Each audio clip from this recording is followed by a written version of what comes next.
Falling for each other was easy for Aiden and Liam, for after all it was foretold. Living their lives without revealing the secret of their heritage to humans around them, well, that was another thing altogether. Chapter 1. Vancouver in the spring sparkled. The winter rains cleared the air and cleaned the city streets. In the foyer of the Museum of Anthropology, at the University of British Columbia, Liam Taylor sat with his back to a wall, sketchbook propped on his knees, staring at the larger-than-life carving of Raven and the First Men. The carving had been created by Bill Reed out of a laminated piece of yellow cedar many years earlier. He often found himself sitting in the same spot, slightly hidden by a stone bench, bothering no one, pretending to sketch, as he pondered the carving. Were the legends true? Did Raven really open a giant clamshell and let out the Waji and the humans to fill the earth? Or, had they all been Waji once and had Raven taken away the humans' powers as a punishment for going to the dark side of life, giving them over to Crow, Raven's cousin, to watch and guard? It made as much sense as anything else he'd been told. Even more sense than some of the Waji. Magical Moonlight. 2. Legends that tended to be filled with innuendo and half-voiced truths, told by old men with bitter voices, for the Waji were a matriarchal society. While Liam contemplated the origin of human and Waji life, not too far away as the raven flies, in a West Side diner a meeting was about to take place. The diner was situated on a busy corner of Davy Street, and it was here in the heart of Gay, as the residents referred to the area, that Aiden Makru strolled in, his well-practiced smirk firmly in place. "What are you reading, Danny?" Aiden asked as he slipped into his usual booth at the back, making sure his auburn hair gleamed under the harsh lighting. Hamburger Mary's was not known for its ambience, but rather for its lack of such a thing. Lisa, the surrogate mom to dozens of gay men and women, was standing near the kitchen having an animated conversation with Toby, one of the servers. Aiden signaled Lisa for a coffee only to receive a one-finger salute in return, although he knew a coffee would appear soon. "It's a new comic book. This is the first issue. The graphics are amazing and the storyline isn't all that bad either. It's about these people called Waji. They're kind of like wizards or sorcerers or something. They live among us here on Earth, no one knows who they are." "I mean, shit, Aiden, you could be a Waji." Daniel grinned. "And I'd never know. 'Cause you'd be like secretive and stuff." Aiden couldn't believe what he was hearing. He reached over and grabbed the comic book out of his E.R. Bryant 3. Old friend's hand. The inside cover credited the artwork and storyline to Liam fucking Taylor. He should have known. "Give that back, Aiden. You're bending the pages." Daniel reached for his comic only to have Aiden pull it back from him. "You've probably bought 10 if it's a first issue," Aiden said, knowing his friend. He wanted to take the comic back to his apartment and read it. That little shit Taylor was going to be in so much trouble with council when they found out what he'd done. Aiden tucked the comic into his inside jacket pocket while sugaring his coffee. He used a small glimmer spell to change the subject. Something he never liked to do, use his magic for himself. While he let his friend prattle on about nothing that interested him, Aiden thought back to his school years when he'd first met Daniel. Daniel had been his assignment. He had to befriend a full-blooded human and learn to live completely as a human while still continuing to attend the School of Magics. Hidden in the attic rooms of a well-known Vancouver private school, St. George's. Aiden had loved the whole mystery of attending a school that looked like a castle. It was at that school he'd met Liam fucking Taylor, the little brat with a head of red blonde curls and eyes that were sometimes blue and sometimes violet, son of the headmaster, spoiled rotten, little suck-up that he was.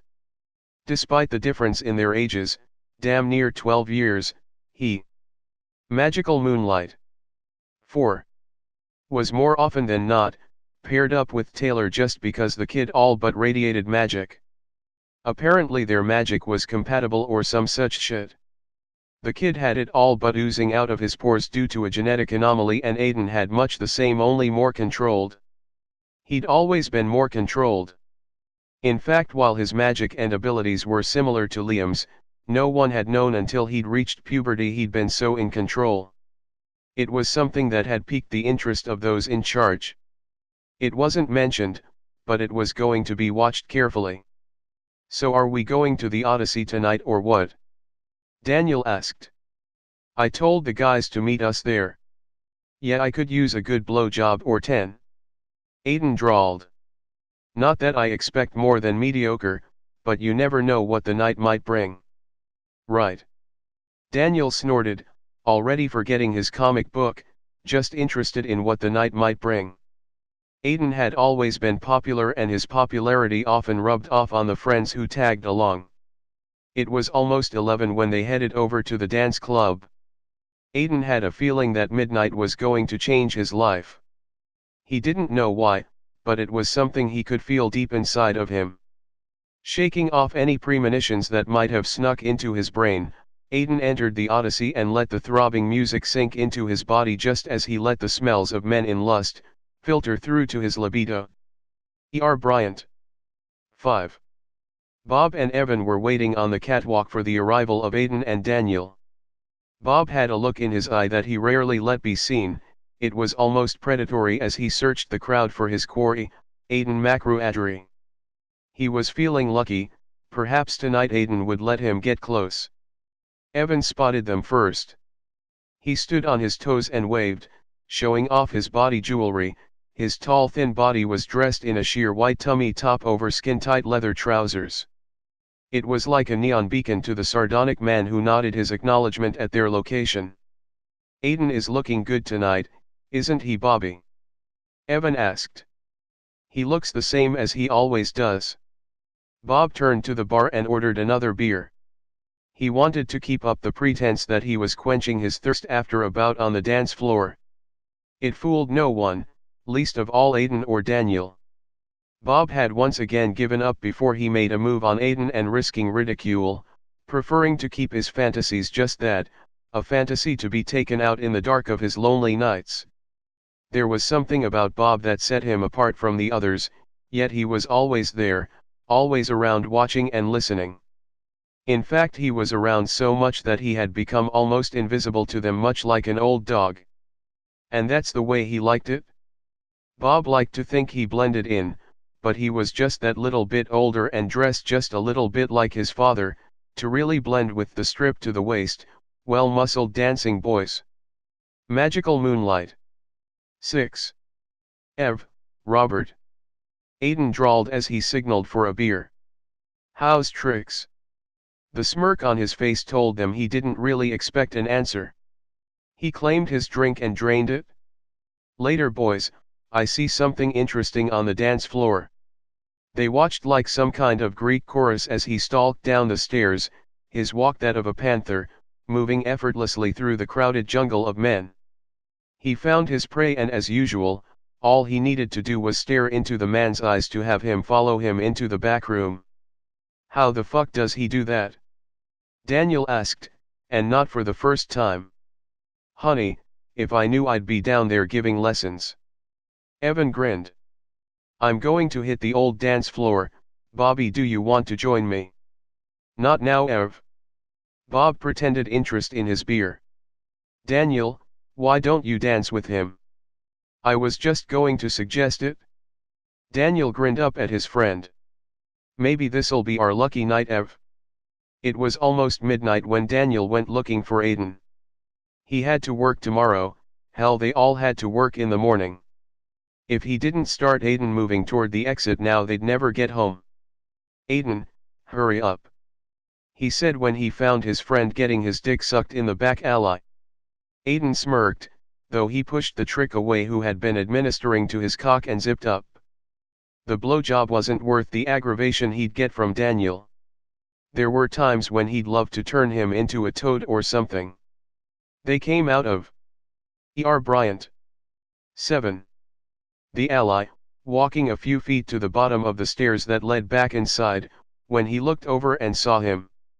If it wasn't the elusive Liam fucking Taylor, all grown up, untamed golden red curls and everything. Their eyes met and Liam knew Aiden had recognized him.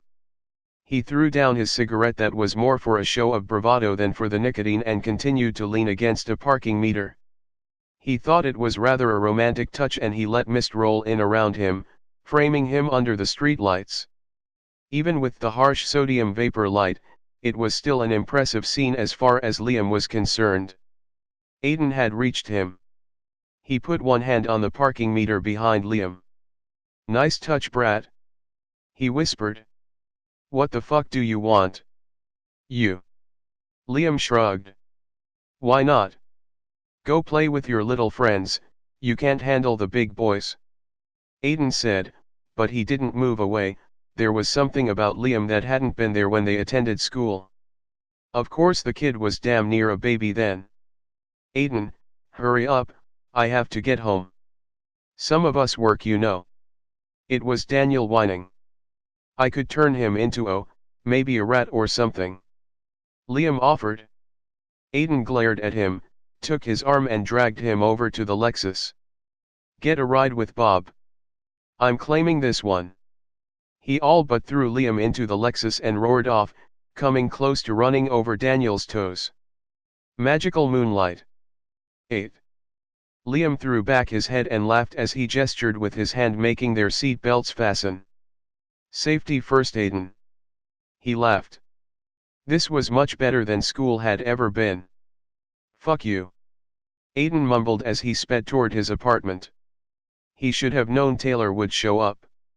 It was the fall solstice and he'd had so many warnings, but he'd ignored them all. "Actually, I was hoping you'd fuck me. It is my 18th birthday as of 10 minutes ago." He grinned at Aiden. "I'm officially a man. Why don't you go home and let the family have their little coming of age thing?" "It isn't until tonight," Liam said, sinking back in the seat with satisfaction. "I promised myself this birthday present the day I first saw you." "Shit, you were what, 2? Aiden looked at him, eyes wide. "What can I say, I was precocious." Liam blew him a kiss. He sat forward in his seat and looked out the rain-streaked window. "Are we there yet?" he asked. "Yes," Aiden slammed into his parking space with a slide and squeal of brakes. "Now get your ass upstairs. I want to discuss this little piece of crap with you." He pulled out the comic and waved it in the air. "Oh, that?" Liam shrugged. "I rather like drawing it. Did you notice that the hero has a striking resemblance to you?" "I haven't read it yet. But I've had a brief rundown." "Are you completely out of your fucking mind?" E.R. Bryant. 9. "And the name Fury suits you too." Liam grinned and hopped from the car. "'Cause you're sure infuriated." He ran up to the door that opened without him touching it. "Well, are you coming in out of the rain or not?" he asked sweetly. Aiden locked the Lexus and headed for his building.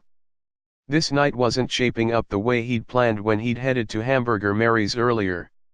He let himself through the door and walked to the elevator where Liam was waiting somewhat impatiently for him. He was all but bouncing up and down on his toes with excitement. "Would you calm the fuck down, you're giving me a nervous itch," Aiden grumbled, not surprised when the elevator rose swiftly to the top floor without either of them touching the controls. Liam was inside his apartment touching things and generally being nosy within seconds of the elevator stopping. "This place is so cool," Liam said, taking off his leather jacket and shrugging out of his blue jeans and t-shirt. He'd already kicked his sneakers off just inside the door. "Will you keep your damn clothes on?" Aiden said through clenched teeth. "I'm not fucking you. You have to, it's my birthday and you're what I want for my birthday." Liam grinned. "Do you have any cold water? I'm thirsty." "In the fridge, get it yourself." Aiden stomped toward his bedroom. But when he reached it, Liam was in front of him, all naked and shiny like a fresh new penny. His eyes were ant-reading with a look that magical moonlight. 10. Would be better served if he were a spaniel. "Liam," Aiden began as he waved the crumpled comic book in the air. "Aiden." Liam breathed. It's my birthday. And Aiden's shirt came off. Please. His pants puddled at his feet. Liam leaned forward. One kiss, you can't say no to one kiss. Oh brat, yes I can. And Liam found himself on his back on the bed. Aiden's grin was feral. Aiden pounced, he was in panther mode and Liam was a snack. This is about 20 times 100 wrong, but what the fuck? Aiden mumbled as his lips claimed the virginal ones that pouted up at him. Blue neon flickered on with the first touch of their lips. Aiden began to trail kisses down Liam's torso, enjoying the flickering sparks he was making as his lips contacted skin that had never before been kissed. It was everything he could have imagined and made even more delicious by the utter wrongness of the seduction. Liam Taylor, after all, was meant for far greater things than Aiden Makruadri ever had been. And the highest position in the Waji hierarchy was to be maintained by one pure of body and mind, and that meant virginal, no sex, no ass plowing, no touching with the big bad Makruadri cock. Aiden grinned as his mouth sought Liam's entrance.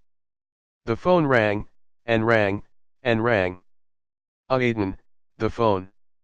Liam panted, barely able to speak. Bryant. 11. I don't want any phone. Aiden mumbled. Just you. His cell phone began to vibrate in chorus with the landline. Great fucking balls of hell.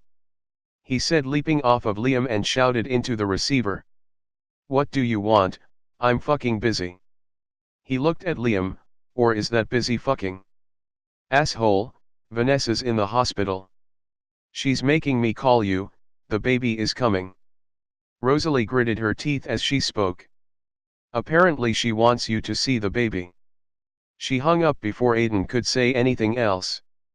Aiden, Vanessa, she's Waji. Liam asked. No. Human. Aiden, what part of the don't fuck the humans and procreate didn't you understand? I didn't fuck her. Aiden grinned. It doesn't count if you jerk off in a cup. Yeah, right, I'll mention that to the High Council when they're cutting your balls off. I'm sure they'll get the whole jerking off in a cup versus squirting up her twat difference. Liam drawled. This is one fucked up birthday. I suppose we have to go to the hospital now. We don't have to do bugger all. I'm going to the hospital. Aiden was looking for his clothes only to find that Liam had made sure the two of them were dressed. Good trick, you should show me how to do that. It would save a lot of time. He hid the fact that he was uneasy. What had been almost a compulsion. Magical Moonlight. 12. 9 months before had in fact been wrong, and he knew it. If he'd been out of his mind, there might be an excuse, but human alcohol didn't affect Waji. He drank because it was expected of him, and he kind of liked the tingle and burn in his mouth and throat. No, he'd done this thing all by himself with no help from his friends. He was fucked. Don't you do any magic? Liam asked. He had them in the elevator now, and it was plunging quickly to the 5th depth of hell as far as Aiden was concerned. No, and would you stop fucking with the elevator? I think I pissed my pants. Aiden mumbled, suddenly in the driver's seat of the Lexus. God damn, you're a worse drama queen than that little human shit you hang around with. Liam said, getting in beside him. Speaking of which, we have to pick up Danny. Call him, will you? I'm so not speaking to him. Liam looked disgusted. I'll dial though, you talk. Aiden explained to Daniel what had happened, and by the time he finished, they were in front of Daniel's apartment. Can you get him out here without him having a stroke?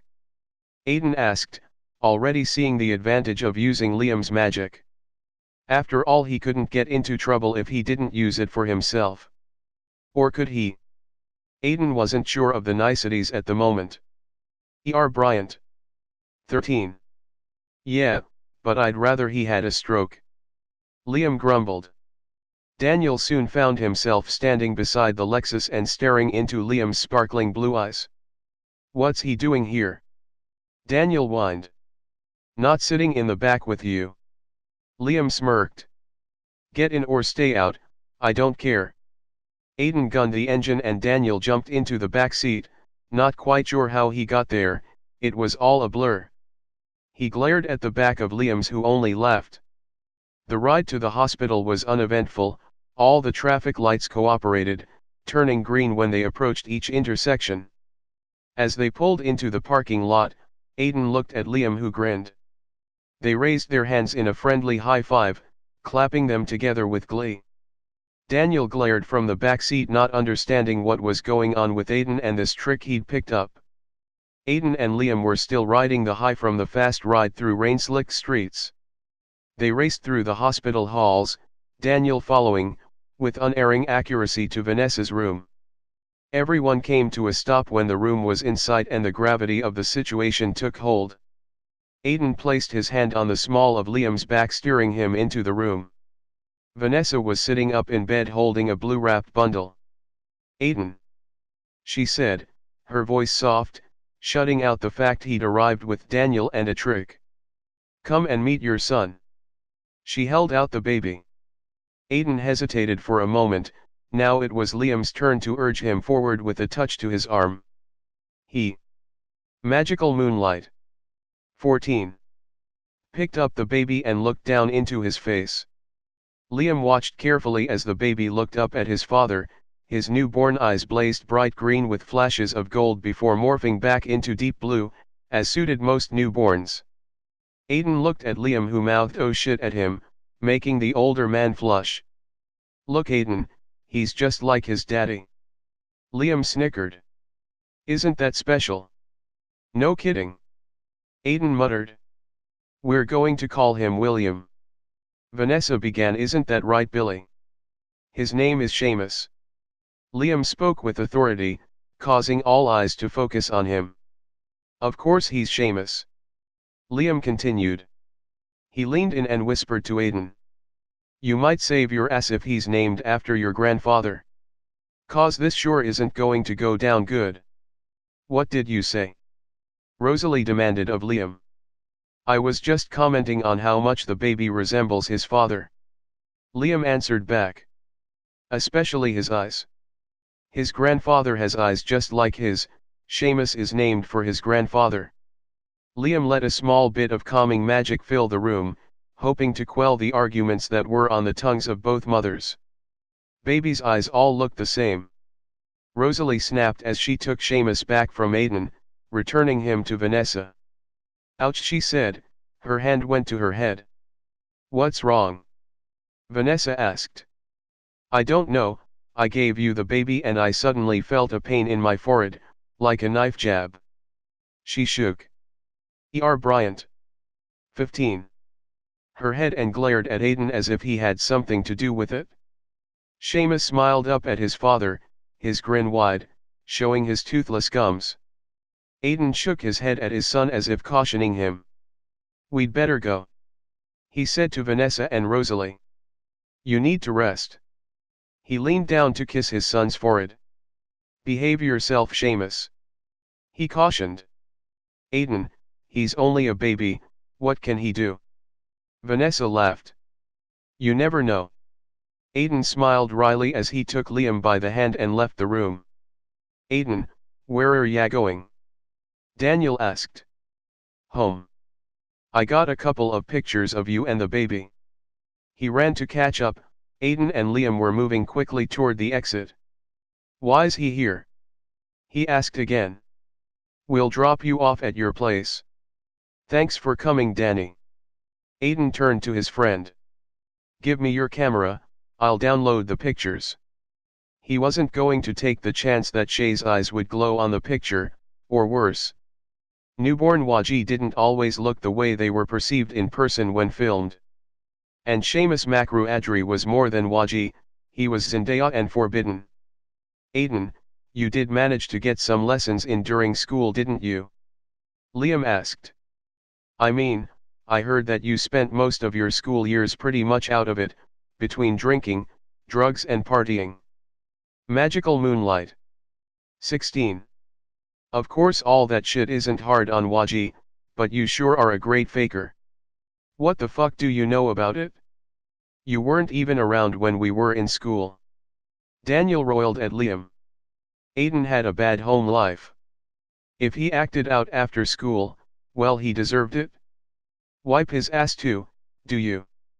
Liam snarked back. Now boys, play nice. Aiden pinched the back of Liam's neck. Yes, I paid attention in school and after school as well. I just temporarily forgot that Waji breed true. I was high at the time I agreed to jerk off in the cup. But he hadn't been and Liam knew it. The last was whispered quietly in Liam's ear and not heard by Daniel. At least I haven't written and illustrated no less, the life and times of the Waji, including that little shit Zane. Liam shook him off. It's my birthday, shut the fuck up about that. His words were hissed and his eyes gave off sizzling flashes of burning sparks. Aiden jumped back away from any damage Liam might do to him. He'd forgotten that Liam had inherited the ability to channel the fire element, which included electricity when fire didn't do the job of intimidating. Still the spitfire you were when you were two. Aiden laughed and pulled him in for a quick kiss. You drive Danny, Liam, and I have things to discuss in the back seat. Yeah, right. Daniel said, but took the keys. It was what he usually ended up doing when Aiden picked up tricks. He waited until they were settled. Bryant. 17. Before starting the Lexus and roaring off into the traffic. Careful Danny, if you hurt the Lexus I might not be responsible for what Liam might do to you. Aiden snickered. He's funny about his toys and mine. You don't even fucking know him. Daniel spat. You just met him tonight. I met him when he was 2. My how he's grown. Aiden reached for the front of Liam's pants. Did you take something? Liam hissed. Daniel attempted to watch the backseat antics from his rear-view mirror. What did you say? He asked, his voice slightly hysterical. I'm high on which boy? Aiden sang out, burying his head in Liam's neck. Fuck Aiden, you idiot. Daniel looked at his friend through the rear-view mirror. He hoped they'd get to Aiden's place quickly. Aiden's head sank from view as he decided to look up at Liam from his lap. And if Liam's dick fell into his mouth, well, that was even better. He was nuzzling at the redhead's crotch when the Lexus suddenly veered from one side of the road to the other. Holy fuck, what was that? Daniel asked, barely getting the vehicle under control. Fuck Daniel. Aiden sat up and glared at his friend. What in hell do you think you're doing? Trying to kill us? You should have seen it. It was the biggest fucking dog you've ever seen and it was walking on magical moonlight. 18. Its back legs. Daniel was pale and shaking. It jumped right out at me. I thought it was going to jump on the Lexus. Aiden looked at Liam, who shrugged in an attempt to look innocent. Maybe it's you who've had too many drugs. Liam snickered. Cause you just described a werewolf and everyone knows they're just comic book characters. I know what I saw. Daniel said, shaking so much he had to pull over. Give me a minute. You guys didn't see his red eyes, or those teeth, they were like knife blades. This time when Aiden pulled Liam over to chew on his neck, he managed to hiss into Liam's ear. Think you're pretty damn funny, don't you, making him see something like that? All's fair in love and war. Liam said, his voice smug. I want everything to be perfect when we make love. Fuck, when we fuck. Aiden said, resigning himself to the inevitable. Danny, get driving. I have to work in a couple of hours. I can't move. Daniel said. I didn't know there were werewolves in Vancouver. Hey, maybe Vancouver is a hellmouth like Sunnydale. Liam piped up. Sunnydale is a figment of Josh Whedon's imagination. Aiden drawled. Bryant. 19. It could happen. Liam said. I mean, what if that comic book Daniel had is a real story? How did you know about that comic book? Daniel asked, turning around to look at them. Aiden showed it to me. Liam said with a shrug. It looks kind of like Vancouver, and don't you think Fury looks a lot like Aiden? I never thought about it. Daniel looked at Aiden. But Fury is always doing things for gays in Vancouver. Aiden just lets them suck his dick or he fucks them. Gee, it's nice to see you know your friends so well. Liam snorted. Time to get us back to Aiden's. He waved his hand out of Daniel's sight and the Lexus began to move, Daniel driving attentively. What part of staying unobtrusive to humans don't you understand? Aiden whispered as his friend sped through the night. Daniel soon had them at Aiden's loft. I'll pick you up in time for work, he said as Aiden and Liam got out of the car. Be early, the kid has to go to school, Aiden said just before Daniel left. I do not, Liam protested. They were walking to the main door of the Bradley building. Yes you do, Aiden said. I just remembered, your birthday isn't for another 2 months, so don't give me any shit about it being your birthday. You have to go to school. We're still going to fuck though, aren't we? Liam asked. Because meeting like this took a hell of magical moonlight. 20. A lot of arranging. I don't want to have wasted my time. I should just kick your ass to the curb. I'm going to be in enough trouble with the council about Shay. So you might as well fuck me. I mean, if you're in trouble anyway, I do have connections with the High Council, considering my dad is the Grand Wizard. Sounds like he's head of the KKK. Aiden muttered, but he opened the door and led Liam to the elevator. Now where were we? He asked, one hand on either side of Liam's head, his forehead resting against the redhead's. You do know that I'm not the only one going to get his ass in a sling when I take your virginity. Liam shrugged. I like to live life on the edge. Besides, you're incredibly hot. I marked you as mine when I first saw you 15 years ago. Liam pulled Aiden's shirt up and placed his fingers against a small heart-shaped mark just slightly below the pulse spot on Aiden's throat. It was something Aiden rarely thought of, he'd had it so long. It only pissed him off when it turned fiery red, which rarely happened, and then, only in times in severe emotion. He'd learned to ignore it and deny it existed if anyone had the nerve to point it out. You did that to me. Aiden's eyes grew black. Yeah, sorry about that. I was only 2. How was I supposed to know how to harness my powers?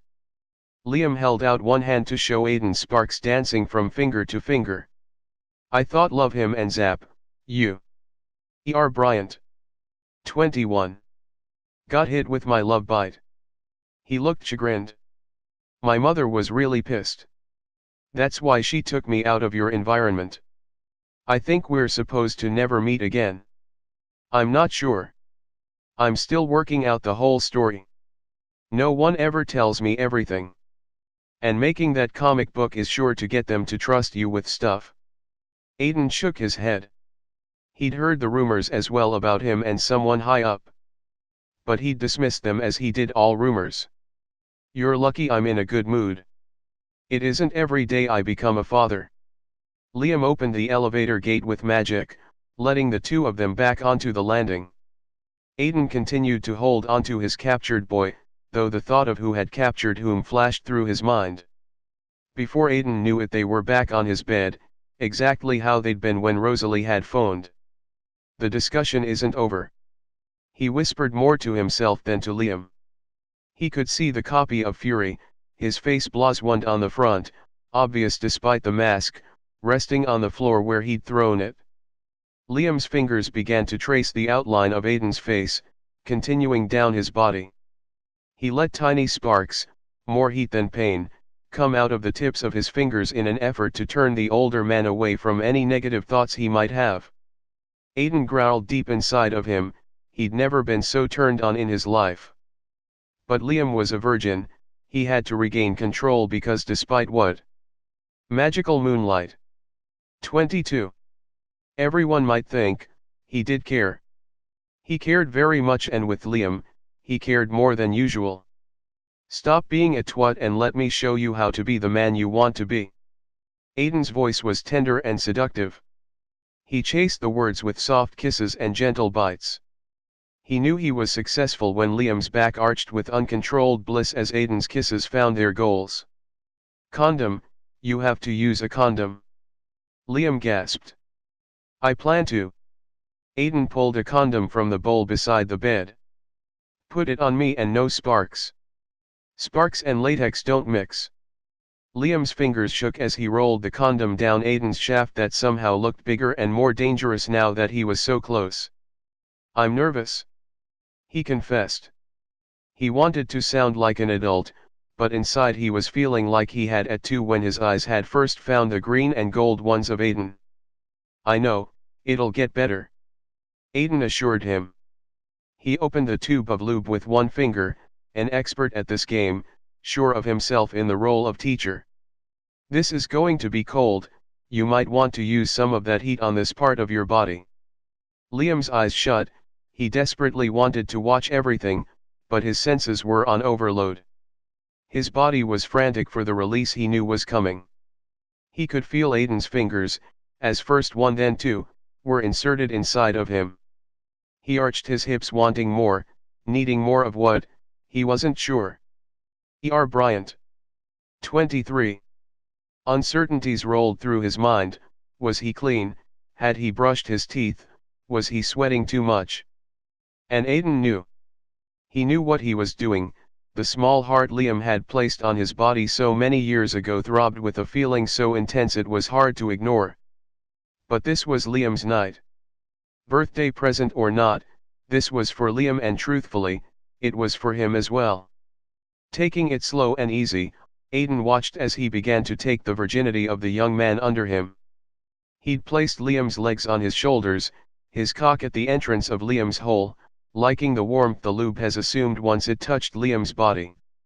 His cock slipped past the first ring of muscle and Liam's eyes popped open in surprise at the sharpness of the pain. Aiden paused. It's normal, he whispered. Deeper, I want more, Liam said, though his eyes said differently. He needed to lose his virginity tonight for a reason he wasn't about to tell Aiden. But it was more painful than he'd realized. Relax, let yourself relax and then push out, it'll get better. Aiden bent and kissed Liam's eyes, closing out the pain he saw there. It wasn't long before Liam did as he was instructed, and soon Aiden rocked forward and back. His cock enveloped in Liam's warm tightness pulsed and felt better than anything he'd ever felt before. Liam writhed in pleasure. It was better than any drug he could possibly take, this whole concept of sex. Magical Moonlight. 24. The enjoyment Liam was taking in fucking inspired Aiden to greater heights until finally, both of them were coming in unison, their gasps of pleasure filling the night air. Aiden collapsed, his breathing ragged. Liam's arms grabbed him and held on tight. Don't move, he managed to say. I want to feel it all. To feel everything there is to feel. Liam, Aiden paused. Shut up. Chapter 2. A few hours later, Liam lay awake listening to Aiden sleep. He was tingling all over, doing his best not to spontaneously combust. Not that he'd ever gone combustible, but it was something that had haunted his dreams when he was younger and less sure of himself. He couldn't stop smiling, grinning actually. He hoped he could do better than that, but he suspected he'd be grinning for a long time. The last few hours were amazing, better than amazing. It was easy to dismiss the pesky problem of one baby warlock, complete with powers, and one more than pesky human, complete with built-in wine. Especially when one was basking in the afterglow of being thoroughly and completely fucked in more ways than one. His father and the High Council were not going to be happy campers. His last 15 years had been in training to take over his father's position. Father being the euphemism for the man who raised him. He idly wondered if his so-called father really had been celibate all these years and if he was still a magical Moonlight. 26. Virgin. And then the question of just who his real father was and why he had allowed such a prick to raise him drifted through his mind. The thought was quickly dismissed almost as if it hadn't been there. Liam was unaware that he had nothing to do with the questions leaving his mind. His fingers itched to draw Aiden's likeness in every position. His brain had captured each pose forever to bring up on paper or canvas when the mood struck. There had to be some advantages to being born Waji besides the obvious magical ones. The comic caught his eye, crumpled as it was on the floor next to Aiden. It had been a gamble, the drawing and writing of the thing. But he'd needed to find Aiden and warn him of what was going down in Waji circles. He'd tried every other way he could think of to contact the man, but his mother was powerful, her spells were powerful. He'd needed the unusual to get around it. The book was a great idea, plus it was bringing in money, something he hadn't thought about. Not that he needed money, but it was nice to earn some rather than just take it. When the school requested some kind of project that involved a mock publication, Liam knew immediately what he was going to do. The comic wove the story of Zane and how the High Council had destroyed his father before he'd been born. And it told the story of Aiden, of course in a way that didn't reveal all there was to know about the man. But one that did tell the story of a good man with a heart of gold, in the perfect disguise. Liam thought. Bryant. 27. Of the second issue he'd write and illustrate. Perhaps it was time for Fury to meet Liam and Shay on the pulp pages and in living color. Stop thinking and go to sleep. Aiden mumbled, rolling over to pull the younger man into a warm tight embrace. You'd better have been thinking of a way to explain that stupid comic book, or how many times you're going to blow me in the shower. In your dreams, Waji boy. Liam snickered, but his eyes closed and he was soon sleeping, whether from his own exhaustion or perhaps a certain Waji wizard who might have planted the suggestion. Morning came too fast for both Aiden and Liam. It was only the realization that Liam was snuggled close to him that brought Aiden awake. Liam didn't want to wake up. He loved being held by Aiden. It had been so long since he'd had close contact with another person, he'd forgotten how nice the feeling was. Fuck, I have a son. Aiden sat up abruptly. I'm so in shit. No kidding. Liam said, still grinning. Come on, we need to shower. Your friend is on his way here. How do you know? Aiden asked. Don't answer, I don't want to know. Then don't ask. Liam stepped into the shower, he'd turned it on when they were just getting out of bed. Now isn't this nice? He asked, letting the water, adjusted to the perfect temperature, wash over his face, moving slightly to let Aiden get wet as well. Magical moonlight. 28. It is nice. Aiden said, reaching for a condom. Now turn around, we're going to have the next lesson, Shower Sex 101. Nice. Liam grinned, turning around. Daniel couldn't believe his eyes when he got up to the blaring of Aiden's car alarm. The whole side of Lexus had been caved in, large hairy foot shapes stood out in the dust and the headlights broken. What scared him more than anything, were the very obvious claw marks that raked the hood, as if something, large, heavy and very pissed had climbed the car. Fucking werewolf. He was so going to never drive alone at night. And walking at night, forget it. Aiden wasn't going to be happy. The anticipation of Aiden's wrath made him drive slower than usual toward his friend's house. It allowed Aiden and Liam to discover the joys of shower sex before emerging wet and sated from the bathroom. Danny. Aiden said when the door to the loft opened. Right on time. Liam muttered, wiggling his ass so Aiden would remember what he'd been doing. What's he still doing here? Daniel asked. I told you, we're taking him to school. Aiden smirked and then kissed the end of Liam's nose. Well, hurry up, I don't want to be late for work. Daniel grumbled, not liking how at home Liam appeared. Hey, it's okay, my broom is parked at the corner. Liam joked, only to have his ass smacked by Aiden. Bryant. 29. In the Lexus, which boy? Aiden muttered. Wizard. Liam breathed as he swished ahead of Aiden and his friend. You sure got yourself a weird one this time. Daniel shook his head. Good luck on shaking him. He seems kind of deranged every time he looks at you. Maybe I don't want to shake him.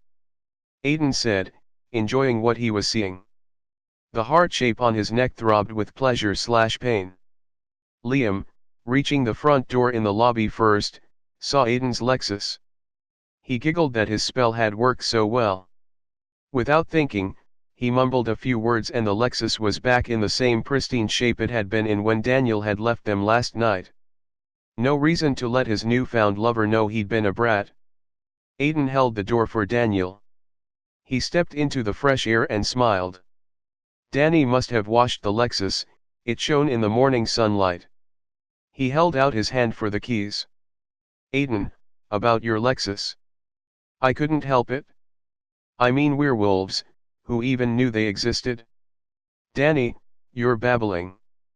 Aiden unlocked the doors. Back seat, witch boy. He said as he jumped behind the steering wheel. Get in Danny, I'm not going to be late because you're on the rag. BBB Aiden. Daniel stuttered, afraid to touch the Lexus's door handle. Cat got your brain Daniel. Liam smirked. I mean tongue. He leaned forward to kiss Aiden's ear. Magical Moonlight. 30. Seriously Aiden, don't take me to school. I can get dropped off anywhere.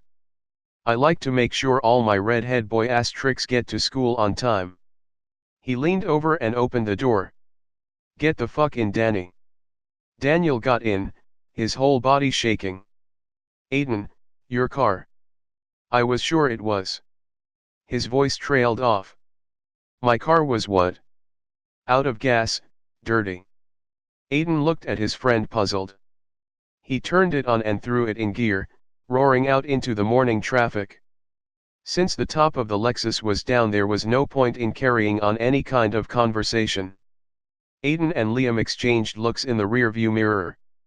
It didn't take a rocket scientist to know that Liam had something to do with whatever happened to the Lexus.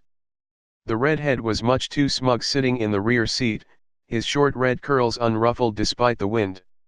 He winced when Aiden turned down the street to the Royal. He was in his senior year and he hated every second he had to be there.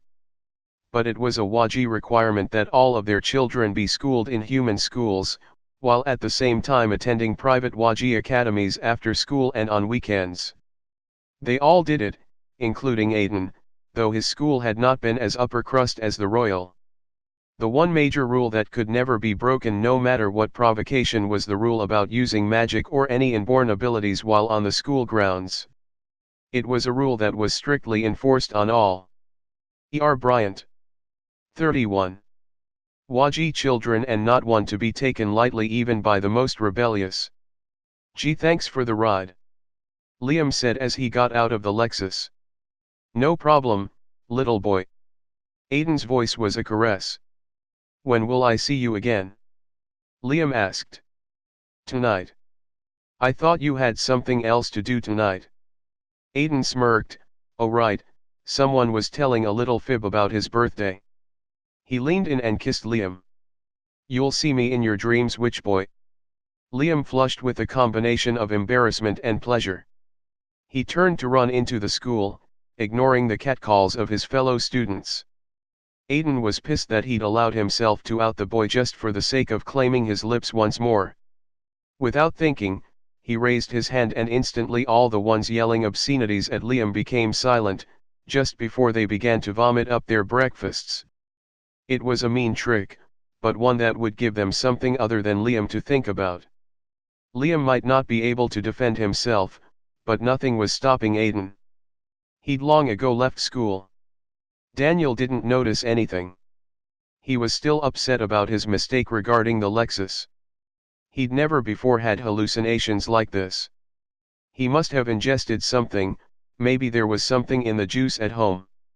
He had, after all, taken a trick home last night. Maybe the bastard had slipped something in his juice after Aiden had called to go to the hospital. Magical Moonlight. 32 When he saw that Aiden was close to London drugs, he said, "Wait, let me out here. I I don't want anyone to know I'm gay." For some reason, thinking that Liam's outing was going to continue, though Aiden had driven him to work hundreds of times. Getting a ride in a Lexus with a male friend makes you gay. Aiden put his head back and roared with laughter. "You're pathetic, Danny." He slammed on his brakes. "Out you go, your queer friend doesn't want to get too close to London drugs." He continued to laugh at Daniel's outrage at having to walk 3 more blocks. At the school, Liam ran inside. He had only minutes to appear in his uniform, so he ducked inside the boys' washroom to appear seconds later dressed in a freshly pressed uniform. He knew it was wrong, but after the night he'd had, nothing mattered to him. Aiden McRuadri was worth any kind of shit he might get into with his father. "Liam, wait up." He looked over to his friend Dakota, who was running down the hall. "Hey Dakota." He smiled at her. She was one of the few people he could count on as a friend. "Your mom is looking for you," she said as she checked over her shoulder. "She said you were out all night." "My mom is right." He grinned. "Do I look any different?" He turned around. "Oh my God, you did it?" She squealed and then clapped her both hands over her mouth. "Your mom is going to be so pissed." Dakota was human, but Bryant. 33. She'd been Liam's friend long enough to have heard endless lectures about keeping himself pure in all aspects, body and mind. Dakota figured it was because she and Liam were so close and spent a lot of time in either her bedroom or his. "Only if you tell her," he said as he turned the lock on his locker, scooping out his backpack. "I can't talk now, I have history class. I'll meet you at lunch." "Okay, but what am I going to tell your mother? She always manages to find me. I don't know why she can never find you. It's a mystery." He smirked. "See you at lunch." History class was more boring than usual. Liam was almost holding his breath as he waited for the bell to ring, signaling that the class had ended. He had an open period next that lasted slightly more than an hour. There would be enough time, if he was fast, to fix something. Something he should have done last night, but in his excited anticipation of losing his virginity, he'd forgotten. The problem was, once in school it was next to impossible to skip out. Both the Royal Academy and the Waji Council had seen to that. He was going to have to enlist the aid of his human friend Dakota without her realizing he was Waji. It was a game he'd played with her since he was 3. Most Waji were assigned a human friend when they hit puberty, like Aiden had been. In Liam's case, because of his inborn abilities, he'd been paired with Dakota at the age 3. He often wondered if she was his Wakat. She certainly purred when she was happy. Magical Moonlight. 34 It helped to teach them to live with humans without detection. It was easy to fool strangers, but much harder to fool a close companion and friend. Liam headed for room 203, Dakota's English Lit class. He walked past twice before she noticed and asked to be excused to go to the bathroom. "Liam, what are you doing?" Dakota whispered as they walked quickly down the hall. "I need to get out of here. I'll be back by lunch, we can meet by the big tree. But I have to have a diversion to get out of here. You know how they watch the entrances. What do you want me to do?" She looked at him. "Is this because of last night? Was he really that good? Because you can get into big trouble." "It is because of last night," he said. "I just need to do this." "Okay, but be back here at noon." "Thanks Dakota, I owe you one." Liam gave her a quick hug and she playfully punched him on his shoulder, having long given up any hope of there being more than friendship between them. "Damn right you do," she said as she disappeared into the girls' bathroom. She counted to 50, knowing Liam would ready to make his move through the door by then. Steeling herself for the drama that would follow, Dakota began to scream, working herself into hysteria knowing it wouldn't be long before the office staff would hear her and come running, leaving the monitors on the door unattended. Bryant. 35. The moment Liam heard Dakota start to scream, he counted to 5 and then slipped through the main door, opening it just barely enough not to snag his uniform. Once outside the building he was able to duck behind a tree the minute he stepped off the school grounds. Using magic, something he couldn't do inside, he ended up near St. Paul's Hospital. It didn't take much effort to find him outside of Vanessa's room. He was in time. Vanessa was dressed and holding her son. Rosalie was nowhere to be seen. "Hey," he said, stepping inside. "I'm Liam from last night. I wanted to see the baby again. Is he all right?" "Of course, Liam." Vanessa was as polite as her upbringing had taught her. But she had no idea why one of Aiden's tricks wanted to see the baby. "You helped name Seamus." "It's a good name," he said with a smile that disarmed her.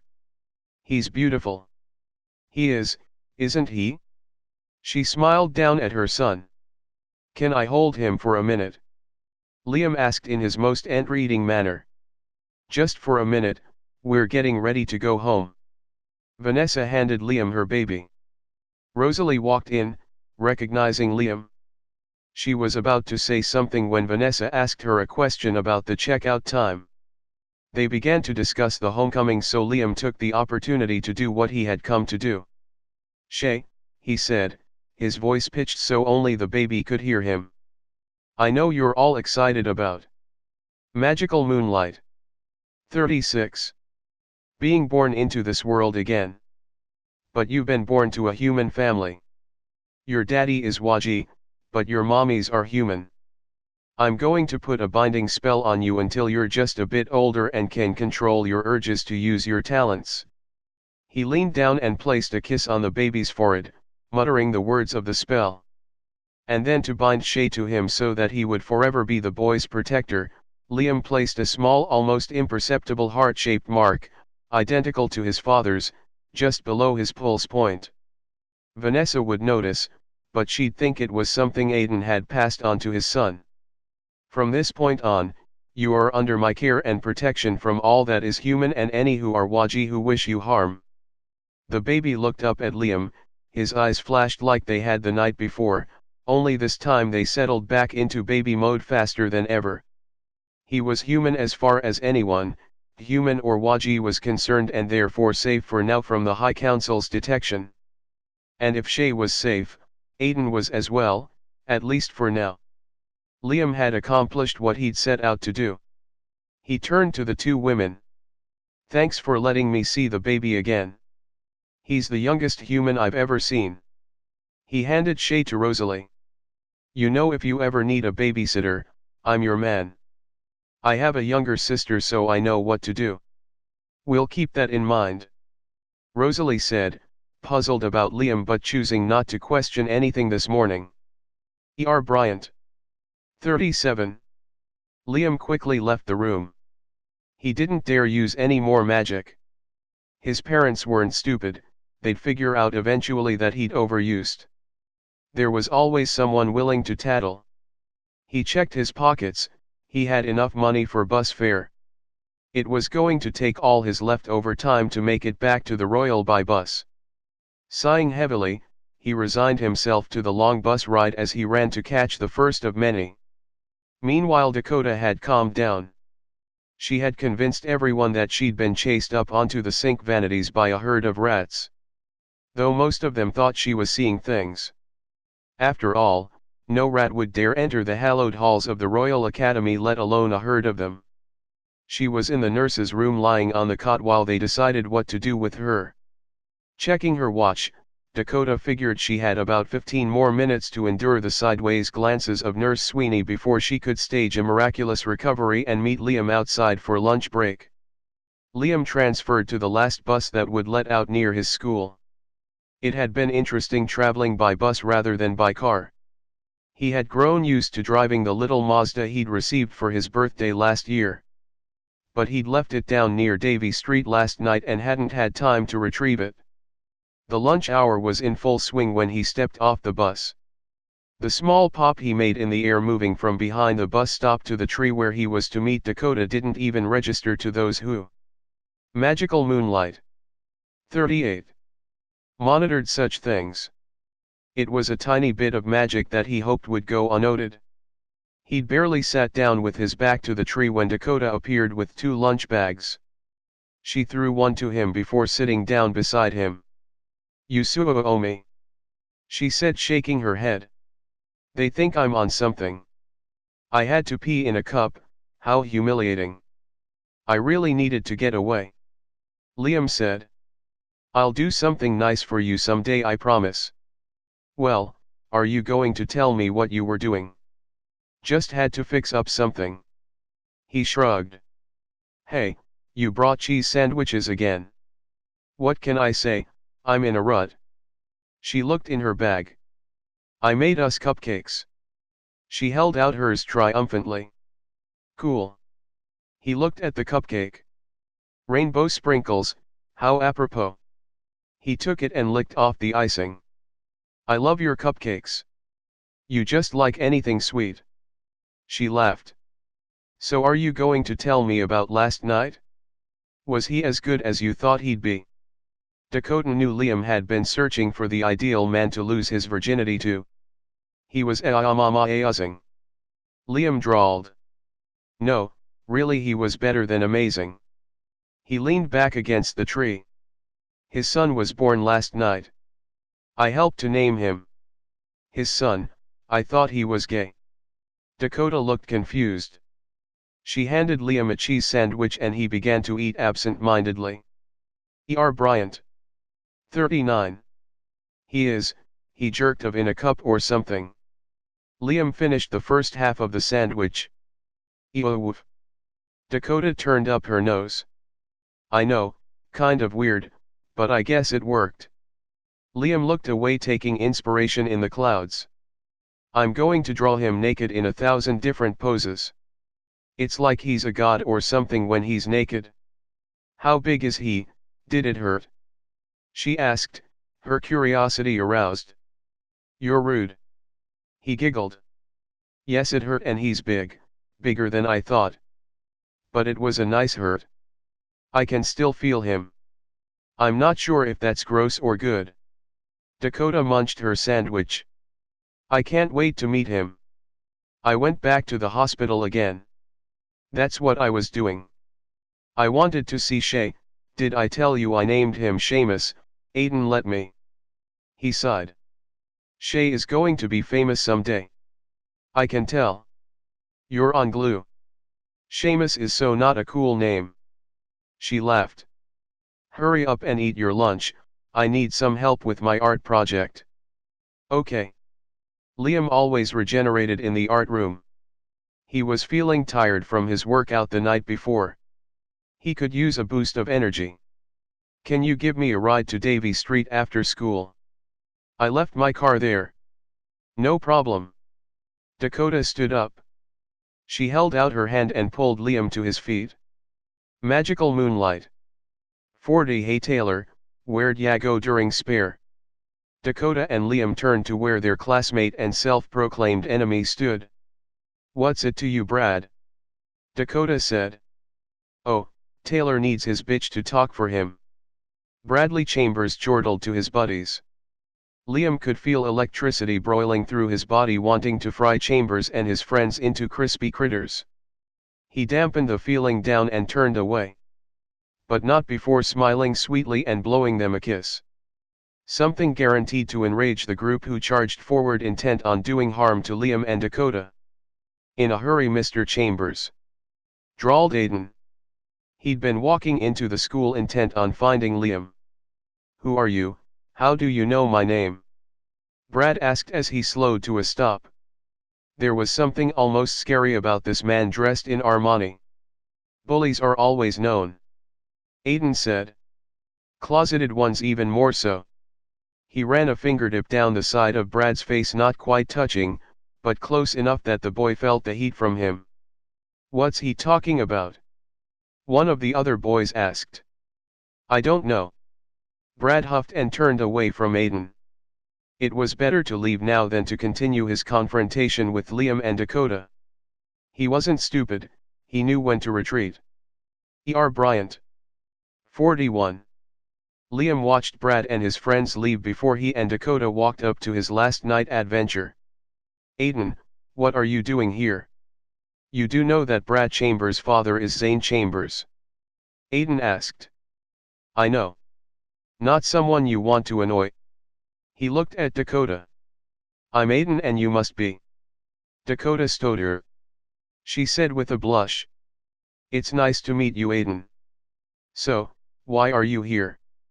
Liam asked again. I wanted to say thank you. You risked a lot this morning to save my ass. Oh, you found out? Liam shrugged. I didn't mean for you to find out, Aiden. I did it because I wanted to, not because of anything else. I know that, it makes it even more important to me. He looked away and then back at Liam. No one has ever done anything like that for me. Ever. Oh.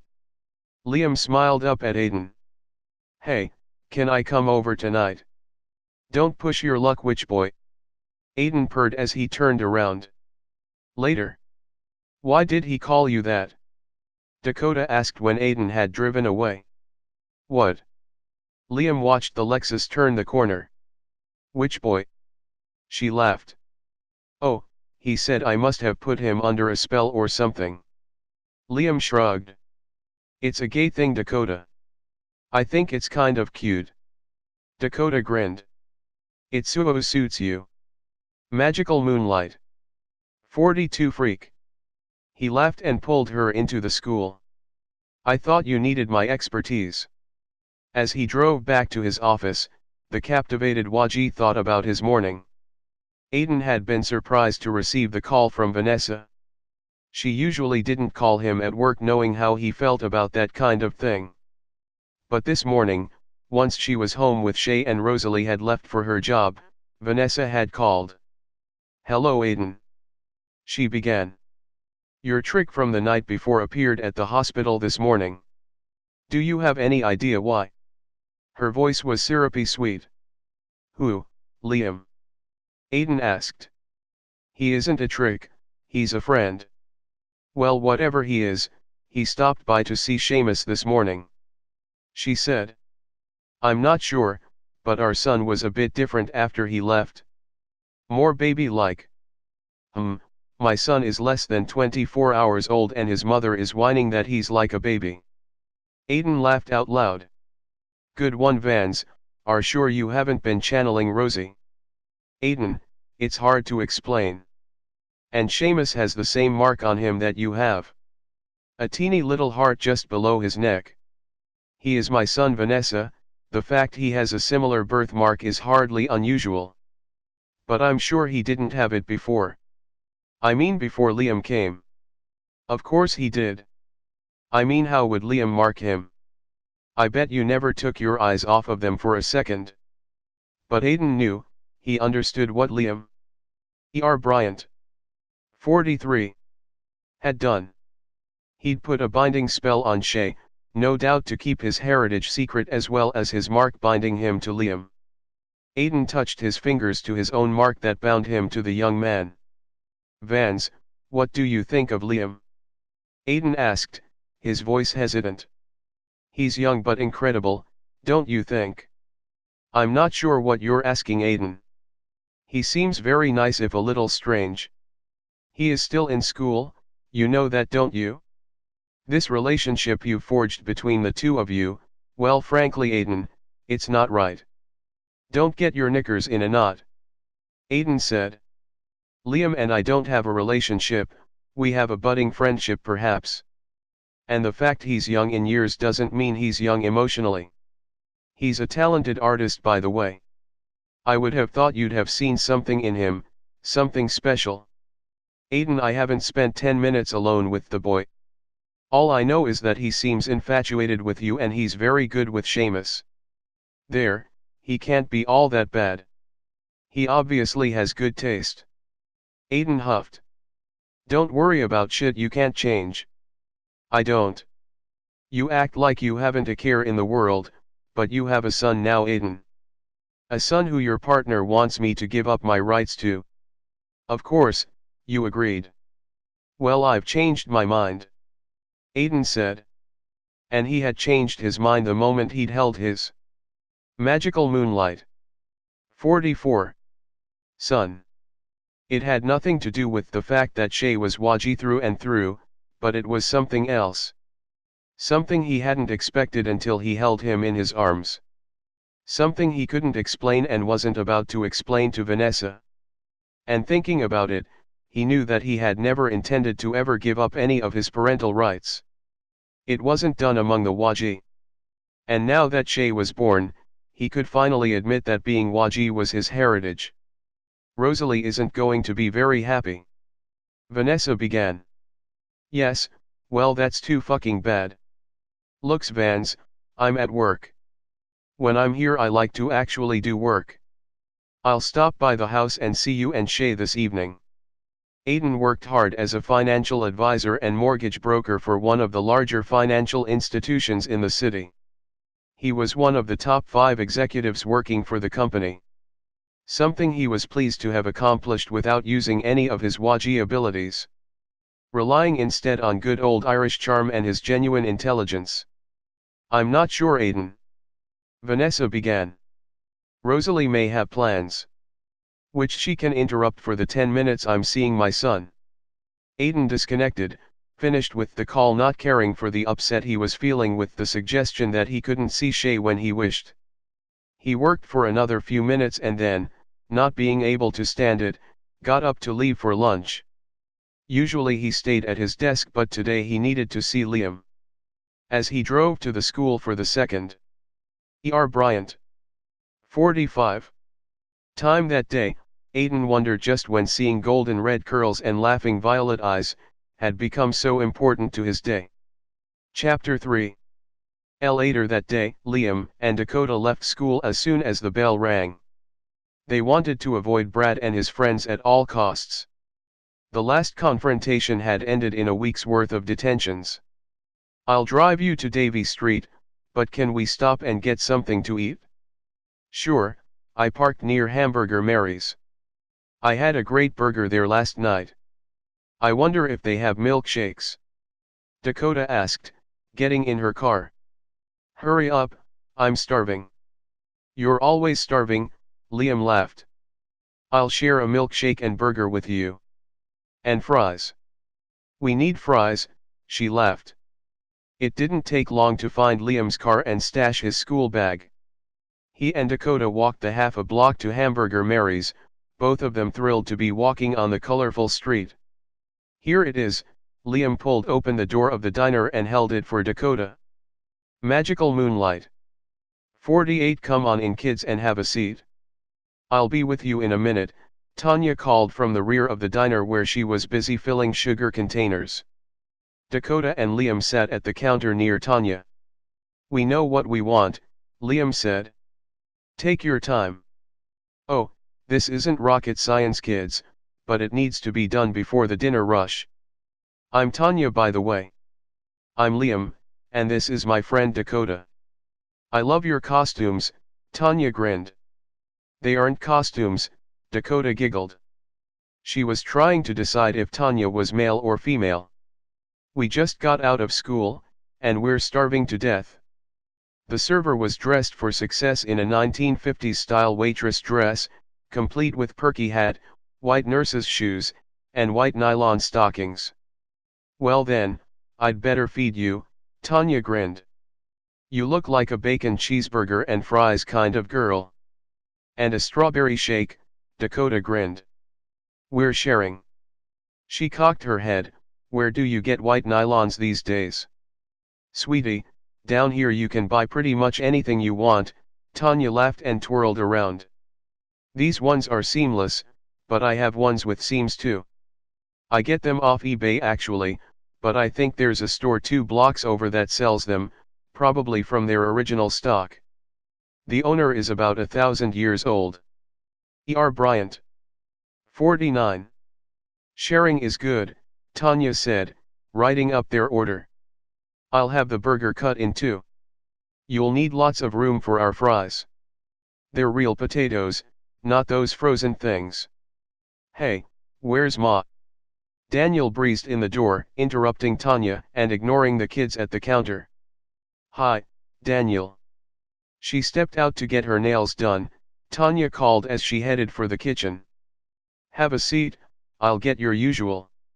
If it isn't Danny, Aiden's bestest friend in the whole world, Liam drawled, turning around on his stool. Don't call me Danny. Daniel glared, sitting in the back booth. What the fuck are you doing here? Slumming. Liam asked. Asshole, Daniel mumbled, reaching for a discarded newspaper, hoping to ignore Liam. Who is that? Dakota whispered. He's Aiden's friend. He has a thing for Aiden, I can tell. He was sure pissed that we were together last night. All night. The last he said in a voice loud enough to make sure Daniel heard it. Don't flatter yourself, kid, you're only a fuck to Aiden.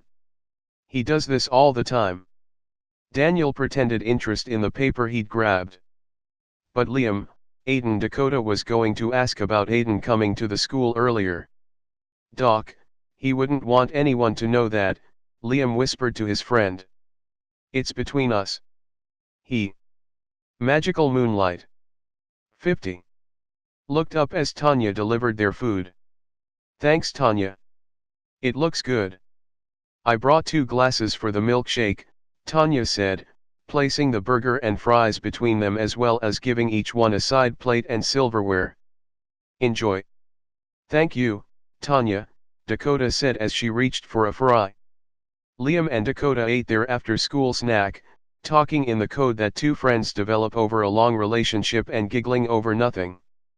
Every now and then, Tanya would join them. All of them ignored Daniel's glares from the corner. Finally finished, Liam paid the bill while Dakota leaned over the counter. Tanya, your eyelashes are amazing, she whispered, having finally decided that Tanya was a man dressed as a woman. Thanks, sweetie, I do try my best. Tanya looked at Dakota. I love the uniform. Dakota giggled. It's kind of cool. Doesn't Liam look hot in his? Not bad, but you look pretty hot in yours as well. Tanya winked, making Dakota giggle again. Come on, Dakota, stop flirting with Tanya. It's time to go, Liam called from the front door. Wait, Tanya called. I want to ask you a favor. Sure. Liam turned back, intrigued. Tanya pulled out her large purse from behind the counter. I bought this the other day. You are the Liam Taylor who wrote and drew it, aren't you? She pulled out a plastic-wrapped comic. It's the first issue. E.R. Bryant. 51. From the first printing. Would you autograph it for me? You want my autograph? Liam was pleased. This was just a school project for extra credit. I bet you got an A, Tanya said. I love this storyline, and I love the character Fury. He reminds me of someone. Someone from around here who does things for the community and for individuals but who never lets anyone tell that he helped. Tanya looked into Liam's eyes, telling him that she suspected Fury was Aiden. You could be right, Liam said and actually flushed, though he hated when this betrayal by his body happened. He picked up Tanya's plastic-wrapped book. Do you have a pen? My book bag is in my car. Are you doing another issue? Tanya asked. Because Liam, honey, this is just what the community needs, a superhero for us. I wasn't planning on it when I first had it published. But my publisher has issued 2 more reprints. He said it's been picked up all over the country. So I'm going to do another issue.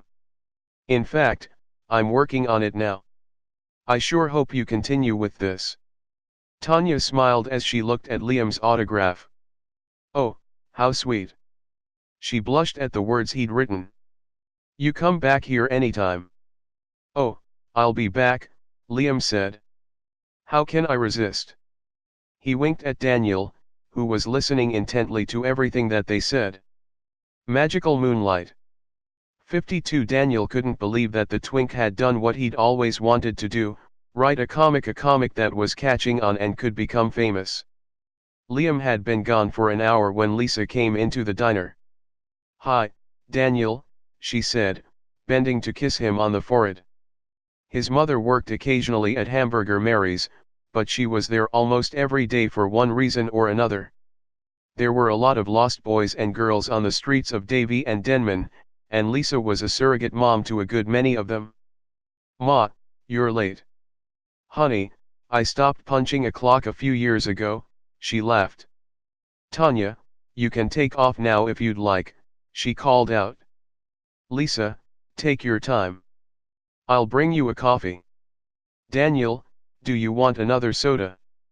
Tanya asked as she bustled around. "Thank you, Tanya, don't mind if I do." Lisa sat back in the booth, put her feet on the seat opposite, and relaxed. She pulled out a comic book from her rainbow-colored bag. "Did you see this, Daniel? The whole beauty parlor is talking about it." "Put it away, I know about it." "Oh, you bought Fury." "I have one too." Tanya looked at the one in Lisa's hand. "You have a second printing one."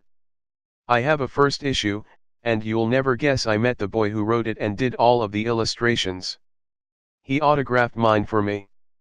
He's just a fucking trick of Aiden's. No one special." Daniel muttered. "E.R. Bryant. 53. He's a fucking brilliant artist," Tanya snapped back. "Aiden Makruadri better be nice to him." "Holy shit, what's going on?" Lisa asked, looking from Daniel to Tanya. "It's just a fucking comic book. It's that twink. He somehow makes everyone he meets like him. Like he puts a spell on them or something." Lisa looked at Daniel. "He didn't put a spell on you." She shook her head. "I think you're just jealous. Snap the fuck out of it." She drained her coffee and stood up, but not before punctuating her statement with a snap to her son's ear. "Go home, Tanya, I'll take over." Daniel grabbed the comic book his mother had left on the table and began to leaf through it. He hated the fact that it was Liam who was responsible for what he'd always wanted to do. But he loved the story and the drawings were amazing. Chapter 4. As Liam drove home, he knew he was going to have to face his mother sooner or later. He might as well get it over with now. Dakota honked and waved as she drove past him on the way to her house. Liam turned into his driveway, parked and reluctantly got out of his car. His mother opened the door before he had a chance to touch the handle. "Liam Taylor, you are in one heck of a lot of trouble," she began. "Hi Mom, how was your day?" he said as he toed off his shoes and hung up his school jacket. "Let me get out of this uniform before you start on the lecture." He ran upstairs ignoring his mother's entreaties, shrugging out of his shirt as he ran. Morgan Taylor followed her son. He was somehow different. It wasn't something she could put her finger on, but it was something. "Liam, you know you can't stay out all night and not face some magical moonlight." 56. Repercussions. "You have no idea how hard it is to keep this from your father." "Mom, I'm sorry. I told Meredith I was going to be out and I didn't know when I'd be back.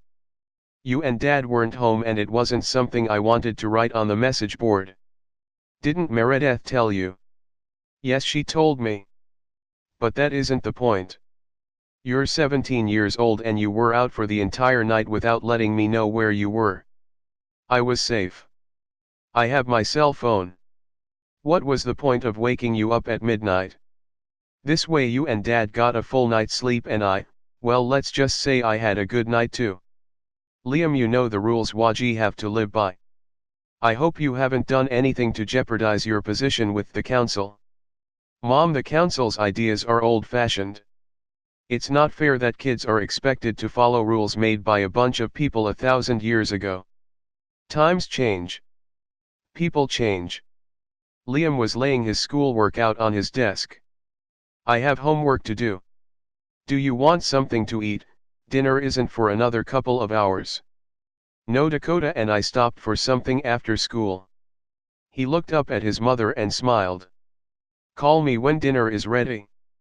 He didn't dare risk using a glimmer spell, but he did his best with old-fashioned puppy dog eyes. It worked. Morgan hesitated for a moment and then closed his door. She wasn't going to get anything out of him. E.R. Bryant. 57. He'd always been a private boy. But she worried about her son. He was in line for the High Council leadership and he didn't seem to fully appreciate the honor or the status it would bring his family. Liam watched his mother close his door. He waited for her footsteps to fade before he sent an electrical impulse toward the door, securing the lock he'd installed. He pulled out his largest sketchbook. He wanted to record his night. His fingers had itched all day for a pencil, a piece of charcoal, chalk, anything that would let him put Aiden's image down on paper. But first he picked up the bright turquoise and white cat that had been with him since birth. It was heavier than it looked and he'd always used the stuffed toy as a confidant of sorts. He'd had teddy bears and other stuffies, but his pretend cat Betty had been his favorite. Liam tucked Betty between his bed pillows before settling down to sketch. He never noticed the twinkle in Betty's eyes. But then he never did. When Liam's mother called him for dinner, he couldn't believe that 2 hours had passed. He'd lost himself in the memories of the night before as he recorded his time with Aiden.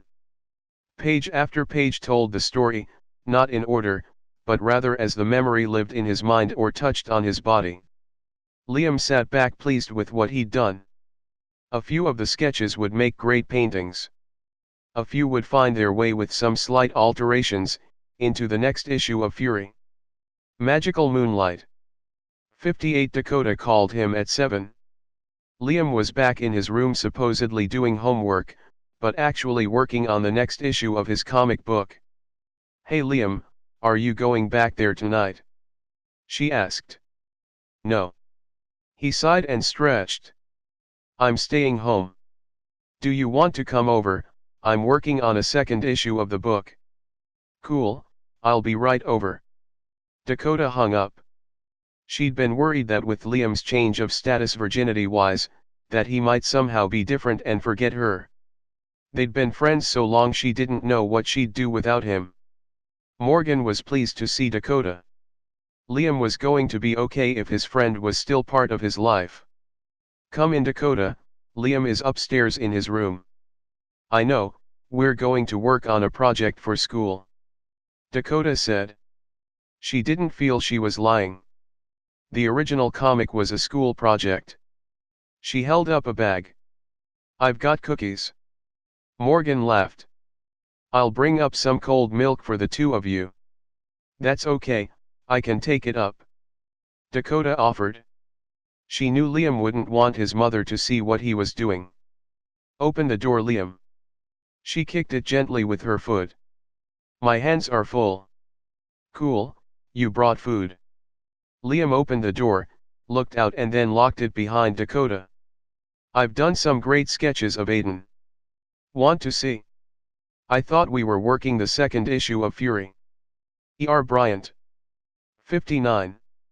We are, think of these as preliminary sketches. He grinned at his friend. He sat on the floor, his back against the footboard of his bed.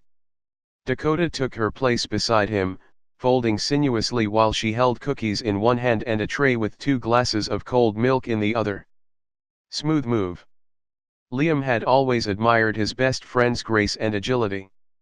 1,000 years of dance practice will do that. She snickered. I see Betty likes Aiden too.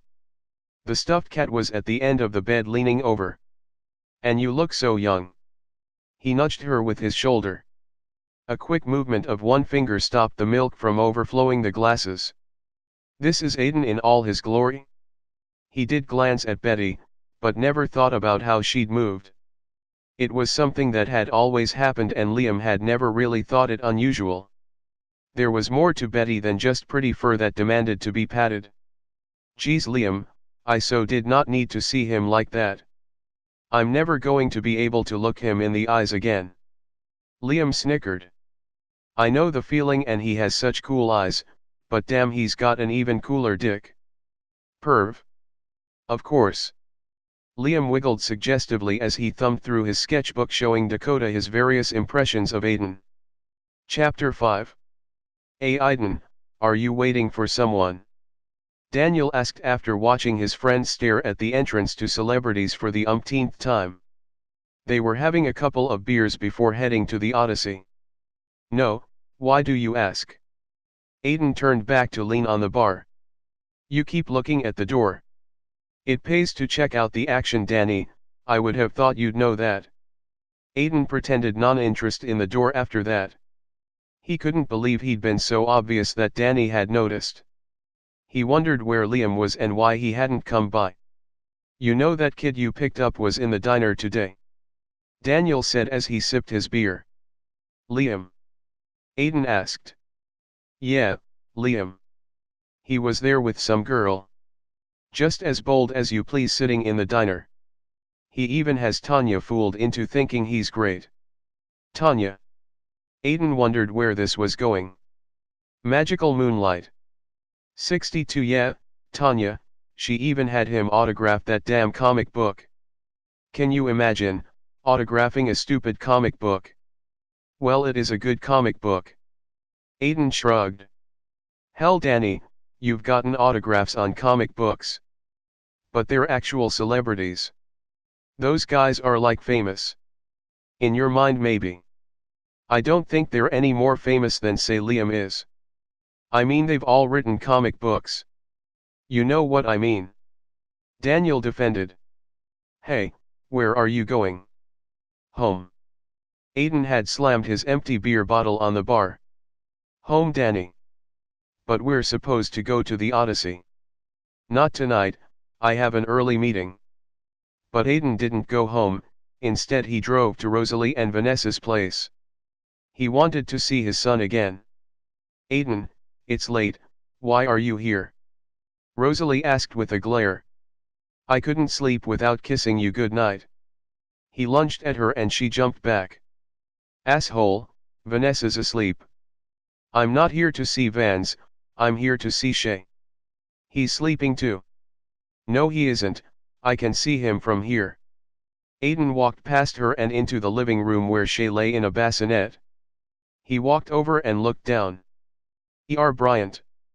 63. He leaned in and picked up the baby, holding him carefully, close to his chest. Aiden sat on a rocking chair with his son. He let his index finger trace the boy's face and then he looked for Liam's mark, finding it where he knew it would be. Somehow, seeing the mark, he felt better. He knew that no matter what, Liam would always protect his son. It was reassuring to know that the boy would have that protection. That he'd have someone out there who cared, because God knew, parents weren't always perfect. Waji or human, they weren't always perfect. The binding spell Liam had used was a strong one. Aiden couldn't feel any Waji in his son, and that was a good thing for now. There were too many variables. Not the least of which was the fact that Shay had been born of a human mother. He sat and rocked his son, binding them together in the old-fashioned way, through the magic of love, strengthening with each breath they took as he rocked, singing an ancient lullaby that had somehow come to mind. Rosalie wanted to protest, to throw the man out. But even she didn't have the heart to take the child from Aiden's arms. Instead, she turned off the lights and walked upstairs to her wife. Shay was in good hands for now. A week later, Liam and Dakota were sitting in the sunshine in a local park. It was a beautiful Saturday. Dakota sat on a swing while Liam sketched her from his place against a nearby rock. Magical Moonlight. 64. Liam. He looked up. It was Vanessa and Rosalie. Shay was in a stroller. Hey, he said and bounced to his feet. Hey little guy, you're looking good. The baby gurgled in pleasure at seeing Liam. The bond between them was strong. I'm surprised to see you here, Vanessa said. Dakota, he nodded to where his friend was swinging. And I come here a lot. It's a great place to sketch when the weather is good. He held up his sketchbook for Vanessa to see. "You're very good," she said with surprise in her voice. "Oh, Aiden." She blushed as she noticed the graphic detail of the sketch. Liam took the book back. "You have to admit he makes a great model." He grinned at her. "You should put some of your work in the GLC show we're having. The money raised will go toward the running of the place. Your work is good. I'm sure it would sell." "Cool." Dakota had bounced up to them. "Do it, Liam." "I don't know." He hesitated. It would bring him more attention than he wanted at the moment. "Please, we could use some saleable art. And it is for a good cause." Rosalie had been watching the way her son kept Liam in sight at all times despite his age. "I think you've made a fan of Shay." "Shay is special," Liam said. He placed a finger in the boy's hand, laughing out loud when Shay brought it to his lips almost as if he was kissing it. He looked. Bryant. 65. At Rosalie and Vanessa. "I'll do it. I'll put a few of my things in the art show. Who knows, maybe they'll bring in a couple of dollars." "What changed your mind?" Vanessa asked. "Shay, how could I refuse him?" Liam laughed, kissed his finger and touched it to the boy's forehead. "He does have a way of making you take him into your heart, all right." Rosalie agreed. "Even Aiden seems taken with him, and that's something I never thought I'd see." "He's his father," Liam said. "There will always be that connection no matter where life takes them. Aiden is a good man. Shay could have done much worse for a father." "Do you see much of Aiden?" Vanessa asked. "I mean?" She looked at Liam's sketchbook. "No, I haven't seen him since the day after Shay was born." Liam smiled. "But then, I'm in high school and Aiden isn't. We don't actually hang out with the same people." "Oh, we thought you and he..." Rosalie began. "Yes, Aiden and I have a relationship of sorts in an undefined sort of way," Liam replied. "But we do have our own lives to live. Perhaps I'll see him at your GLC show." "Aiden never goes to those kind of things." Vanessa dismissed the idea. "I think he'll be there this time." Liam smiled. "Dakota and I are heading to the diner for a soda. It's not far, do you want to join us?" Magical Moonlight. 66. Not today, we're on our way home, we've been shopping. Vanessa pointed to the bags stashed in the tray under the stroller. "But maybe another time. Let me give you the number of the person to contact for your submissions." "I can find it, don't worry about it." Liam smiled and, taking Dakota's hand, walked away, leaving the two women to stare after them. "He's very confident," Rosalie said as she watched Liam and Dakota disappear. "And Shay seems to like him." "I like him too. I'm not sure why, but there's something about him that reminds me of Aiden." Vanessa looked puzzled, trying to understand something she wasn't sure of. Liam was pleased with the meeting. It had gone according to plan, his plan, not that he'd ever let Dakota know. The thing about Aiden was, that if he wanted him to be interested, he had to pretend disinterest to a point. It was all about knowing when to hold back and when to give in.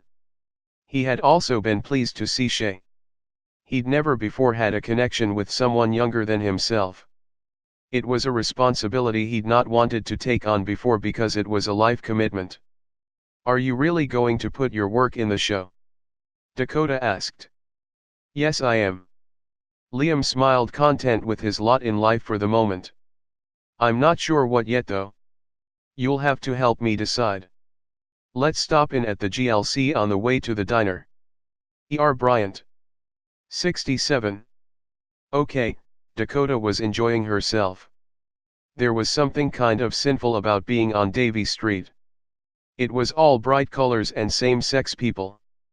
Street vendors and small shops filled with interesting things she'd never see anywhere else in the city. "Hey, isn't that Betty in that window?" They'd managed to find their way to Bulge, an eclectic and fun shop managed by Evan. It sold everything from clothing to accessories for the discriminating queen. Liam stared in the window at the display of spandex and torn jeans, sequins littering the window floor. In the center of the display was very definitely a turquoise and white plush cat. Sure looks like Betty. He grabbed Dakota's hand heading for the entrance to the store. Why goodness me, what brings you two in here? Evan bounced over, exuberant as ever, his tall lanky body posed unconsciously as if he was in a photo shoot. We were wondering about the stuffed cat in the window, Liam said after releasing himself from Evan's long-armed hug. Cat, we have a stuffed cat in the window. Evan snickered. This isn't that kind of store. We're more a clothing boutique, not a toy store, though we have been known to accessorize with toys that can be stuffed in places. He giggled. Liam ignored him as he looked in the window display. Where he'd been sure he'd seen the cat was a fanciful draped turquoise and white cashmere sweater.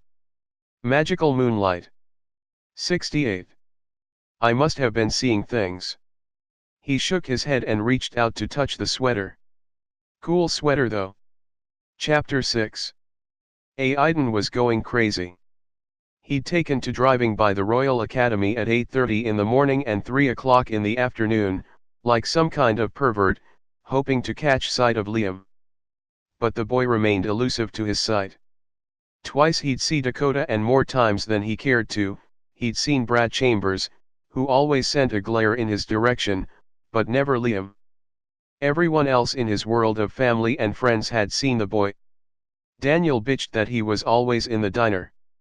Vanessa and Rosalie told stories of Liam's artistic abilities as well as sang his praises as a babysitter. Even Evan had run across the boy in Bulge. Aiden was reaching a point of desperation, something that was completely foreign to his nature.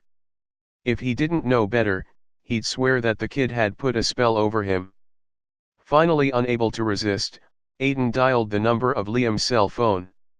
It was 7 on a Saturday night, and while Aiden would go out later, now was that magical Moonlight. 70. Quiet time when he found himself at a loss for something to do. Oh, he could check his email, or surf the net, read something, or channel surf, but nothing appealed, when all he could see was flashing blue and violet eyes and all he could feel were fingers tingling with electricity tracing circles on his skin. Liam's cell number hadn't been an easy one to get. But the week before he'd seen it on a piece of paper on Vanessa's fridge. She used it to call him for babysitting duties. Aiden didn't have to look for the number, he knew it by heart. The phone rang once, twice, and then Liam said, "It's about damn time, Macru Adri." And Aiden could hear the laugh in his voice. "Which boy, what are you up to?" Aiden drawled, he could feel the tightening his groin at the sound of Liam's voice. "Nothing special." Liam grinned to himself. "I can fix that." Aiden couldn't stop grinning. "I'll pick you up in 15 minutes. Tell you what, why don't I just drive to your apartment?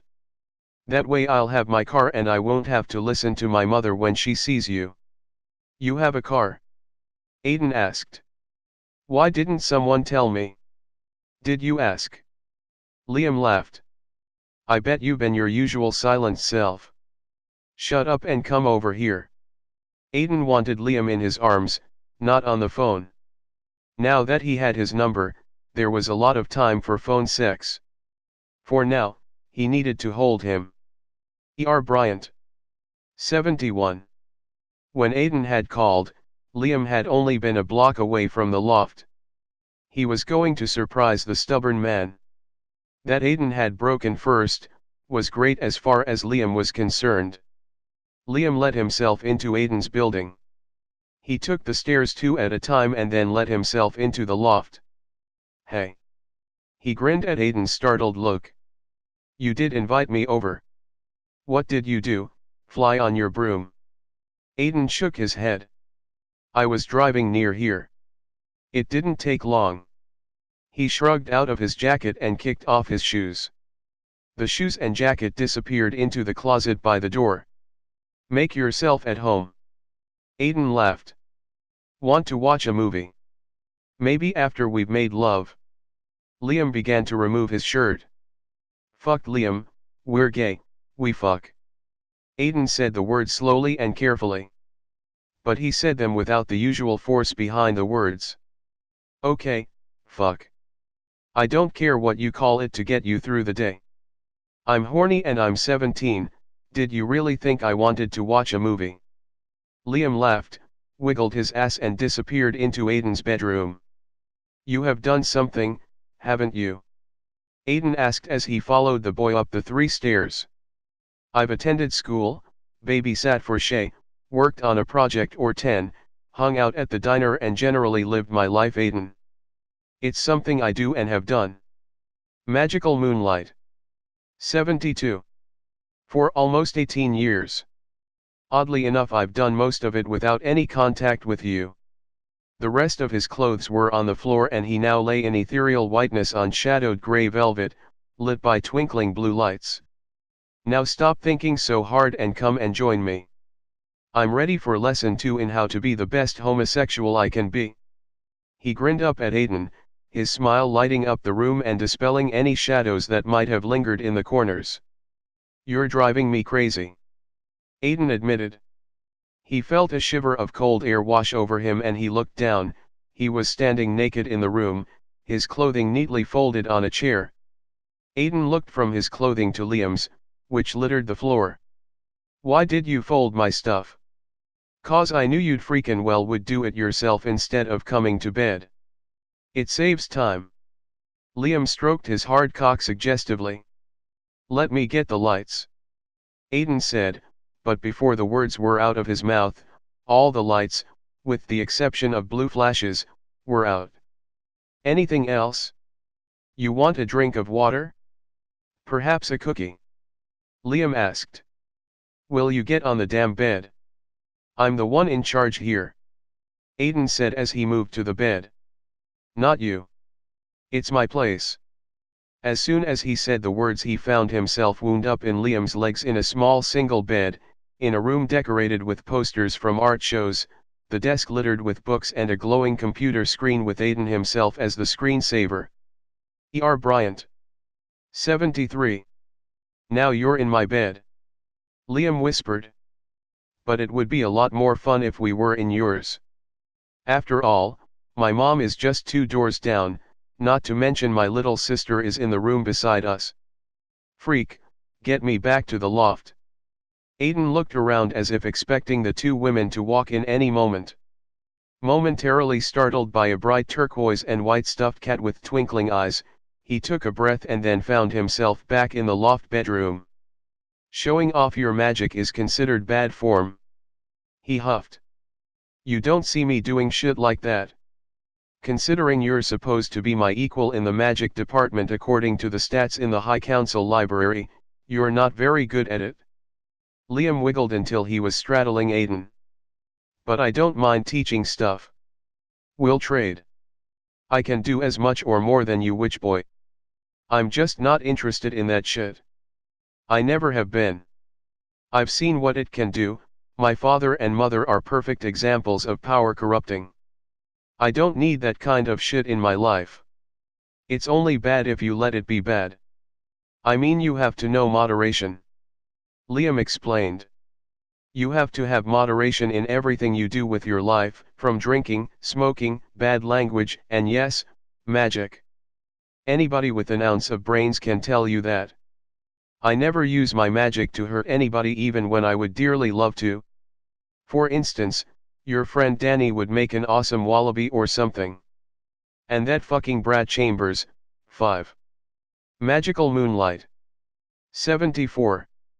Day-old roadkill would be too good for him, though I haven't actually entirely dismissed that idea. Shut up, witch boy, and show me some magic that I can relate to. Like perhaps it's time to see what kind of a blowjob you can do. Sounds like a plan. Liam moved lower until he was between Aiden's legs. I'll even leave out the magic and do it the old-fashioned way. After all, I wouldn't want to spoil you so early in our relationship. I don't do relationships.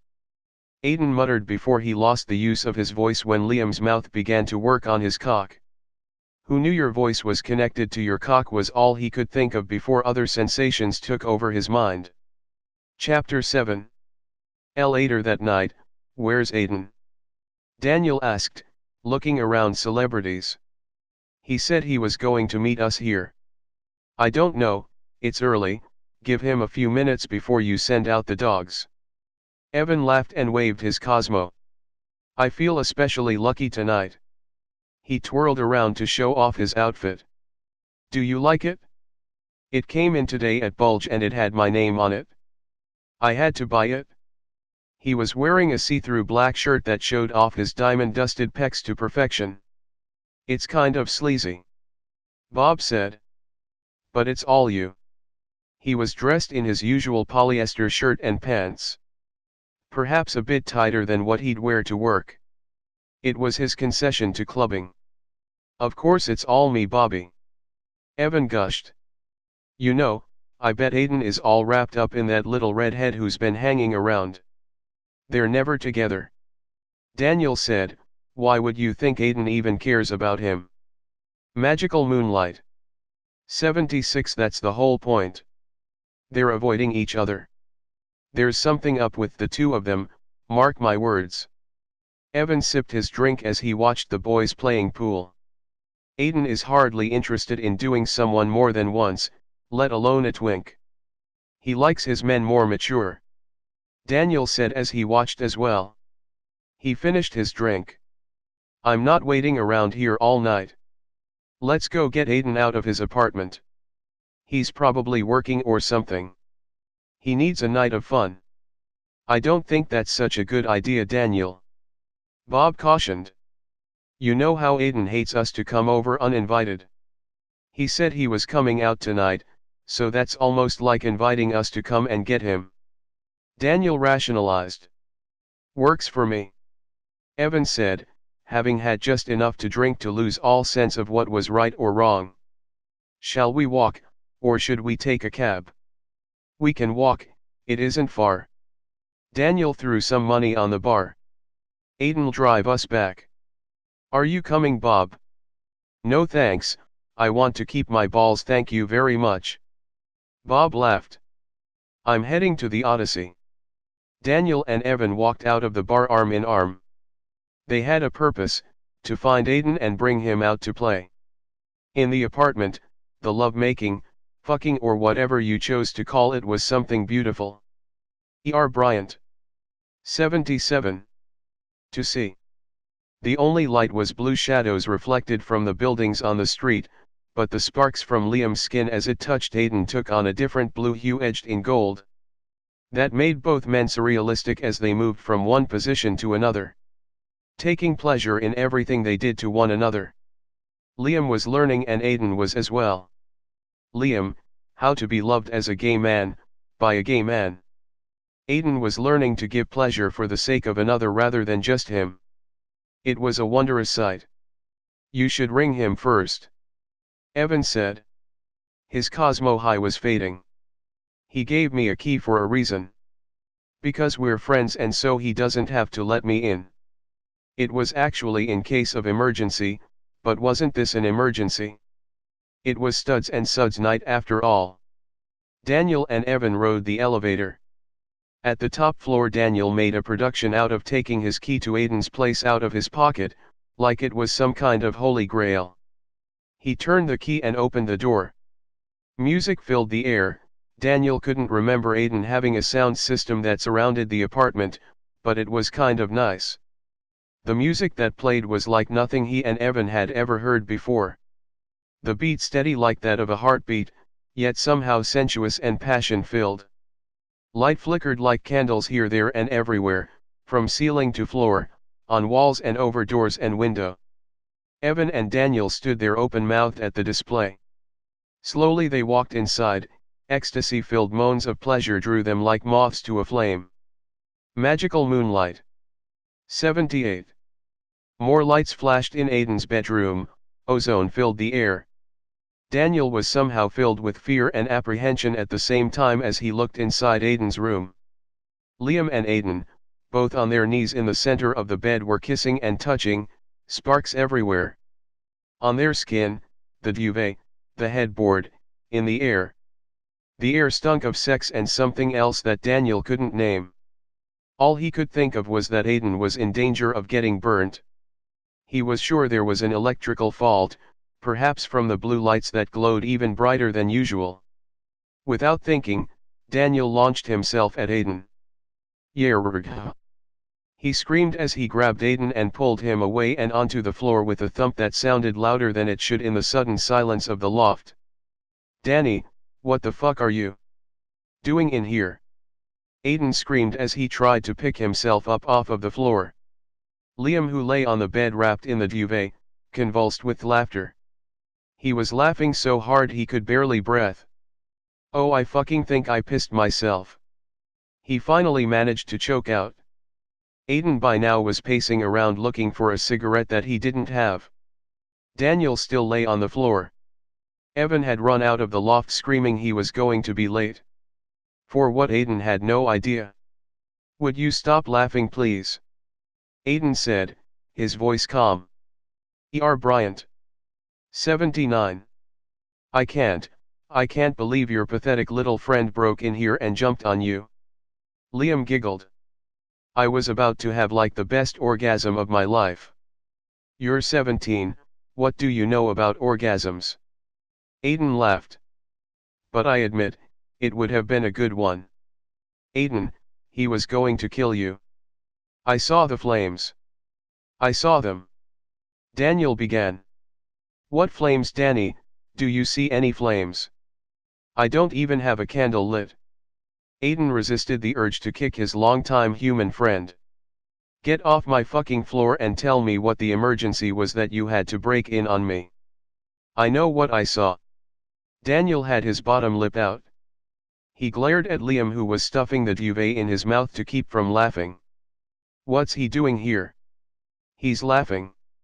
Aiden deadpanned, "and if he doesn't stop, I'm going to kick his ass." "Promise?" Liam said and batted his eyes before diving under the duvet and laughing again. He was 17 after all. Aiden rolled his eyes and then turned to Daniel. "Get out, Danny, but give me my key back first." "Aiden, he was hurting you." Daniel started again. "Danny, did I look like I was having a bad time?" Aiden said as if talking to a child. "Liam and I are consenting adults, well, one of us is more adult than the other. We were fucking." "Maybe you don't." Magical Moonlight. 80. "Understand, because you don't do it often enough. But trust me, that's what we're doing. Making love, we were making love." Liam's head popped up out of the duvet. "Call what it is, lover boy." "Oh pulies." Daniel sneered. "Give me a break." "Aiden fucks, he doesn't make love. He doesn't do either with you, so how the fuck do you know?" Liam snickered. "I'm thinking wombat, or maybe one of those fuzzy little rats with the long skinny pink tails." He looked up at the ceiling, the epitome of innocence. "What did he say?" Daniel looked puzzled. "He's a kid, he rambles." Aiden began to steer Daniel out of the bedroom. "Get out of here, Danny. It's late. I don't want to deal with you right now." Daniel walked down the stairs and looked around the loft. "Where did the music go? Did you turn it off?" he asked Aiden. "What music?" Aiden looked puzzled. "The music, there was music playing when we came in," Daniel said as he looked around the loft. "There were lights all over in here. There's nothing now. It was an optical illusion, Danny. You probably heard the music from next door. The walls are thin.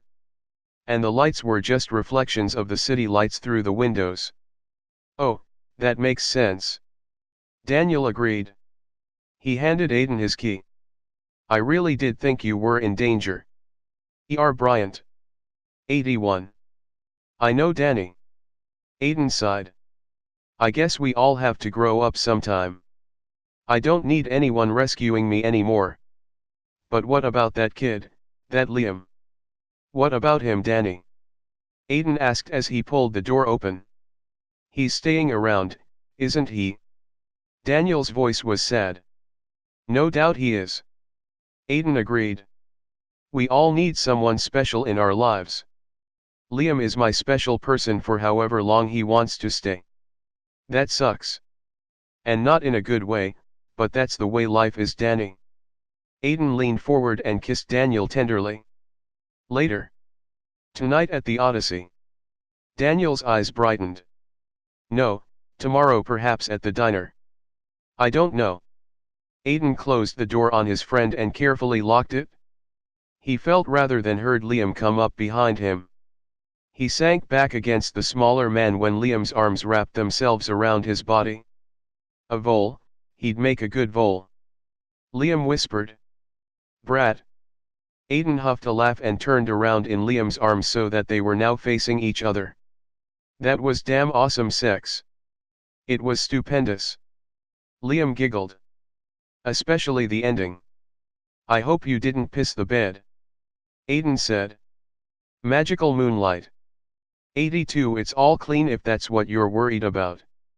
Liam said as he looked up into eyes greener than he'd seen before. You know we're good for each other. We bring out things in one another that have been somehow hidden. He touched the corner of Aiden's eye. Like your eyes, they've become more green each time we make love. Fuck. Whatever. Liam smiled, his smile hidden as he buried his face in Aiden's neck. You inspire me to paint in different mediums, to sketch in more detail, to think of things I've ignored. All that, and we've only been together twice. Aiden tried to joke, but he knew exactly what Liam meant. There was something that happened to him with each meeting. Some kind of inner strength that built up more and more. And he supposed that had he been interested in working magic, something he wasn't. He supposed it would be more powerful than before, and perhaps his magic was more powerful. He hoped he never had to find out. He'd been born into a Waji family, that didn't mean he had to like it. Come back to bed. We'll hold each other and sleep when we can. Sounds rather less bionic. Aiden muttered, but willingly followed Liam back to the bedroom. It sounds normal, Aiden. It's what lovers do no matter what sex, no matter human or Waji. It's what lovers do. Liam settled himself under the duvet and waited for Aiden to get under with him. The older man thought about it for a moment and then climbed. E.R. Bryant. 83. In 2. Liam moved over and Aiden held up his arm for Liam to cuddle closer. It was an automatic gesture, not one Aiden was familiar with, but one that seemed right when it was Liam who moved into the position. 2 weeks later found Liam and Dakota on the way to the GLC. Are you excited? Dakota asked, wiggling in the driver's seat of her car. It's like your first show. Dakota, it's for charity. I'm not going to get anything out of this. Liam laughed at her excitement. Sure you will. You'll get recognition for being a great artist in the making, and your mom will see you have more talent than she realized. She clamped both her hands over her mouth, letting go of the steering wheel. Oops. She grabbed the wheel again. Sorry, but she asked too many questions. You know I can't lie. Please tell me you didn't. Liam buried his head in his hands. Not my mother.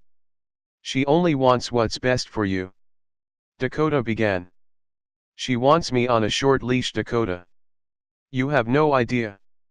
I'm not supposed to even go over to Davy Street. I'm sure as fuck not supposed to have a boyfriend. And I'm absolutely not supposed to lose my virginity, any virginity. No fucking, sucking or hard kissing. Those are the rules. Magical moonlight. 84. Well, you've pretty much broken all of them. What can she do? I could spend my life as Toad. Liam thought to himself. You have no idea what she can do. He muttered. And not just to me, but to Aiden as well. I think you're being a drama princess. Dakota scoffed as she turned into a parking spot near the GLC. I can't wait to see which ones you decided to put in the show. They had chosen 10 a few weeks before, and out of those 10, Liam was putting in 4 sketches and an oil. He was hoping the oil would bring in some serious money for the center. Liam wanted to scream and shout and generally have a hissy fit. But instead he got out of Dakota's car and hoped for the best. Liam, the work you've donated is amazing. It was Vanessa on her way into the building. Thanks Vanessa. He smiled. Can I hold Shay? He asked. The baby was doing his best to leap out his mother's arms and into Liam's, despite his age. He seems to want you to do just that. She laughed and handed her son over. They continued on up the stairs and into the center. Rosalie should be here any minute, she had to work late. She works hard. Liam said as he made faces at Shay who giggled and cooed. Aiden does too. Yes, Aiden has always been a hard worker. He had a hard life, put himself through university and everything. She smiled. That's where we met. Didn't his parents pay? I mean I would have thought. His voice trailed off. Wajee parents. E.R. Bryant. 85. Always made sure their children were educated. What in hell was going on? He had a math scholarship, but I don't know why his parents didn't help him. He didn't really talk about them. I'm not sure he even sees them now. No kidding. Liam was puzzled. He'd have to find out what was up with Aiden and his parents. Shay gurgled and smiled up at Liam, waving his hands in the air. He's really getting big. I think he'll be tall like his father. She said. Liam, there you are. He turned at the sound of his mother's voice. Hello Dakota. Hi Mom. He smiled. This is Seamus and his mom Vanessa. Vanessa, this is my mom. Hello. She smiled at Vanessa and then looked inquiringly at Liam who still held Shay. Your son is quite handsome. She said. He looks a lot like his father. Vanessa said. Oh, is he here? Morgan looked around the room. It was now crowded with people looking at the artwork. Oh, I'm sure Aiden won't come. He never supports the GLC. I'm sure he thinks it's beneath him. Vanessa smiled. Oh, there's my wife. She waved at Rosalie who had just come in the door. Your wife. Morgan looked from Liam to Vanessa, to Dakota, and then to Rosalie. They're lesbians, Mom. Liam said. Aiden is a friend. He donated his sperm to make Shay. Yes, he did it in a cup. Dakota shivered dramatically. It's so gross. Magical Moonlight. 86 Interesting. Morgan said. I'd like to see your work Liam. You never show us at home. You're never interested. Liam said. He handed Shay back to Vanessa after kissing him on the forehead and then on the end of his nose, making the baby giggle. Later lil guy. It's over here. He nodded toward a part of the wall where a crowd stood admiring the artwork. Oh, my, you have a lot of people looking at it. Morgan was pleased. She knew her son would succeed at being an artist. She began to stroll over, Liam following reluctantly. Oh, that's a lovely picture of Molly and her doll. Morgan said. I'm surprised you got her to sit still long enough. And there's Shay and his mother. You really should give that to Vanessa. It's a sale for charity Mom. I can't give them away. Liam, did you do this? Morgan stood in front of two sketches, both of nude males. One was of Brad Chambers when he stood in the locker room at school. Of course Liam had made sure nothing would identify him. He did want to live to see 18. The other one was Aiden, sleeping after a passion-filled few hours of sex. There was no mistaking who that one was if you knew Aiden Makru Adri. It says Liam Taylor in the corner. Unless there's another one, that would be me. Watch your mouth. Morgan hissed. I'll talk to you later about these two sketches. E.R. Bryant. 87. Liam tried to steer her away from what she would see next around the next corner. Look, there's some nice landscapes over there. He nodded to a far wall. Liam, I'd prefer to look at these works on my own, thank you very much. Morgan patted his cheek. Don't worry dear, I can see you're very talented. Your father doesn't have to know about the subject matter of your sketching. He's not my father. Liam mumbled. For of course Cecil Taylor, the celibate Grand Wizard of the High Council, was not only celibate, but also supposedly virginal as Waji law dictated. Liam was determined to find his real father, but that was something he kept to himself. It was strictly forbidden. He is your father for all intents and purposes. Morgan replied. I'll not have you saying anything else. And then she stepped around the room divider and was faced with a painting that already had been sold for an incredible donation of $5,000. It had been purchased by a wealthy gay couple that was planning on it being the focal point of their collection in their new home. His mother stood silently in front of the large canvas. She was unable to speak, so powerful was the painting on the wall in front of her.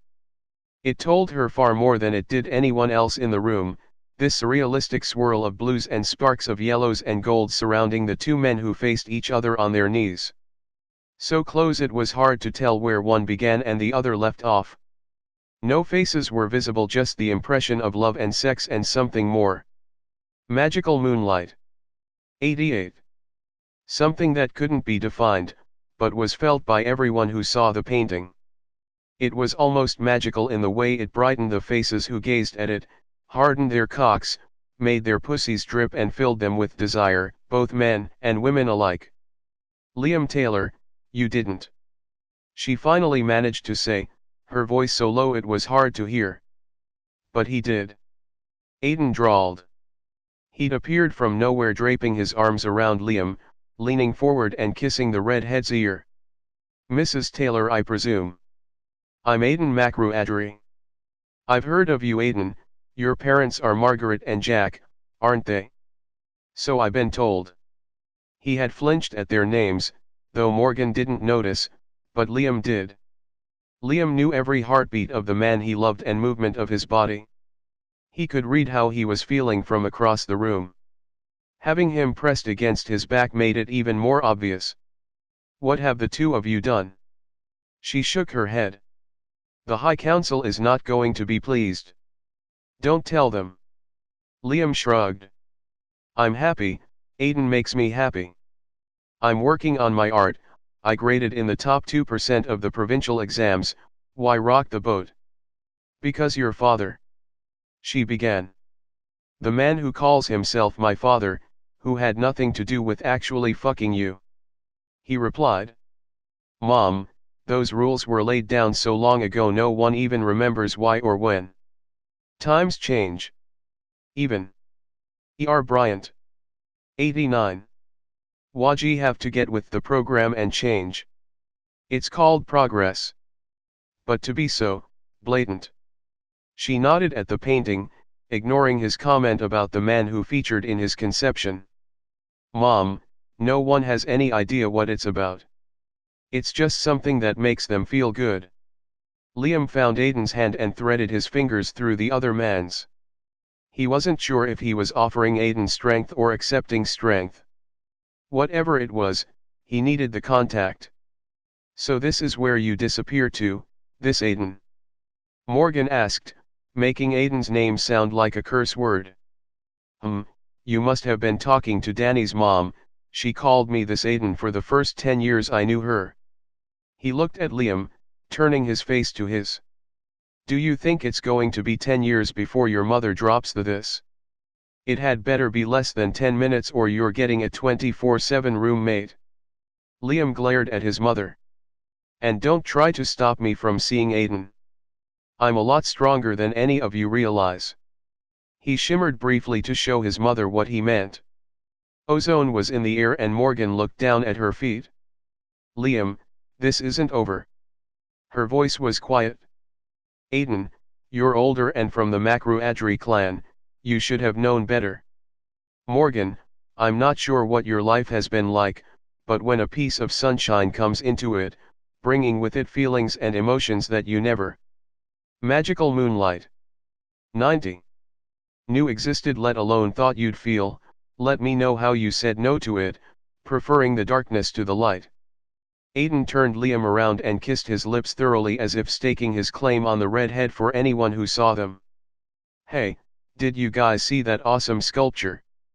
Dakota asked as she bounced up to the three of them. "Hey Mrs. Taylor, aren't Liam's pictures cool? The blue one made lots of money for the GLC. Vanessa and Rosalie said they're going to be bugging you all the time for art donations." "Swell." Liam laughed, glad of Dakota's interruption. "I'm starving, let's go to Hamburger Mary's." "Mom, do you want to come? I'll let you pay." "Liam. I'm not sure." She hesitated, wondering at this boy who was her son. He seemed to have grown up overnight. "You'll love Hamburger Mary's," Dakota said. "The food is great and the atmosphere is really cool. It's only down the block. They have the best cheeseburgers and real milkshakes, not the kind that come out of a machine." "How could I resist that?" Morgan laughed. "Aiden, are you coming with us? I'd love to get to know you better." Liam squeezed Aiden's hand gently. "It'll be fun, Aiden. My mother's not too bad most of the time." "Why, thank you dear for the vote of confidence." She laughed. If anyone saw her with Aiden, she could always say it was research. "Dakota, lead the way. Aiden and Liam will catch up with us," she wanted. Bryant. 91. Her son to have a few moments alone with the man he so obviously desired. "Will your mother cause problems?" Aiden asked. "I think I've done that myself." Liam shrugged. "I never intended to follow their celibacy shit. I think it's stupid. I had always planned on challenging the law." "You want to take your place on the High Council?" Aiden asked. "Because frankly Liam, I don't want any part of Waji politics. I've avoided it all of my life and don't plan on changing any time soon." "Aiden, I'm 17. I have a lifetime of things to experience before I start challenging a bunch of old wizards for my rightful place on the council. When the time is right you can make your decision then, if you want to be with me as my partner. But for now, let's just keep on as we are. We're learning about each other and growing in our lives. Both of us have a lot more of that to do before we make any kind of more permanent decision. Waji made for life and I don't plan on challenging that particular rule. It isn't a rule witch boy, it's a fact of life. Waji love for life whether together or apart." Aiden put his arm around Liam's shoulder and began to lead him to the door. "By the way, when did you do that sketch of me? How did you know it was you?" Liam teased. "Brat." Aiden laughed. "Aiden, you came." Vanessa stopped them before they reached the door. Magical Moonlight. 92. Hey Shay. Aiden picked his son out of Vanessa's arms. "Of course I came, Liam's work is being shown. I see it all sold." He leaned forward and kissed her cheek. "I bought the one of you and Shay for you. I thought you might like it. Makes you look rather Madonna-like." "Wonderful. I was admiring the picture and disappointed when I saw it had sold." Shay was reaching out to Liam. "My son has a thing for you witch boy." Aiden laughed, handing the baby to Liam. "I have a thing for him." Liam put his face down and blew kisses into the baby's neck. "Shay, you are growing and learning more and more each day." He looked at Vanessa. "I think having a child is a wonderful thing. You make a great mom." He smiled at her. "Of course having a perfect child helps." "Such a flatterer." Vanessa laughed. "I see why you're taken with him." Her eyes twinkled with happiness when she looked at Aiden. There was something almost softer about her friend since he and Liam had been together. "We're going to the diner for something to eat," Aiden announced. "Give my son back to his mommy, your mommy is waiting." "Aiden Makruadri is having dinner with his mother-in-law," Rosalie said, coming up to them. "I never thought I'd see the day. Liam's mother is hardly my mother-in-law." Aiden snapped. Liam, hand over my son. Bryant. 93. Your daddy is such an impatient man. Liam said to the boy. I'd better give you back to your mommies before he throws a tantrum. He handed Shay to Rosalie. I read you won the Walker case. Not bad. He said. In fact, it was darn good. Thank you. I didn't know it had been reported in the paper. Rosalie actually flushed that someone knew her work. It wasn't, it was on the net. I understand that the ruling will mean a lot to families in the future. Thank you. Rosalie said, pleased with the boy. You should try and keep this one, Aiden. Aiden huffed a non-committal laugh, while leading Liam out the door. Time to stop the bullshitting. Mommy and Hag await their stalwart men. Chapter 8. Will the meeting of the High Council come to order? Cecil Taylor stood at the front of 35 council members. He was on a raised dais made from a solid piece of rose quartz. He waited for the murmur of voices to quiet and all attention was focused on him. It has come to my attention that Zane, Black Wizard of Lower Vancouver, has broken his covenant with our council and allowed his son to be trained in the dark arts. Cecil paused for effect. We are meeting here to come to a decision about a suitable method to deal with this event. Brad Chambers, the son of Zane, will soon graduate and be released into the world. We don't want a repeat of what happened with Zane 5 years ago. The fact is Zane Chambers' parents were killed by the previous council. Someone stood up, shouting this fact into the air. It stands to reason that Zane Chambers is within his right to demand retribution. Magical Moonlight.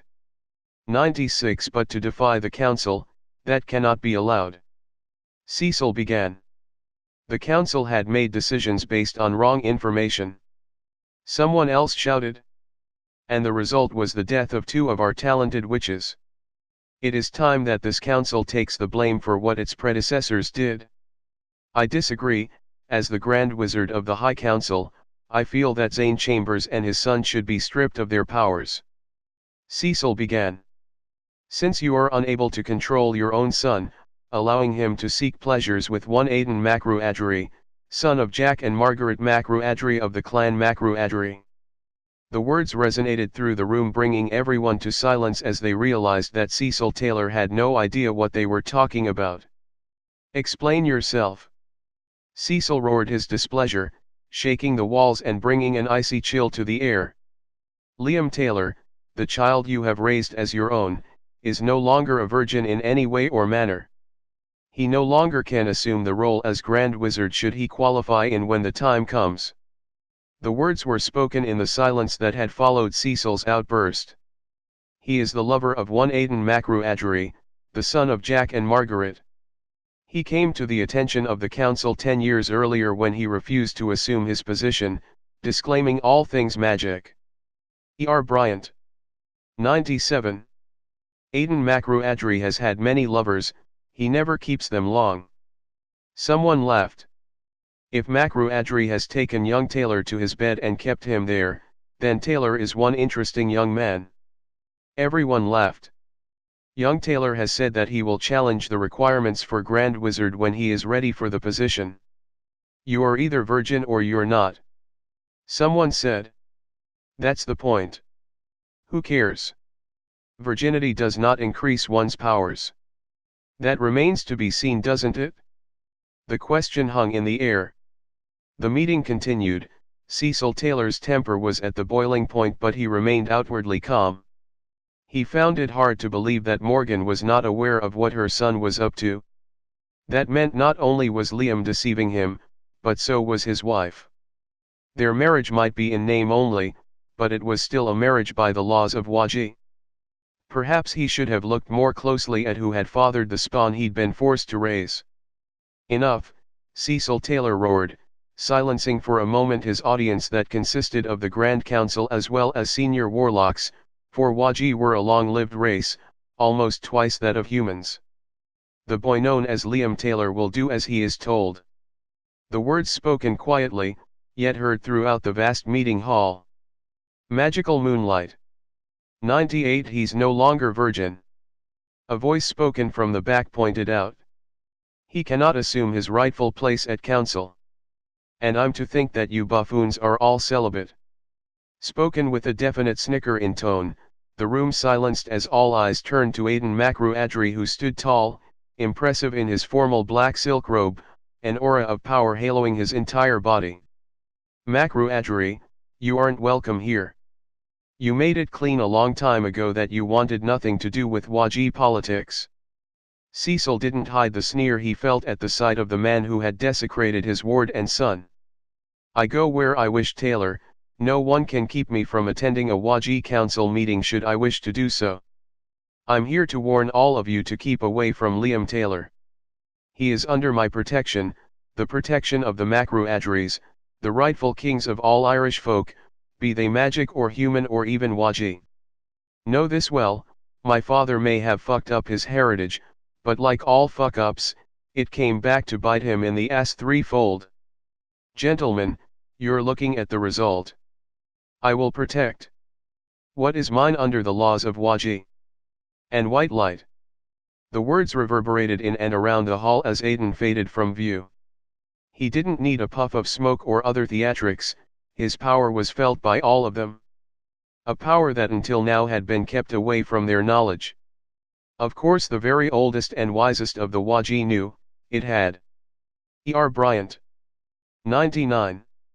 Not only been foretold centuries before, but something they had been waiting to see before they allowed themselves to return to the dust of the earth. Chapter 9. In the weeks since Liam finally became involved with Aiden, he discovered that his newfound love came with a number of friends that couldn't be ignored. Which was strange for the young Waji, as he'd never been particularly fond of anyone other than Dakota. He viewed his interaction with the entire gang, much like he would any kind of science experiment. It was one thing to develop a relationship with Rosalie and Vanessa, they were after all Shay's mothers. Danny was an annoyance because he was the human equivalent to Dakota, though far more irritating. Lisa came hand in glove with Danny. She was his mother after all and had been of some benefit to Aiden as he grew up. But then there was Evan and Bob. Shay actually liked Evan. He liked the man's ever-positive outlook on life and his unapologetic fashion sense. So he was understandably confused when he wandered into one of the many Starbucks expecting to have a few moments to himself when he 102 magical Moonlight discovered Evan nursing a latte that was being watered down with his tears. "What's up?" Liam asked, sitting on the sofa next to his friend. "Can I help?" "No one can help." Evan sniffed. "Bob and I went to get tested and I think I'm positive." "Ev, you aren't positive." Liam could speak with authority.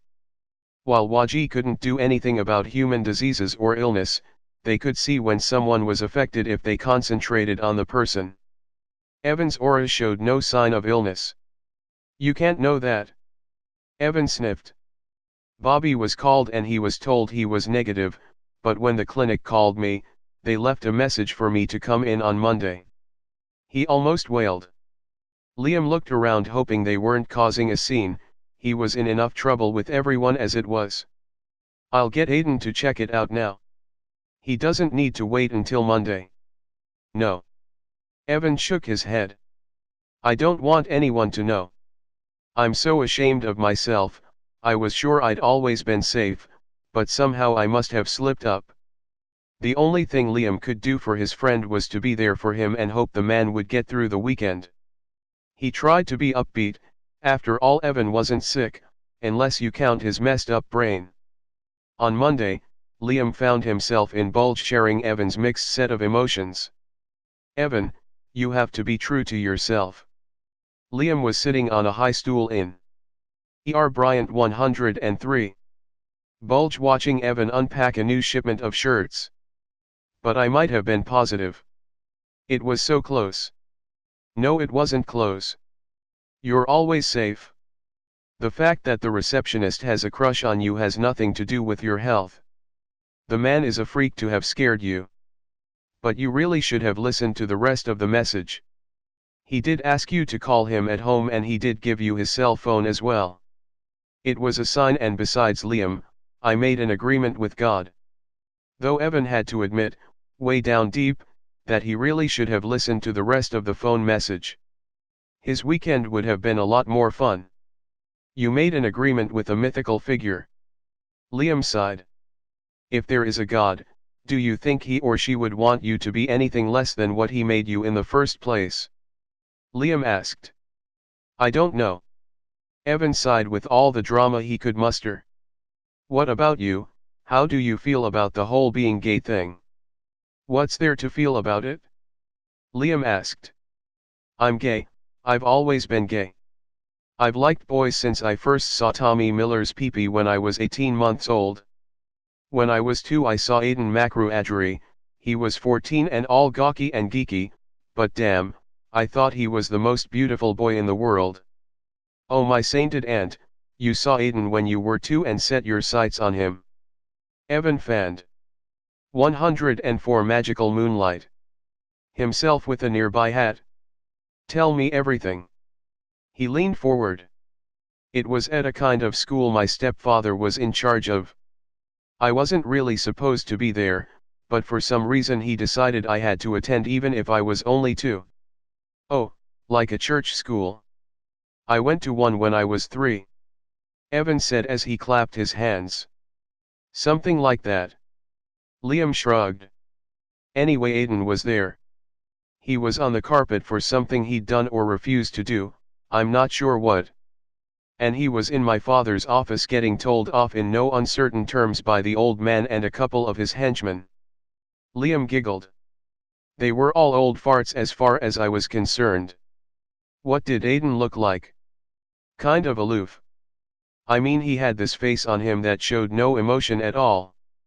His eyes were focused on something across the room and it was apparent to me, and I was only 2, that he wasn't listening to one word that was being shouted at him. Oh, I know that face. Evan giggled. I've seen it lots of times. Yeah, I've seen it too. Liam giggled. Especially when he doesn't get his own way about something. He looked at Evan. The point I was trying to make is that you are either gay or you aren't. But I made a deal. Evan said. I'm negative. You're weird, that's for sure. Liam giggled. And you're flaming, to put it mildly. But you aren't. E.R. Bryant 105. Straight, not even close, no matter what kind of deal you made. But I can stop being gay. Evan tried looking away for a moment. I really can try at least. At the meetings they say that all of them have been able to straighten out. In his distress, Evan had found a group called Emissaries of the Divine, a group that swore they could straighten out men and women who were gay. What they meant was that they've all developed a technique for living a lie and making a mockery out of their lives. No doubt not only ruining their own lives but the lives of everyone even remotely close to them. Liam shook his head. He got off the stool and walked over to Evan, putting his arms around the taller man and hugging him close. Evan, I'm not going to tell you what to do. No one can do that, and I mean no one, including your little emissary groupies. You have to decide for yourself if you want to be Evan Lily, Flaming Queen, or some heartbroken shadow of your real self. He kissed Evan tenderly but with all the skill he'd learned from Aiden. Let me know what happens, he said before slipping out the door, leaving Evan breathless from the kiss and envious of Aiden Macru. Liam walked down the street, aware of the members of the High Council who had suddenly taken an interest in the shops on Davy Street. Like he was too dumb or young to realize that they were spying on him. He'd effectively blocked all of their attempts to magic him off the street. He was more talented than 106 Magical Moonlight. Any of them, and they now had it confirmed. His mother had called him today at school and suggested he stay away from the house for a few days. His father, or rather Cecil Taylor, was on the rampage. He'd found out about Aiden and he wasn't a happy wizard. Unable to concentrate, Liam had skipped school. He'd stopped at Bulge to visit with Evan and hopefully convince his friend that gay was the way to stay. Aiden was on a business trip to Toronto, so he was temporarily out of reach by both Liam and the Waji freaks. Liam figured he could hide out at Aiden's apartment without either Aiden or his father finding out. Aiden, who proclaimed to rarely if ever use magic, had secured his apartment with an effective locking spell. Effective to most, but not to Liam, who laughed when he discovered the spells, right before he removed them. He was going to have to bring Aiden up to speed with some of the more modern methods of safekeeping spells. It was rather exciting to be in the apartment by himself. Liam moved around making changes as if the loft was his and not Aiden's. He figured he could change it back before Aiden came home. First he relocated the television, and then, not liking that, he used a bit of magic and made the screen larger until he was satisfied that it suited the space better. The sofa was next. It had to be one of the hardest damn sofas Liam had sat on in his life. He had to wonder about the Italian asses who sat on their Italian designs. They Bryant 107 must have some kind of padding that American butts didn't have. But he liked the lines of the sofa, so he made it 2 feet longer, and in place of the foam that was inside, he had memory foam appear covered in duck down.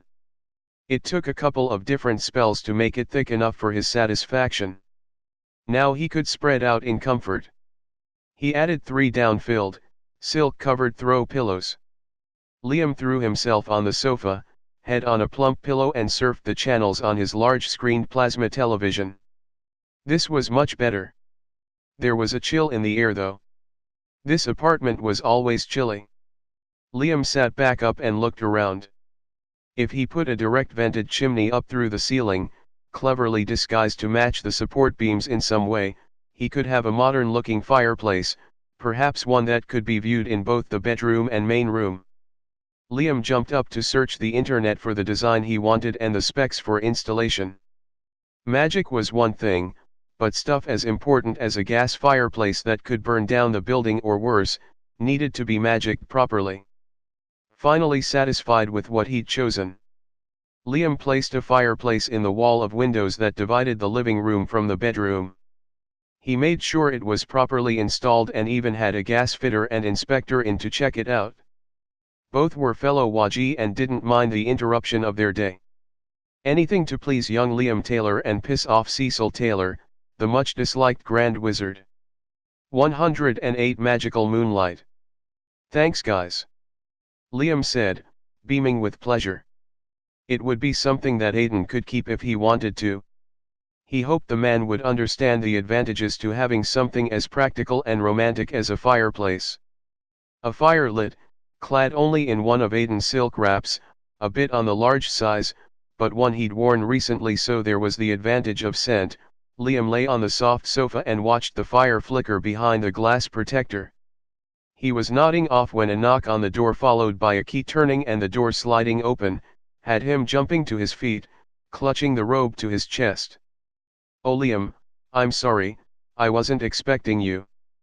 Vanessa stepped inside, Shay in her arms. "Seamus has a bit of a fever and I wanted to ask Aiden some family medical history before I start to worry." She laughed nervously and looked around. "There's something different about the place." "Yeah, I'm here." Liam grinned. He held out his arms for Shay and kissed the boy's forehead. "I suspect he's teething. He's the right age. Did you check his gums to see if they're red or swollen?" "No, I never thought." She looked embarrassed. "You think that's all it is?"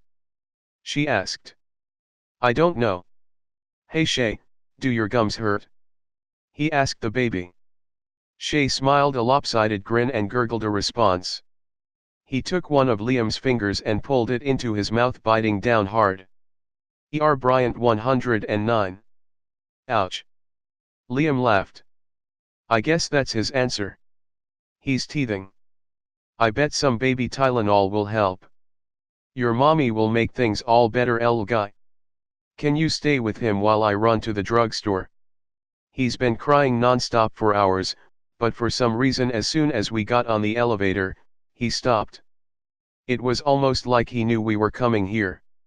"Sure, I'll watch him." Liam smiled down at Shay. He watched Vanessa walk out the door and slide it shut. Okay Shay, I need to get some pants on if your mommy is going to be hanging around here. Liam carried the baby up to the bedroom, placing him on the center of the large bed. Shay laughed out loud when Liam made a light show on the ceiling for him to watch as he found a pair of Aiden's sweats and slipped them on. He was going to use the bottoms of the silk robe, but he'd tried them earlier and they were too long and looked ridiculous. The sweats at least were meant to be baggy. Okay, that's done.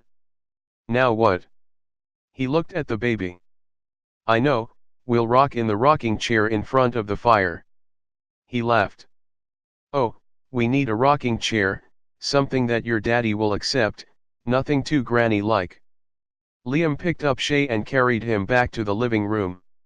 Shay watched him intently. Now let's see. Liam was at Aiden's desk, searching for rocking chairs on the internet. We need something Italian in design, ridiculously expensive and uncomfortable. Your daddy will like that best. I can fix the comfort part, don't worry. 110 Magical Moonlight. When Vanessa returned, she found Liam rocking gently in a white leather designer chair in front of a fireplace. Shay was sleeping soundly, his small hand clutching one of Liam's fingers. You two look so comfortable, Vanessa said, taking her coat off. I never knew Aiden had a fireplace and a rocking chair. She sounded surprised. It's been here a while. Liam shrugged. A couple of hours must count as a while. Shay seems to like it. I think his fever is down a few degrees. Rosalie is out of town. I just didn't know what to do. Vanessa looked away, she wasn't quite telling the truth. She thought she and Aiden could have a mother/father bonding moment over Shay who wasn't feeling well. Liam looked hard at her and she knew that he knew what she'd planned. Aiden is out of town for a couple of days on business. You should have called him, I'm sure he has his cell phone with him. Oh, I never thought. Her voice trailed off. What are you doing here if Aiden is out of town? Her voice accused as she tried to turn the tables on Liam. I'm staying here for a week or so. Liam said. Aiden knows. Well, he didn't know, but he was sure to find out once Vanessa had a minute to herself. You're only 17, you should be at home, not staying with a man 12 years your senior. She began her rant. Just a minute. I'm 18 on Saturday and frankly it's none of your business if I'm staying with. E.R. Bryant 111. Aiden. He smiled to take the sting out of his words. Aiden needs someone in his life who cares about him.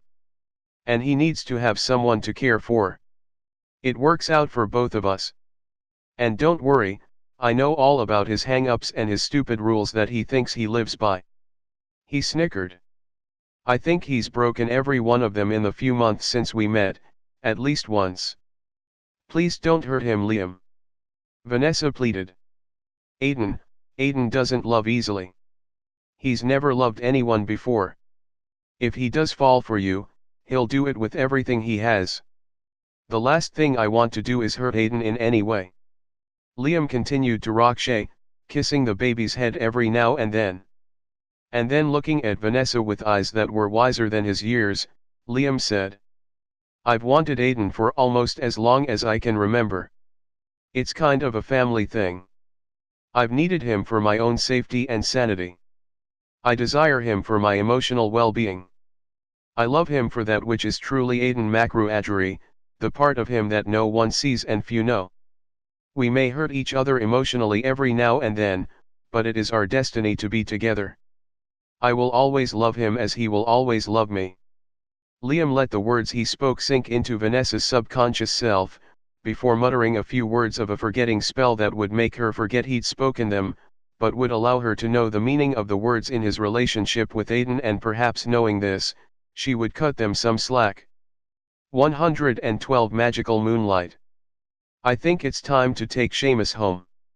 Vanessa said, taking the baby from Liam's arms. When you talk to Aiden, tell him we're sorry we missed him. She smiled, placing a small cap on Shay's head. Would you and Aiden like to come over on Saturday? We could have dinner. I'll talk to him.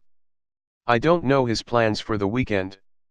Liam stood up, his arms felt empty without Shay in them. The buzzer rang and Liam went to answer. Hey. It's Dakota and I have food. His friend called up. Come on up. Liam beamed at Vanessa. I guess I get to eat tonight. I think I need to go grocery shopping. Aiden doesn't know what that big steel box in the kitchen is for. He thinks it's a water cooler. Vanessa laughed. I think it has to do with his childhood. From what I gather, his mother wasn't exactly motherly and they never had much in the way of food around. She'd buy what they needed on a day-to-day basis, if she remembered. His father thought that the three basic food groups were rum, rye, and beer. Liam laughed. I guess it's up to me to show him that we can keep actual food in there. You know, Liam, I think you may be good for Aiden. He needs to have someone around who really cares for him and not just in a sexual way, but his physical and emotional needs as well. Thank you, Vanessa. Liam flushed with pleasure. I'm going to do my best. I may be young. Bryant 113. But I know what I want and better yet, how to get it and value it when I do. Once Dakota arrived, Liam locked the door and then put a spell on it so that no one could get in despite having a key. He wanted to relax with his friend in front of the fireplace without interruption. Dakota was already kneeling on the floor with the pizza she'd brought. Liam added some paper towels for napkins and grabbed them both a cold beer from the fridge, grimacing at the fact it was some kind of imported crap that Aiden thought tasted good, but as far as Liam was concerned tasted like piss. At least it was cold. So my little stud muffin, what brings you up to my apartment? Liam drawled in his best imitation of Aiden. Dakota snorted beer and laughed when she recovered. I knew you'd be hungry and thought I'd visit. Besides, I've always wanted to see what this place was like. She looked around. It's kind of cool, sort of like an old movie set. Hey, you never said you had a fireplace. All the better to fuck in front of, my dear. Liam said while wiggling his eyebrows. I think I need a furry rug there though. He made a mental note to add one as soon as his friend went home. I can't stay long, Dakota began, still giggling. My mom thinks I'm at the mall. It is a school night, you know. How could I forget? Liam sighed. It's not like I don't have half the free world reminding me. You'd. 114 Magical Moonlight. Think none of them were ever 17 and horny before. Liam was more than ready to relax when his friend finally left. A wave of his hand disposed of the leftover pizza and grease-covered napkins. It was time to spend some moments daydreaming about his favorite warlock. Kicking off Aiden's sweatpants. Liam grabbed a bottle of beer from the fridge and headed back to his comfy sofa. He lay down and then made sure all the lights were turned off and down. It was a little thing, but he liked to use his magic when he could. At home it was impossible to use any. He was always being watched for signs of how powerful he was becoming. To confuse the issue, Liam rarely if ever used magic anywhere near any of his family. To amuse himself and to add to the atmosphere, he sent some dancing sparks to play near the shadowed ceiling. Head back, he relaxed, allowing himself finally to think of Aiden, who was busy in Toronto, no doubt misbehaving at some club by this time of night. Liam grinned to himself. Aiden could fuck or be sucked by anyone he could find, but he'd never be able to get Liam out of his mind. It hadn't been a magic glimmer that bound them together, but rather a binding spell someone close to both of them had put in place before either one was born. The phone rang and Liam contemplated not answering it. After all, he wasn't supposed to be there. And then he thought, why not? Macruadri residence. He said, trying to sound official. Bryant 115. Well, if it isn't my witch boy in his new persona as my personal houseboy. Aiden drawled. Vanessa must have called you when she hit the street. Liam sighed and lay back on his silk pillow. Yes dear, she did. Aiden mimicked Morgan Taylor. And to my surprise, I find not only do I have a house guest, but a fireplace now. Any more surprises, or is that it? Maybe a couple more. I'm just trying to make it more comfy in here. You have to admit it was early hotel room decor. Very impersonal. Liam, don't you dare mess around with my apartment. It is just the way I want it to be. Aiden enunciated clearly. What are you doing in Toronto? Liam asked, changing the subject. Working. What are you doing in my apartment? Relaxing. You should try it sometime. Liam laughed. When are you coming home? Why? I was going to cook something for you. I think you eat too much takeout. Just what I always wanted, a little wife with a big dick, barefoot in the kitchen. Sarcasm dripped from Aiden's voice. At least I'm not pregnant. Liam snickered. And thanks for the big dick part. I expect it'll get bigger the older I get.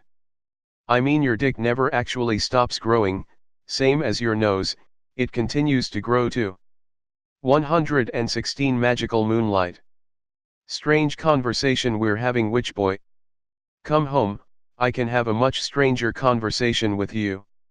Liam's cock was hard and he began to stroke it. I understand you were wearing my black silk robe. Yeah, I like it, that's why we needed a fireplace.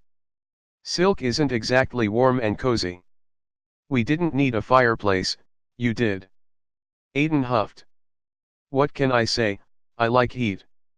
Yes, we've already established you're a delicate flower. Now get your ass home and out of my apartment and make sure you set the locks again.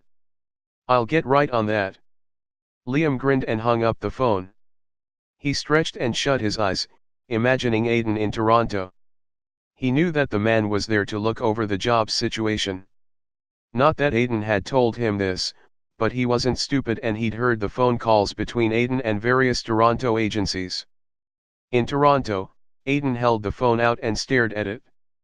The little shit had hung up on him. He would have liked to have done something impulsive that involved using magic, but damned if he was going to let Liam get to him any more than he already had. Instead he walked to the closet and pulled out the club clothes he'd brought with him. Maybe throbbing music, hot sex, and recreation drugs were the order of the night. It would relax him and maybe let him work his way through the dilemma he had found himself in. E.R. Bryant 117. The cab ride to the club was fast and uneventful. Aiden got out, paid the driver and walked to the front of the line with the confidence of a true stud. He didn't need to use any more magic than his own personal charisma to jump the line and walk into the club without paying a cover charge. He stepped inside expecting to see a club much like the Odyssey, instead he found himself in a space that just being inside was an experience in itself. The walls were floor-to-ceiling fish tanks, some round cylinders, some oblong, it depended where they were. The fish, all larger than anything Aiden had seen before in a tank, were brightly colored tropical varieties. They seemed to dance to the beat of the music as they swam in and around intricate columns of crystal and floating plants. The dance floor was crowded and so was the area in front of the bar. A flash of pink-hued naked flesh drew Aiden's eyes to the center tank that was based in the middle of the dance floor and just slightly out of reach of the dancers. Inside the cylinder of heavy glass, dancing provocatively were two dancers, one so black he was almost the color of coal and one so white his skin luminesced when the light hit it a certain way. Both were very well endowed if the thong swimwear was any indication. They continued to the beat of the music, and Aiden did his best to figure out how they were able to breathe beneath the water, until he caught sight of a breathing tube, just out of eyesight from most of the dancers. 118 Magical Moonlight. He ordered a beer and leaned against a support pole to watch the display in the water. None of the other patrons seemed to notice or care, having seen it all before. Both water dancers were well muscled. The flash of red and yellow fish dancing with them, almost laughing with them, was one of those one-of-a-kind type experiences. And then, just as Aiden was about to turn away, the white boy moved into a position that gave Aiden a better view. He looked like Liam. In fact, he looked so much like Liam that Aiden spit out a mouthful of beer, earning himself a dirty look from the guys dancing closest to him. "Sorry." He mumbled an apology as he slipped through the dancers on the dance floor, hoping to get close enough to the cylinder to confirm that the redhead was Liam. But the closer he got, the more immense the structure became. Standing close allowed no view of the tank. Reluctantly he moved backwards, stumbling into dancers, but refusing to take his eyes off of the redhead in the tank. It couldn't be Liam, he'd spoken to him only an hour before. Aiden pulled out his cell phone and dialed his home number again. "You're still there?" he said when Liam answered. "Apparently." Liam yawned. "Why?" "Just taking a survey," Aiden said. It was hard to hear over the noise of the club. The red-headed tank dancer was still doing his thing. "Do you have any relatives in Toronto?" "Probably." Liam shrugged. "Why?" Bryant 119. "Just asking."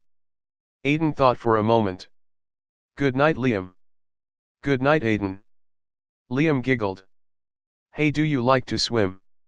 He hung up the phone.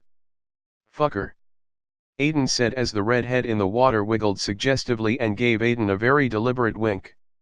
It was then Aiden noticed the dancer's eyes, they were so violet they were almost neon. It wasn't Liam.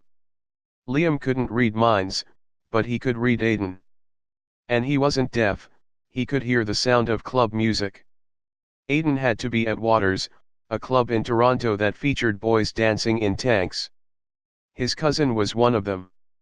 Not that Liam had ever been there, but he did talk to his cousin all the time on MSN. He'd have to ask if the guy had seen Aiden. 2 more beers later, Aiden was on the dance floor when a pair of pale arms snaked around his body and someone kissed his ear. "Hey, are you Aiden Makruadri?" the boy asked. Aiden turned around. It was Waterboy. He did look a lot like Liam, but he was taller, almost as tall as Aiden himself. "Yes," Aiden said. "I'm Francis Taylor, Liam's cousin. I was sure surprised to see you out there. I mean, Liam never said you were coming to Toronto. It wasn't generally known." Aiden drawled, studying Francis carefully. It was disconcerting have someone look so much like Liam, but be so much older. "I'm here on business." 120 Magical Moonlight.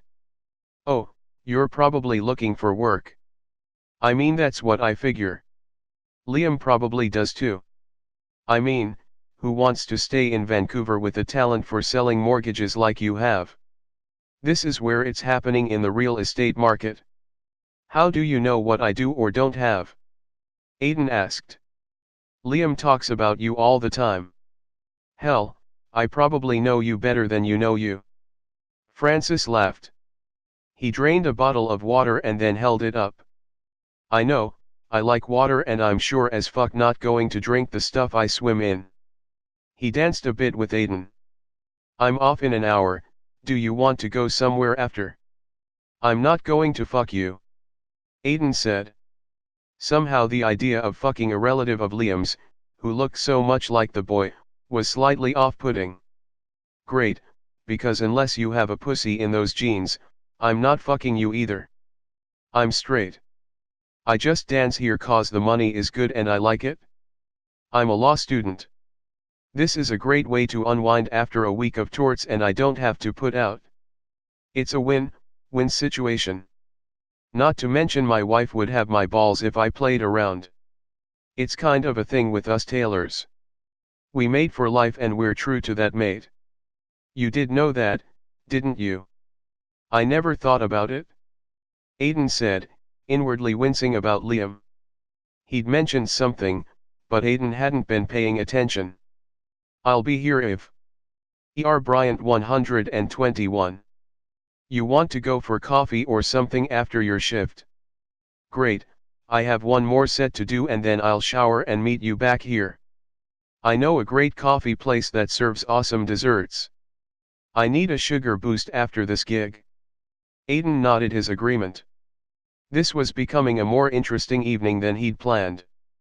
In Vancouver, Liam fell asleep on the sofa, thoughts of Aiden in his head.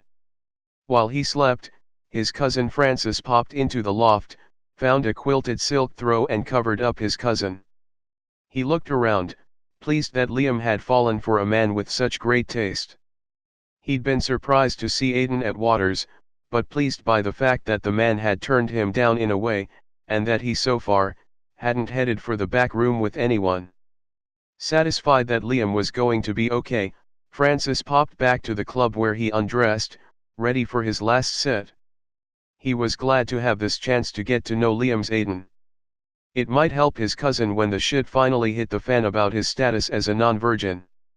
He'd already heard rumblings that the council knew, which was no doubt the reason why Liam was at Aiden's place. Aiden watched Francis' last performance. He couldn't believe how long the man could hold his breath, let alone gyrate to the music that pulsated through the room and the water without using any Waji powers. 122 Magical Moonlight. His groin stirred with desire, not so much for Francis, but for the redhead that lay sleeping in his loft. He almost wished he could use the magic he'd been born with to pop in and visit Liam for an hour or so. But he wasn't going to compromise his principles even for Liam's red-headed boy ass. It just wasn't worth it. Glad you waited around, Francis said as he approached Aiden. I'm heading back to Van tomorrow, no work, don't need to get up early. Aiden's words were clipped. He was tired and he wanted to get back to his loft and his life. Toronto wasn't what he expected. He wasn't sure he was prepared to give up his life to be part of sales team for one of the major Canadian financial institutions. There were some advantages to being in a smaller company. Great. I have a late class tomorrow. Francis walked out of the club with Aiden, many of the regulars wondering how the tall dark stranger had scored when no one else had been able to. The place I'm thinking of isn't far from your hotel. We can take a cab or walk, it doesn't matter. How do you know where I'm staying? Aiden asked as he stepped out in the street to hail a cab. Duh, wizard boy here. Francis laughed. You really had to ask. I don't use that shit. Aiden mumbled. You might want to reconsider that decision. Francis paused. It's hard to recover your full abilities, even the ones you were born with, if you Bryant 123. Don't use them. It's like any part of your body. If you don't use it, it atrophies. Precisely why I fuck a lot. Aiden smirked, holding the cab door open for Francis to get in first. It's the only part of my body I truly would miss. Liam said you were focused on your dick. He never said just how much. Francis laughed, before he gave the driver directions to the coffee house. The drive was a short one but long enough for the two men to become acquainted. Aiden paid for the cab and they got out in front of run-down-looking coffee shop. This is it? Aiden asked. It doesn't look like much. You know it really is true that all fags are label queens. Francis giggled. Aiden shrugged and laughed. You know you're the first straight boy I've known who actually has a sense of humor. He held the door for Francis. And you're the first gay man I've met with a sense of chivalry, a true gentleman. Francis smiled, walking through the door. Hey Frankie. The barista behind the counter called. Your order will be right up. Double that, I brought a friend. Francis walked to a booth in the back and slid in. Aiden sat across from him. Welcome to my decompression chamber. Francis smiled. After work I like to regroup here before heading home. My wife will be sleeping and she has to be at work at 8. It somehow doesn't seem fair to wake her up. 124 Magical Moonlight. How often do you perform at Waters? Aiden asked. Only 3 times a week. It's enough to pay the rent on our place and buy groceries. I have a full scholarship for school. We do okay. Liam says you two haven't met in person, but only on the net. Well, that's not entirely true. I've seen Liam a lot of times. I'm kind of his watcher. He just hasn't seen me. He was assigned to me when he was 2. Francis paused. I'm 10 years older than him. But you're in school now. It's just the way things worked out. Francis shrugged. I took a long time to grow up. It happens. Why were you assigned to be Liam's watcher, and does he know you are? Aiden asked, his curiosity piqued. He smiled his thanks to the server who had placed a large cup of coffee in front of him as well as a piece of freshly baked apple pie with a scoop of ice cream. I know you don't eat this kind of thing in the middle of the night. Francis grinned. But it won't hurt you this once. To answer your question, Liam is kind of like royalty in a Waji way. It's traditional he be assigned a watcher. Usually that watcher lives nearby and the two of them become friends. But Liam isn't someone to take kindly to that type of thing.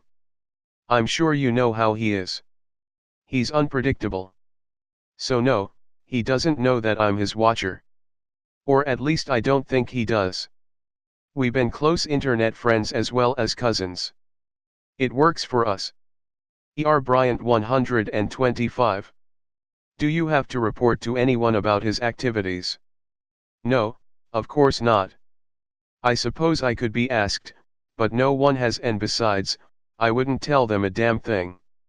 I'm afraid I'm one of those Waji who think it's about time they remembered what century we're in. He looked away and then back at Aiden. I do pop in and check on him though.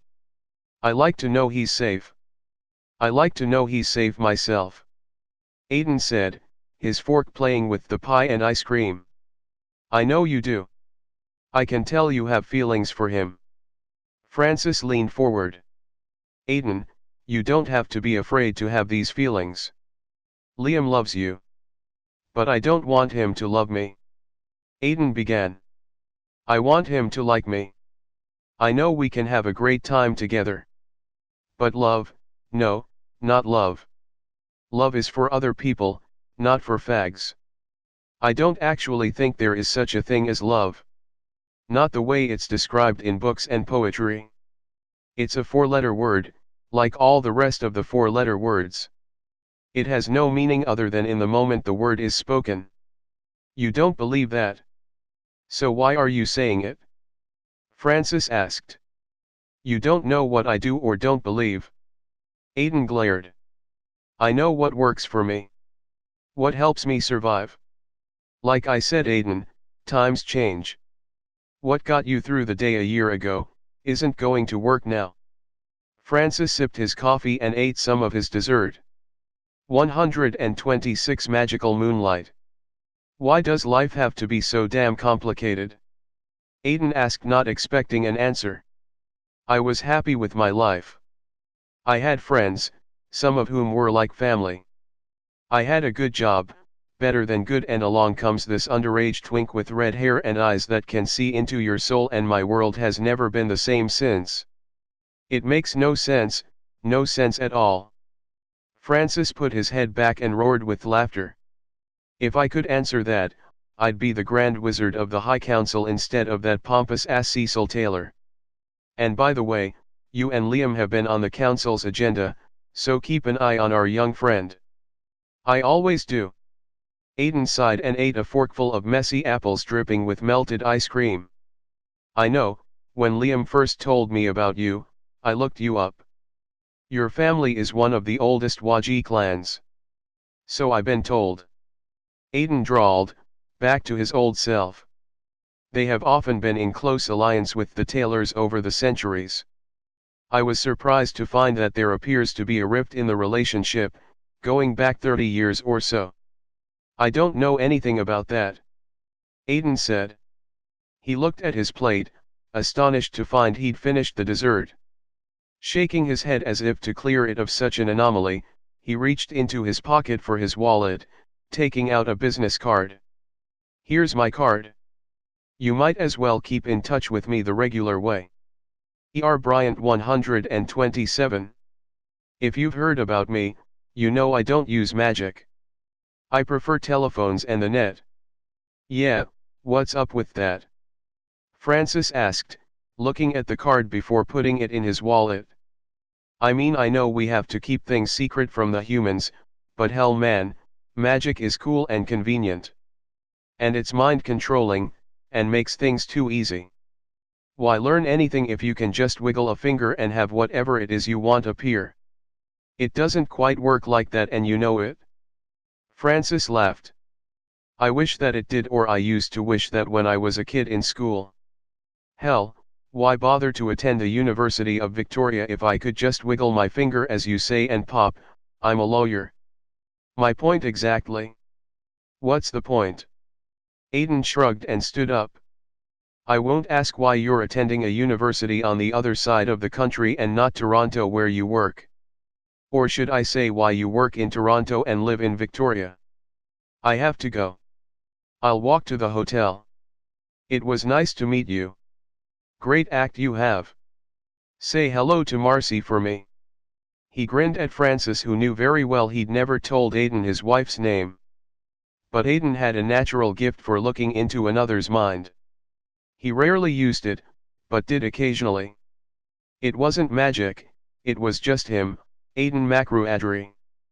Francis sat for another hour in the coffee shop, sharing his night with his friend who owned the place.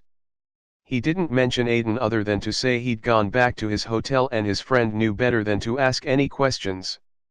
While they talked, Francis couldn't get 128 magical Moonlight.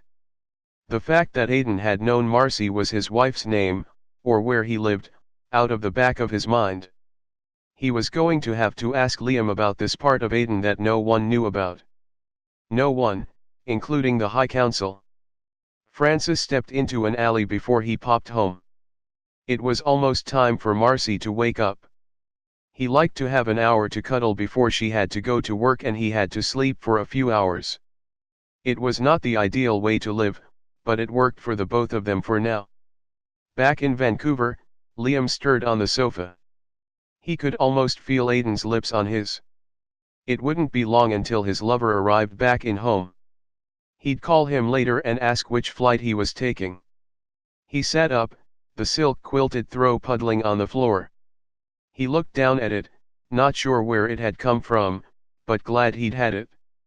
He'd kept the fireplace on low and the loft was comfortable, but Liam had been all but naked. He looked at the phone, hoping Aiden would call again before padding in the direction of the shower. He had school today. There was no point in antagonizing his parents by skipping school. While Liam was showering in Vancouver, Aiden lay in his hotel bed in Toronto, eyes shut, but not sleeping. He thought about some of the things he'd talked to Francis about earlier. Almost getting up and calling either Francis or Liam to clarify a few things. His days in Toronto had been productive, but not what he'd expected. That in itself was unsettling in its Bryant 129. Own way. Danny had left 20 or so phone messages on his cell phone, all about the infamous Edward Jackson III, his latest heartthrob. Aiden couldn't stand the man, and didn't want to get involved. But apparently he was going to have to, if for no other reason than to get his friend to stop calling him every time he has some kind of imagined crises as Mrs. EJ3. Liam was for some reason, staying at the loft. Kimberly, his secretary or executive assistant, depending on the day of the week, was barely speaking to him because he'd taken the week to go to Toronto. And Liam informed him that Bob had taken up with some crystal queen. There were moments like this when he'd like to hide under the duvet and never get out of bed. Aiden sighed dramatically in the empty room. And there was Vanessa and her petty ruse with Shay to get him more involved with the boy's life. Much like some kind of happy hetero family. He wondered if she was suffering from some kind of postpartum delusion. Of course there was also the problem simmering on the back of the stove with the fucking High Council, as if he didn't have enough to worry about. Aiden rolled over and screamed into the pillow over and over, letting out his pent-up frustration. Aiden, are you okay? He felt Liam's cold wet hand on his back and rolled his head over to look at a wet Liam, who was dripping water on his bed. What the fuck? Aiden blinked. 130 Magical Moonlight. Sorry, I was in the shower when I heard you screaming. I didn't wait to dry off. He looked down. Or dress. He shivered and Aiden lifted the covers.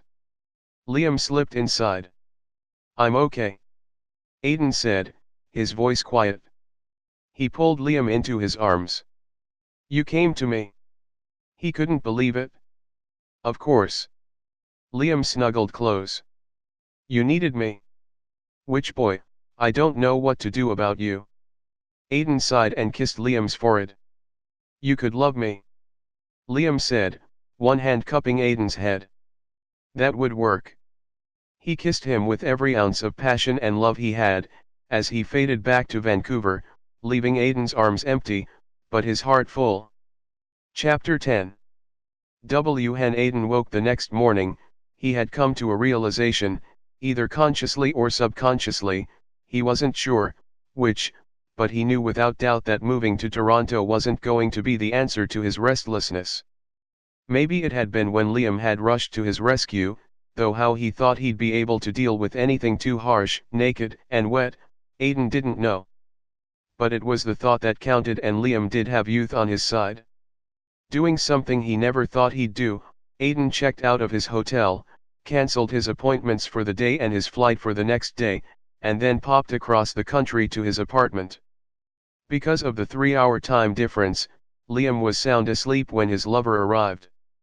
Aiden stood beside the bed for a few minutes memorizing the beauty of the man who slept wrapped in the duvet, a stuffed turquoise and white cat in his arms. His red gold curls sun-kissed from the morning sun. Aiden. 132 Magical Moonlight. Couldn't help but reach over and touch the silk of them. Hey, Liam stretched at Aiden's touch, not really surprised to see the man he loved standing beside him. Neither one noticed the stuffed cat disappear. Liam because he hadn't known it was there, Aiden because he was so used to it being around the redhead, he rarely noticed it. You popped. He giggled. Actually, witch boy, when I teleport, I don't make any audible sound. Aiden was removing his suit, taking time to do it slowly and suggestively. Unlike others I know. Not me. Liam threw back the duvet and wiggled his eyebrows. Come and join me, it's all warm and snuggly. Don't mind if I do. Aiden slid in beside Liam, he might as well give in to whatever it was that was pulling the two of them together. Goodness knew when he'd feel this way again. Or if he even wanted to try and find someone other than Liam. The kid had a point, they were destined to be together, if for no other reason than the fact that everyone was trying to keep them apart. Aiden was barely home 24 hours when he was being harassed by Lisa to release Daniel from an imaginary bond. Why he had to be responsible for Daniel's fantasies was beyond him. On top of that, he had Liam firmly ensconced in the loft and not about to move. Finally, to get Daniel's mother off his back, he agreed to have a party for him, his mind working Bryant 133 million miles an hour as he planned how to release Daniel from his imagined thrall. Aiden, I think having a party for Daniel is a good idea. But having a party for Daniel and being a bitch to him is a bad idea. Liam was sitting on the kitchen counter, his legs folded in front of him in the lotus pose. Do you have to sit on the counter? Aiden asked. He was at his desk making phone calls to arrange his friend's surprise party. Yes. Liam sighed. Are you going to invite anyone from Daniel's work? I mean, it's his 30th birthday party, maybe he has some friends there. Good idea. Aiden smirked. I'll invite his little buddy Susan. See, that's being nice. Liam was pleased. Are you making up official invitations or just calling people? Calling them. Aiden said, dialing the phone again. You should go home to your mommy. You've been here long enough. You know you like me here. Liam said as he moved off of the counter. I give good head. So you tell me. Aiden smirked. But you're still an amateur. That's not what the guys on the football team say. Liam threw himself down on the sofa, still in its comfortable state. Aiden hadn't objected too strenuously to the change. "Tell me you didn't." Aiden sighed. 134 Magical Moonlight. "I didn't. I just wanted to see what you'd say." Liam grinned and flipped on the television after magicking the remote from its place on the floor. "Don't you have homework to do?" Aiden asked. He winced when the remote hit Liam's fingers. "Did it?" Liam turned the television off. "I'm bored. I want to go dancing." "Have at ER." Aiden replied, making a notation on his computer. "There, everything is all set for Friday night." He looked satisfied as he sat back in his chair. "I'll bartend." Liam offered. "I make a great martini." "Whatever." Aiden sighed. "I'm having the caterer set up Friday at 6. Everyone should arrive starting at 8. I'll be here." Liam stood up and stretched. "Are you going to the Odyssey tonight?" "I don't know." Aiden looked at Liam. "You do know that we're not in any kind of relationship, don't you?" "Whatever." Liam drawled, imitating Aiden as he turned and headed for the bedroom. "I'm going out," he announced, looking in his section of the wardrobe for something to wear to the club. "Not on a school night, darling." Aiden laughed. "But good try. I go out on school nights when I'm at home. Then go home." Aiden huffed, heading for the kitchen. "You're too young to be in a relationship of any kind. You're in high school and I'm not. I'm Bryant 135. Damned if I'm going to ask you to go steady. I'm just not that kind of girl." He swished for a couple of steps, making Liam burst out laughing. "You know, when you're here and not with the gang you're different." Liam appeared in the bedroom doorway dressed in a spandex sparkle tummy shirt that was tight and provocative. There was 6 inches of glowing white skin, an obvious pierced nipple complete with golden ring, and then slung low on his hips were worn blue jeans, inclusive with highly priced, but well-placed slits in the material. It was apparent he wasn't wearing any underwear. "Jesus Christ, Liam, what the fuck are you wearing?" Aiden managed to gasp. "Duh, club clothes." Liam picked up his jacket off of the stool he'd draped it on and slipped on his shoes. "Don't wait up. There's no fucking way you're going anywhere dressed like that." Aiden began. "Aiden, you aren't my keeper." Liam tried to reason. But he'd gotten the reaction he'd wanted to get. "You are living here in my loft. I think I should have some say over what you wear when you're going out."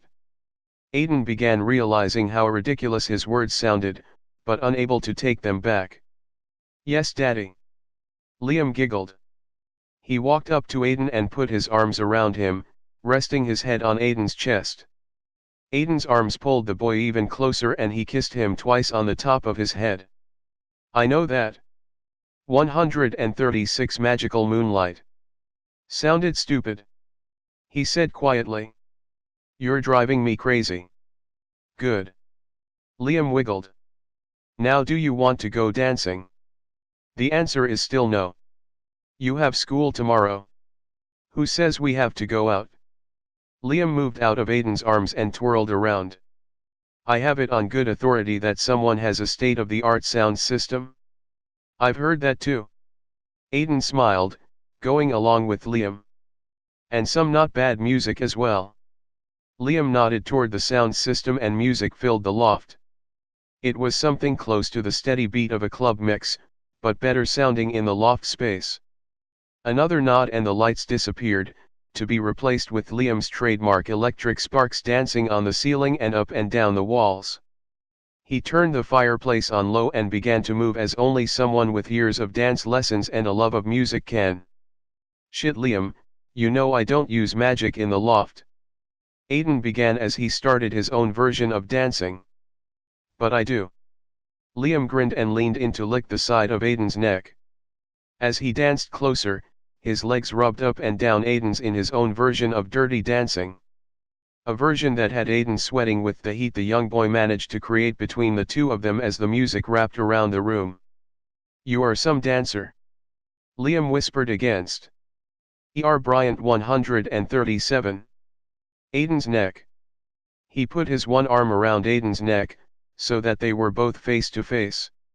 Aiden laughed and claimed Liam's lips for his own.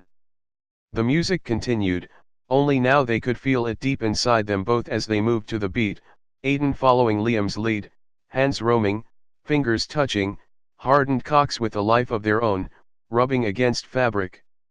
They were both lost in each other when the phone began ringing. Aiden ignored it.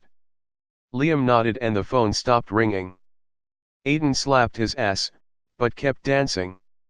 The dance was now less a dance and more a seduction. The phone rang again and this time it gave a puff of smoke and exploded quietly in 100 pieces. Aiden shook his head and laughed. "Which boy, you're buying me a new phone." There was a barely audible pop and Francis and his wife Marcy were in the loft. They saw Liam and Aiden dancing. Always willing to dance, Francis pulled Marcy into a well-rehearsed dance, complete with intricate dance steps. Aiden was the first to notice the intruders. "Apparently we're having a party," he said to Liam and turned the red head so that he could see his cousin and his wife. "I didn't invite them," Liam said. "I want to fuck you, tell them to go home." "Aw, which boy?"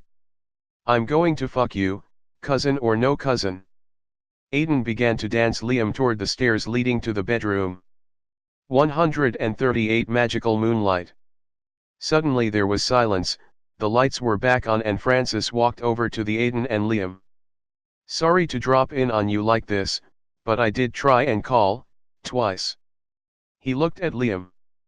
"Hey cousin, you're looking good." "You too Aiden." "Hi, I'm Marcy, it wasn't my idea to barge in on you guys." She looked embarrassed. He's usually much more polite.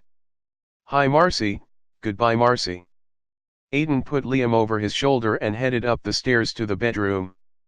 "Make yourselves at home and then go away, we're busy." He shut the bedroom door, only to find himself and Liam back in the living room. "No fucking magic in my home." He glared at Francis.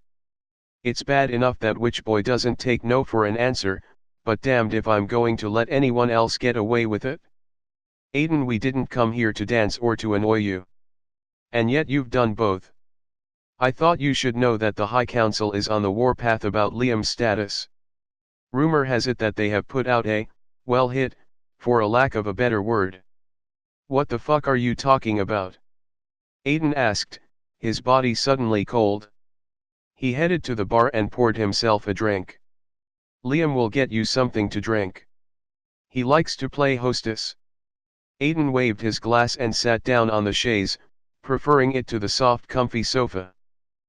Bryant 139. "I told you there was talk." "Well, there is a faction of the High Council who frankly doesn't like Cecil Taylor. Liam was in line for the position his father holds. It's a hereditary position, though matriarchal. And of course the candidate must have stronger powers and abilities than the rest of the council. You should know all of this, you are Waji after all." "I try to forget." Aiden mumbled. "It doesn't seem to be working." Liam was walking past him, having given his cousin and his wife each a drink. Aiden pulled him down so he was holding him on his lap. Liam snuggled close. "Francis, I've told you before, I can look after myself. There isn't anything they can do to me no matter how hard they try. I've heard that Brad Chambers has taken the contract. You know he's the son of Zane Chambers and you know that Zane Chambers has always been slightly crazed. Brad can't do much to me at school. Even he has to live by the rules there. I mean every spell turns back on the spellbinder threefold. I don't imagine it would be pleasant from some of the stories I've heard." Liam shuddered remembering. "I agree, he won't try anything at the school." "But Liam, you aren't always at school. For instance, you're here with Aiden right now and could be vulnerable." "Francis, thanks for the warning." "Marcy, it was nice to meet you." Liam stood up and walked over to where the other two sat. It's time for you to pop back to wherever you came from. And Francis, a warning. 140 Magical Moonlight. Hear from me. After you leave, I'm putting an enclosure spell on the loft. It wouldn't be a good thing to try and pop back in. Unless you like being reduced to muck and floating in another dimension until someone cleans you up. Liam, don't do spells you aren't ready for. Francis cautioned. You don't know what harm you can do. I know just what I'm doing, cousin. I think you and the rest of the Waji have underestimated me. Liam smiled. Call and use the elevator the next time you come. He blinked 3 times and muttered something Aiden couldn't quite catch. The smell of ozone was in the air and Francis and Marcy were gone. Well, wasn't that special? Aiden drawled. It's always nice to have the relatives over. Now where were we? Liam asked, returning the room to its former darkness. He made his clothing disappear as well as Aiden's before launching himself into Aiden's arms with a triumphant yell. Aiden laughed, catching his naked red-headed witch just in time. We need to talk, he muttered. Later, Liam suggested. Aiden must have agreed because he began to carry Liam to the bedroom. There would be time later for a discussion on how to protect the man in his arms. For now all he wanted to do was to make love to him. Chapter 11. Teahings were touchy between Aiden and EJ3 as Aiden referred to Daniel's boyfriend. But knowing he was doing what had to be done, Aiden made the effort to personally invite the guy to Daniel's surprise party. It was the least he could do. His old friend was going to need some support. Liam contented himself with running interference between the caterer and Aiden, making sure that there were no major arguments, while at the same time attending school and doing his best to avoid Brad Chambers. It wasn't easy on all counts. Aiden was bitchier than usual. Liam hoped it was just work, but he suspected that Aiden was worried about him despite his assurances otherwise. It hadn't helped when Morgan Taylor had appeared at Aiden's office the day before to confirm that Brad Chambers indeed was out to get Liam and insisting that Aiden keep him close. Not that he wasn't going to, but somehow having Liam's mother order him around, made the idea less desirable. 142 Magical Moonlight. To make the week more tense than usual, the preparations for Daniel's surprise party were causing problems. Aiden had invited some of Daniel's co-workers and Liam had discovered through Lisa, Daniel wasn't out at work. He tried to get Aiden to cancel the invitations, but the older man refused. It was then that Liam began to get suspicious, that Aiden was planning on outing his longtime human friend. Just make the drinks and keep out of it, Aiden said. He was pacing around the apartment adjusting the decorations and generally annoying Liam. I know what I'm doing. And he did know, but he was nervously uncertain that his plan to disenchant Daniel might have been better had he just used good old-fashioned magic. Sure you do. Liam snorted. Hey, did I tell you that fucking Chambers set fire to my locker? He had planned on keeping the information to himself, but Aiden needed to focus on something other than the arriving guests. What the fuck? Aiden turned and faced Liam, his anxiety over the party forgotten for a moment. Don't have a hissy, I lost a bunch of stuff, that's all. Liam shrugged. Dakota got them all on video though, so she turned in her camera to the principal and they're all suspended. They might even be kicked out. I mean, the school could have burned down. Brad could lose his year. It's going to make things worse. Aiden paused.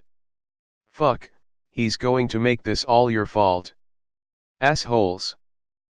Bryant 143. Like that always do. He ran his hand through his hair making it stand on end. Liam reached over and smoothed it back in place. I'll deal with him. Liam stood on tiptoe and kissed Aiden on the nose. Your first guests are arriving. The party was well advanced. Music played loudly and Aiden was feeling the effects of too much beer and not enough oxygen. Liam was busy behind the bar, but not too busy to keep watch over Aiden as he made his way through the crowd of dancing and talking people, playing the ever-attentive host. Daniel had arrived earlier, pretending surprise. It was apparent that Bob and Evan had let him in on the surprise. Liam knew things were going too good. He wasn't sure of Aiden's plan, but no doubt it was going to be a big and bad one. The downstairs buzzer sounded over the music. Liam was about to answer when Aiden appeared from nowhere and spoke into the intercom. Expecting to hear a drum roll, the redhead watched the loft door. And then things began to unfold in slow motion. It was weird. Liam watched Susan appear, Daniel greet her, Aiden wrap his arms around Danny and kiss him, Susan's shocked face, EJ3 punching Aiden. It all happened too fast and too slow. Liam debated whether he should interfere but then decided it was the Aiden show, he'd stick around and pick up the pieces. What had taken hours and days to prepare was over in minutes. The room cleared. 144 Magical Moonlight. Quickly, each person willing to jump on Aiden and give him a verbal kick. Liam watched and made himself a chocolate martini. He was going to need one or maybe more than one. Aiden stood silently watching them all troop past him. He barely moved. It was just so surreal. Daniel was a human, not Waji, but still he'd been his best friend for more than half of his life. And now it was over, all to make him give up the idea that they would ever be together. He should have done something about Daniel's fixation years ago, but he hadn't bothered. He was a selfish son of a bitch for caring so little about the feelings of the human who had been so close to him. And now he'd virtually destroyed him. Again he wondered if perhaps magic would have been the better answer. When the last person left, Liam closed and locked the loft door. He made a motion and muttered a few words, making the loft presentable again. It wasn't rocket science and he knew Aiden wouldn't notice the magic. The man in question stood in the same place he'd been standing when everyone left. Satisfied that the loft was returned to normal, Liam put his arm around Aiden and led him to the sofa, sitting him down, but saying nothing. There really wasn't anything much to say. Liam had to agree that Aiden's methods worked. Daniel, no doubt, would turn to his new boyfriend, too stupid to realize just what Aiden had done for him. Lisa would conveniently forget she'd been begging Aiden to do. Bryant 145. What he'd done, and the rest of the gang would forget all of the good things Aiden had done. There was a knock on the loft door. Aiden didn't move or acknowledge the sound. Liam sighed but went over to the door to answer it. "Hey," he said to Evan, who stood in the hallway. "I couldn't leave you two with all the mess." Evan began. He looked around at the immaculate loft. "Oh, it's been cleaned. I work fast," Liam said and shrugged. "Why are you really here?" "I want to talk to Aiden." Evan looked sad. "Do you mind if I come in?" "Come on in." Liam stood back. Aiden's on the sofa, but he's not saying much. Evan walked over and sat down on a chair he'd pulled close to Aiden. "Aiden, honey, I know I'm the last person you'd expect to do this. But I consider you a friend. I may be flaming and seem like I don't have a care in the world, but I see what you do for all of us. I don't say anything. I figure you have your own reasons for keeping things quiet. But I see how much you care and how good you are." He reached out and put his hand over Aiden's. "I know what you did tonight, you did for your friend. It was probably the only way he'd wake up and smell the coffee and get him a life. I know it and you know it. Hell, probably anyone who really knows Daniel will figure it out eventually. I just wanted to tell you that you did good. Sometimes a little pain is needed." He got up. 146 Magical Moonlight. And kissed Aiden's cheek while he gave him a quick hug. "I'll leave now." Liam walked Evan to the door. He could see that Evan's eyes were wet and he gave the man a hug. "Thanks, Evan. Aiden isn't himself right now, but I know he'll appreciate what you said." Liam waited for Evan to get into the elevator before he shut the door to the apartment and securing it once again. He turned to where Aiden had been sitting, but he wasn't there any longer. "Aiden?" Liam questioned, looking around. I'm in here. Aiden lay on the bed, the book he'd given Daniel open on his chest. Here, give me that. You don't want it getting all sweaty. Liam laughed and put the comic back in its plastic sleeve. It doesn't matter. Aiden sighed. If I was doing something good for him, why do I feel like a shit? Liam resisted rolling his eyes, instead he crawled up from the bottom of the bed and pushed into Aiden's underarm, wrapping his body partially over the taller man's. What are you doing? Aiden asked. Cuddling you. Liam said. Making you feel better. I don't cuddle, but it does make me feel marginally better. Aiden admitted. Daniel will come around soon. You guys have a lot of history. I don't want him to come around. I want him to get a fucking life. If he wants Edward Jackson the Bryant 147. Third, then let him have the bastard.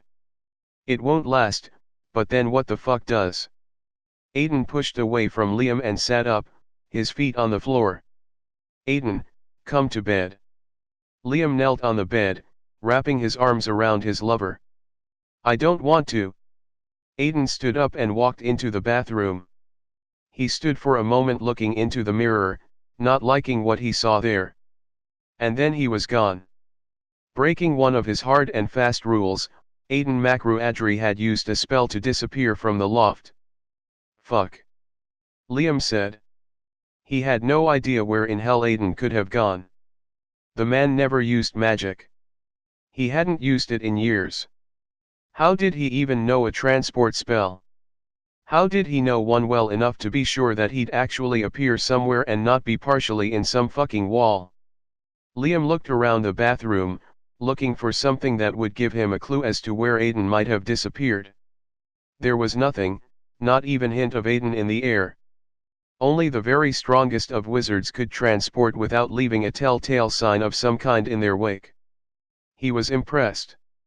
There was more to the man than he'd realized. Aiden, where the fuck did you go? Liam shouted in the air as he turned around and around in the marble-walled room. Liam, is there a problem? Francis was standing beside him. Fuck, I thought I put a spell on so you couldn't do that. Liam griped. 148 magical moonlight. You did, but I cancelled it. Francis shrugged. He looked around.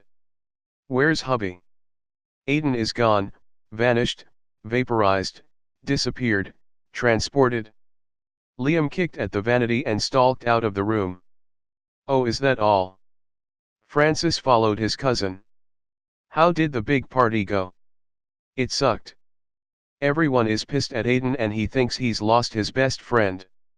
Well, he's probably gone somewhere that would make him feel better. Any ideas?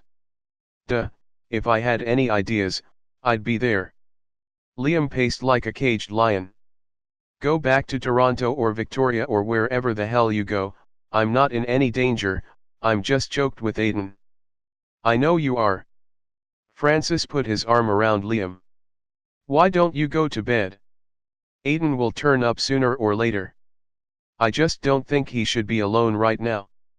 Liam threw himself on the sofa, putting a pillow over his face. He sighed with all the drama a teenager could muster. Francis smothered a snicker. It was apparent that Liam wasn't in any danger, he was going to head back to his wife. Cousin, let it be. Aiden needs some time to come to terms with what he set in motion. Why do I hurt inside? It was Aiden who came up with this stupid idea. He should have realized it was going to hurt him. Liam moaned. Bryant 149. Because you love him. It comes with the territory. Francis put his hand on Liam's shoulder and squeezed. I'm heading back to Marcy. Yeah, thanks for stopping by, and if you don't mind, put that spell back and double it. I don't need any other Waji dropping in. What about Aiden? He can let himself in. It's his place. You know spells won't work against him. Just checking. Francis grinned before he too disappeared with an audible pop. Liam stared at the spot his cousin had been. He was good, but still there had been the usual sound of him leaving. Aiden hadn't even made a small sound. Liam wasn't sure even he could transport himself somewhere in complete silence. Stupid man. He mumbled, looking around the room. And then he had an idea. Taking a chance, Liam transported himself to Shay's bedroom. The room was in darkness, with only the smallest of night lights glowing low on the wall. Liam saw a baby monitor on a dresser near Shay's crib. It had a silence aura placed on it. Sitting in a corner on a rocker too small for his large frame, was Aiden. He was holding Shay wrapped in a blanket, rocking silently in the room.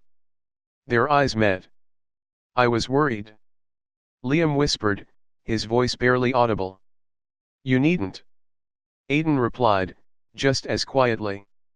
He continued to rock his son, his hands larger than life as they held the bundle of warm sleepy baby. "It's funny, the feelings that I have for this small bit of Waji. 150 magical moonlight. Didn't think it was possible to feel like this." He looked at the baby and then at Liam. "Do you think my parents felt even half of what I feel when they held me? And if they did, when did they change and begin hating me?" Liam had no answer for that question. He couldn't conceive of any parent hating their child. "We should go, Rosie or Vans could come in here any minute." "I know, I just needed to be with him for a few minutes." Aiden stood up and laid the baby back in his crib. "I didn't mean to run off like that." "You did what you had to do." Liam shrugged. "It wouldn't have hurt though to let me know where you were going." "But you found me." Aiden smiled. "I knew you would." He bent down and kissed Shay on the forehead. "Come here." Liam walked over and let Aiden wrap him in his arms. He saw Shay smile up at the two of them, the spell vanished from the monitor, and then he found himself washed over with the familiar tingle when he transported. "Hey, you transported me at the same time." Liam laughed and looked around. "Where are we?" Aiden hated to remove his arms from around Liam, but he did. "We're in a favorite place of mine. Somewhere I used to like to go to when I was a kid. It hasn't changed a lot. It's one of those places that seem to be in some kind of time warp." E.R. Bryant 151. "With a little help from a certain Waji," Liam added and snickered. "I can feel you all around me." "Perhaps." Aiden shrugged. They were in a grotto of sorts, formed by the twining of thick and thorny blackberry vines. So thick that even in the winter months, Liam knew that they'd be invisible when inside. It was rather comfortable considering where they were. A fallen tree provided a perfect backrest when sitting. Aiden pulled Liam down so the redhead was sitting beside him. "I found it when I was 6. It was smaller of course then, but so was I. It was the perfect hiding place. There is an entrance just small enough for a kid to crawl through over there. Believe it or not, we're only a few 100 feet from the house I grew up in. The house backs on a ravine. This is part of it." "How often did you come here?" Liam asked. He leaned against Aiden, shivering in the night air. Aiden magicked a thick fleece comforter and wrapped it around the two of them. "I was here a lot. Day or night, it didn't matter to me. No one could find me no matter how hard they tried. And believe me, both my parents tried. Neither one of them had any idea that I could transport. In fact, I doubt they even know now." He grinned to himself. "When they were at the end of their rope, I'd make sure I was found in my bed sleeping. It drove them crazy, each one blaming the other one for not checking my room. That was before I learned to defend myself against them. I suppose some Waji or another had a good reason to make sure Waji children couldn't use their abilities. 152 magical moonlight. Against their parents. But there are parents that should never be parents. You figured a way around it, didn't you?" Liam asked. Impressed with the amount of natural ability Aiden had in him at such an early age. No wonder Shay showed it to him a few hours after he was born. He was his father's son after all. Yeah, I did. Aiden chuckled. I wasn't very old. I think it was a self-protection instinct that broke me away from Waji-born tradition. He looked down at Liam. Are you still cold? No, it's nice here. Weird but nice. Liam looked around. It's kind of like a closet or something. Lots of kids hide in closets. Not at my place they didn't. Aiden shuddered. Closets weren't what I'd call friendly places. I used to hide in the closet at the bottom of the stairs. Liam said. I could move right into the back where all the old coats were, you know, the ones that no one ever wears anymore. I made a little nest out of them. Other than the obvious reason, why were you hiding in a closet? Aiden asked. Let's just say Cecil Taylor is a bit of a freak. It was better to hide than to submit, or worse, turn him into the roach that he is. I knew I could do it too. I used to practice when he was sleeping. Liam yawned, doing his best to smother it. This place is so cozy it makes me feel all relaxed. Aiden laughed. It relaxes me to the point of sleeping too. Bryant 153. Liam waved his hand and the grotto was lit with dozens of tiny electric sparks. It's prettier this way. You know, I'm beginning to like these flying bugs you throw around. Aiden loved to tease Liam, he knew what buttons to push each and every time. I don't use bugs. Liam laughed, he knew what Aiden was up to. Take us home. I'm going fuck you silly tonight. Poor little witch boy is delusional. Aiden huffed. He turned Liam's face up to his. Thanks for being there for me tonight. Don't think I don't know how you kept things from combusting. He sighed. I probably shouldn't have done it the way I did, but should Liam, Danny needs a safe to fall on his head before he wakes up and smells the coffee. I'm not going to tell you that you shouldn't have. You're a big boy, you have to make your own decisions. But I will tell you this. I'll always be there to pick your ass back up. It's my destiny. He sighed with drama to take away some of the seriousness of what he said. Somehow Liam Taylor, I kind of like that idea. Aiden leaned down and kissed Liam with tenderness. As he kissed him, he transported the two of them back to the loft, landing with a thump outside the apartment door. Shit Liam, you put back the protection spell. He rubbed his ass. Sorry, but you do have a key. Liam giggled. Not with me. Aiden glared. Well, open it with magic. No, you know my rules. 154 Magical Moonlight. It didn't stop you a couple of hours ago. That was different. Oh, for crap's sake, you're such a big baby. Liam stood up, mumbled a cancellation spell. Come on, we have like 45 seconds to get through before we vaporize. He dragged Aiden inside and shut the door. Are you out of your mind? Vaporize. Aiden looked at him with horror and then back at his door. It was just figure of speech. Liam tried to look convincing as he walked to the kitchen. Do you want a water? No, I don't fucking want a water. Aiden was pissed again. Liam knew it wasn't him the other man was mad about. It was the whole Danny birthday thing that had raced back into Aiden's mind the moment he walked through the door. Take him his book tomorrow. He'll forgive you. No, I don't think he will. Aiden looked sad. Come on, let's get some sleep. Following Aiden, Liam entered the bathroom. Are you going to shower tonight? He asked. Yes. Aiden stripped off his clothing while he waited for the shower to warm up. I need to think. He'd once told Liam that he did his best thinking while standing under warm water. Liam brushed his teeth while watching Aiden in the shower. Seeing the look of quiet despair on the older man's face as he stood with his eyes shut under the spray, Liam knew he had to do something to make Aiden feel better. He couldn't really change things. Bryant 155. That had already happened. But he could do his best to make sure Aiden and Daniel found their way back to the friendship they'd shared.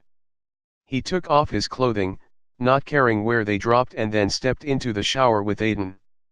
"I'll wash your hair," Liam said, knowing that his lover enjoyed the attention. Not saying anything, Aiden tipped his head back to allow Liam easier access. He sighed deep inside when Liam's fingers began to massage the shampoo into his scalp. His cock stirred as it always did when Liam touched him. Aiden smiled, he couldn't help it. Tension in his body seemed to melt with each second. "You have talented fingers," he murmured. "You aren't using magic, are you?" "No, it's all me." Liam kissed Aiden's shoulder. "Move back, I'm going to rinse the shampoo out." Liam was well aware of Aiden's arousal, he was aroused himself.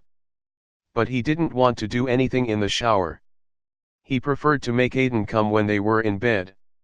He knew that with what Aiden had drank tonight would act as a tranquilizer, as well as all the other emotional upheaval, the man would be asleep as soon as he came. He rinsed off the shampoo and then took the soap and lathered up Aiden's back, washing him all over. "I love this." Liam said, "I love doing this for you." He giggled. "It makes me want to purr." "You're a freak." Aiden chuckled, but he leaned into Liam's touch. "I'm exhausted," Aiden admitted. 156 Magical Moonlight. You should find yourself someone younger to pamper. "I don't want to." Liam trailed kisses across Aiden's chest. "I love you." "Let's not go there." Aiden huffed, turning and rinsing himself off. But he picked up the soap and began to soap Liam down. "This won't take long, there isn't much of you, just your butt." "Fuck off," Liam said, but he grinned up at Aiden. "I'm only 18. I happen to know that when you were 18, you were tall, skinny, and decidedly geeky looking." "I've never been geeky looking." Aiden laughed. "How do you know what I looked like when I was 18? I saw you. I saw you at the summer solstice celebration. You were smoking dope and got kicked out of the temple." "Ah, the good old days." Aiden snickered as he turned off the water and stepped out of the steamy stall. "I never could figure out why the smell of burning marijuana drove the old warlocks batshit." "I'll dry you off." "I can do it." Liam laughed. "You're the one who needs help. You are much, much older after all. You know which boy, you should count yourself lucky that I don't do magic in the loft." Aiden dried Liam's hair and then moved lower. "I could find myself with a nice little red-headed dog." "You'd miss my kisses." Liam laughed, turning to Aiden and wrapping his arms around him.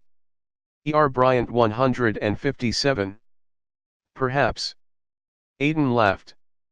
"But my puppy would kiss me." "But would I do this when I'm all furry?"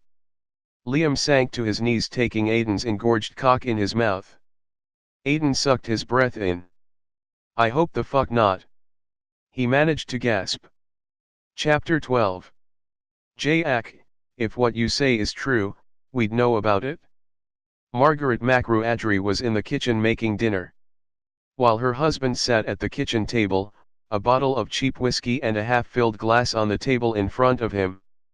There has been no liaison between Aiden and any other Waji, something like that would be hard to keep quiet. "I'm telling you, I felt it." Jack glared at his wife. "It was the same feeling I had when Mary's kids were born. Though I have to admit I don't feel anything now. But for a few hours, maybe 2, I knew there was another of the McRuadry clan in the world." "Do you think you should be drinking?" she asked to change the subject. He was one of the few Waji who suffered from the effects of alcohol. She hoped Aiden hadn't inherited his father's trouble with human substance abuses. She wasn't sure what Aiden was up to, but whatever it was, he didn't need his father's interference. Jack had done enough damage to the boy when he was growing up. 160 Magical Moonlight. "What the fuck does it matter if I drink? I'm dead either way." Jack shrugged before swallowing the contents of the glass and pouring more.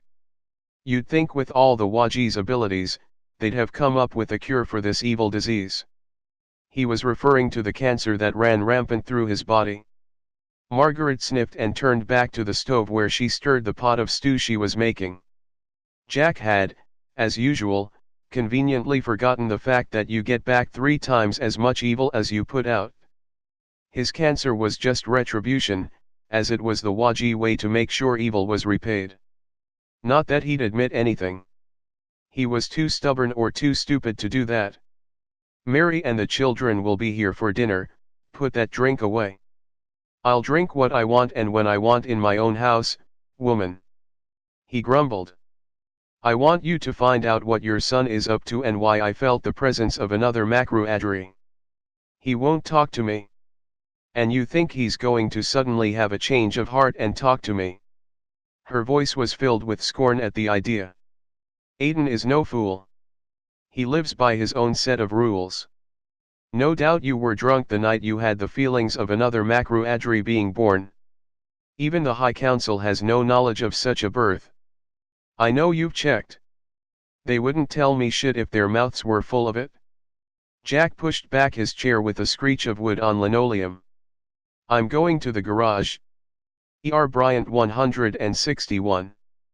Fine, go to the garage. Maybe you should stay there while Mary and the children visit. They don't need to hear your drunken ramblings about our son. Our son. Jack spit on the floor. I fucking wish he was never born. It's because of him the High Council won't allow me the use of magic. You did that yourself, Aiden had nothing to do with it. You abused the privilege of magic and you know it.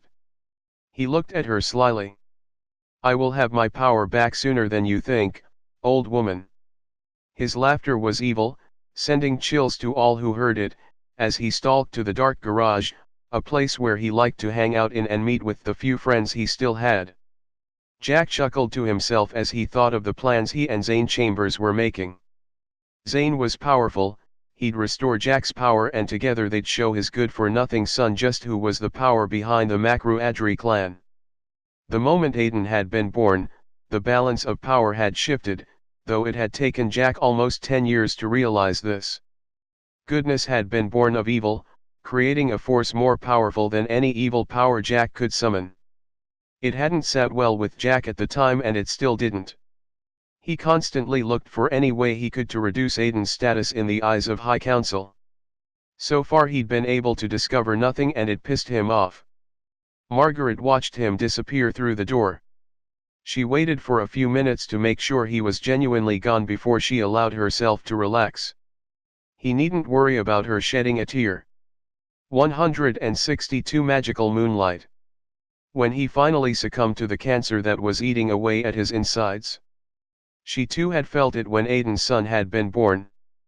That it was a son, a grandson, was something she wasn't prepared to ever reveal to the man she'd been forced to marry. Or the fact that Shay was Zendaya. And how that son had been made to disappear from Waji watchers, that in itself had told her someone powerful was watching over him. For she knew her grandson lived, she knew that deep inside of her. She sent a silent prayer to the powers that be, that her son Aiden and his son would continue to be under the care of the person who loved them both. Adding as she always did, that she hoped someday to meet her grandson and the person Aiden loved. And that her son would forgive her for his childhood and understand that she'd done her best to keep him alive until he'd reached the maturity of his powers and was able to fend for himself. It hadn't been easy, but she knew it had been worth it. Across town, Aiden and Liam were sitting on the sofa in the loft staring at Shay who was sitting precariously on the floor surrounded by pillows. He looks like he's going to fall over any minute. Aiden whispered, as if somehow speaking out loud would knock the boy backwards. He just needs to get his sense of balance. Liam assured him. It says in the book that he should be able to sit on his own at 5 months. That doesn't mean the moment he turns 5 months old he can immediately do it. Liam wiggled his fingers at Shay who smiled at him and gurgled. E.R. Bryant 163. But he's my kid, I'm sure I could sit up by myself at his age.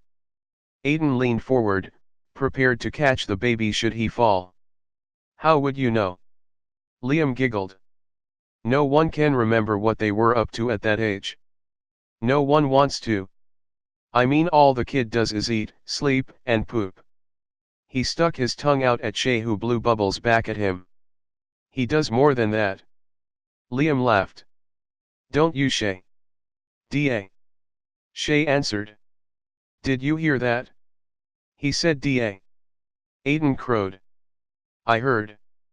Liam smiled at Aiden, lightly punching Aiden on the arm. I wish I could have let him keep his powers. It would have been great to see how he'd develop them at this age.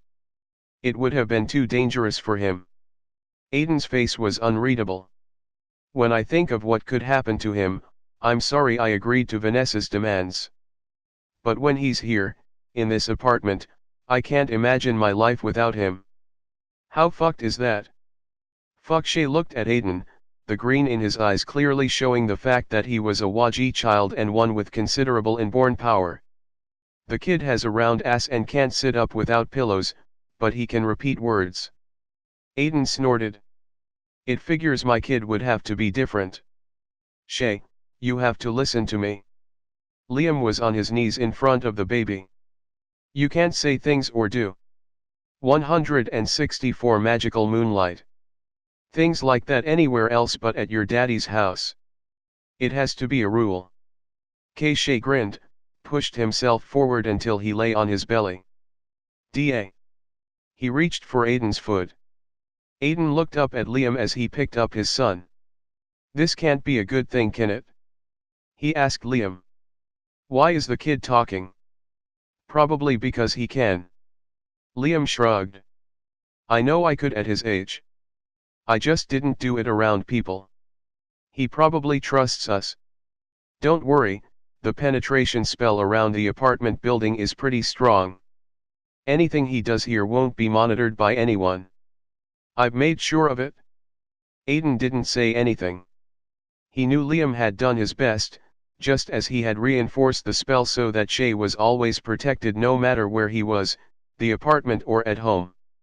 It was one thing to not to actively practice his craft, yet another to put his son in danger just for a principle that really meant nothing to anyone other than himself. Hey there, Shay. He kissed the boy on his nose. He's one smart kid. He said to Liam. Takes after his daddy. That he does. Liam stood up. I should go. I have homework to do and I was going to Dakota's to work with her. It's leather night at the Odyssey. I was hoping you could watch Shay for an hour or so. Like you'd be only gone an hour. Liam snorted. Isn't leather night kind of not your thing? Everything is my thing, Aiden laughed. I really won't be long. I thought I'd stay for a couple of Bryant 165 drinks. It's always fun to watch Bob parade around bare ass in leather. Ew, a visual I didn't need. Liam pretended to shudder. No problem. Shay and I'll get along just fine. He went up on his toes to reach Aiden's cheek and kissed him. We'll order in pizza and beer. Isn't that right, Shay? The baby laughed out loud and waved his hands. He reached for Liam, who took him from Aiden's arms. Lee. The baby gurgled. Duh, Lee. Come on, big boy, we're going to give you a bath and get you ready for bed while your daddy gets all beautiful for the men at the Odyssey. Pretending not to see Aiden flush with pleasure at the compliment, Liam and Shay headed for the bathroom. To make extra sure that Aiden would notice what he was missing, the redhead pulled off his t-shirt before starting the bath. He made sure his skin was rosy under green-eyed scrutiny. Shay clapped with pleasure as he was lowered into warm bubbles. He can't even sit up and you're putting him in the tub. Aiden couldn't help commenting. He isn't alone. I'm here. I won't let him go. That's why my shirt is off. Shay tends to splash a lot in his bath. You've bathed him before. One of my favorite things is naked and wet macro-adri men. Liam giggled at the look on his lover's face. I've bathed him lots of times. Who do you think the girls get to babysit? 166 magical moonlight. I never thought of it. I've actually never thought about them ever leaving him alone. They never do. But they wanted to do work out in the yard and he's a bit too little to help. As he expertly washed the baby, Liam missed the smile of recognition and giggle Shay gave at the arrival of a certain turquoise cat. The cat smiled at the baby, looked around to assure himself that all was well, before popping away. Look, maybe I should stay home. Aiden began. No, go out and play with your little friends. We're fine here. Liam grinned and then popped Aiden to an alley near the Odyssey. Aiden had been gone an hour. Liam and Shay had both eaten and were now sitting on the sofa together, the baby nestled in Liam's arms, but sitting up, both of them watching television. The room became darker than usual, a green mist swirled around behind Liam, but he didn't notice, as he was caught up in the movie on television. Shay could feel something wrong. He wiggled to catch Liam's attention. But Liam only kissed him on the forehead and continued to watch the television. He hated that Liam and his daddy had put restrictions on what he could do. Didn't they know he had to protect the two of them? They thought they were in charge, but they weren't. So many things were happening in the world that he knew about but they didn't. He didn't like being so young. He couldn't speak properly and had no control over much of anything he wanted to do. Bryant 167. Green mist began to climb the walls.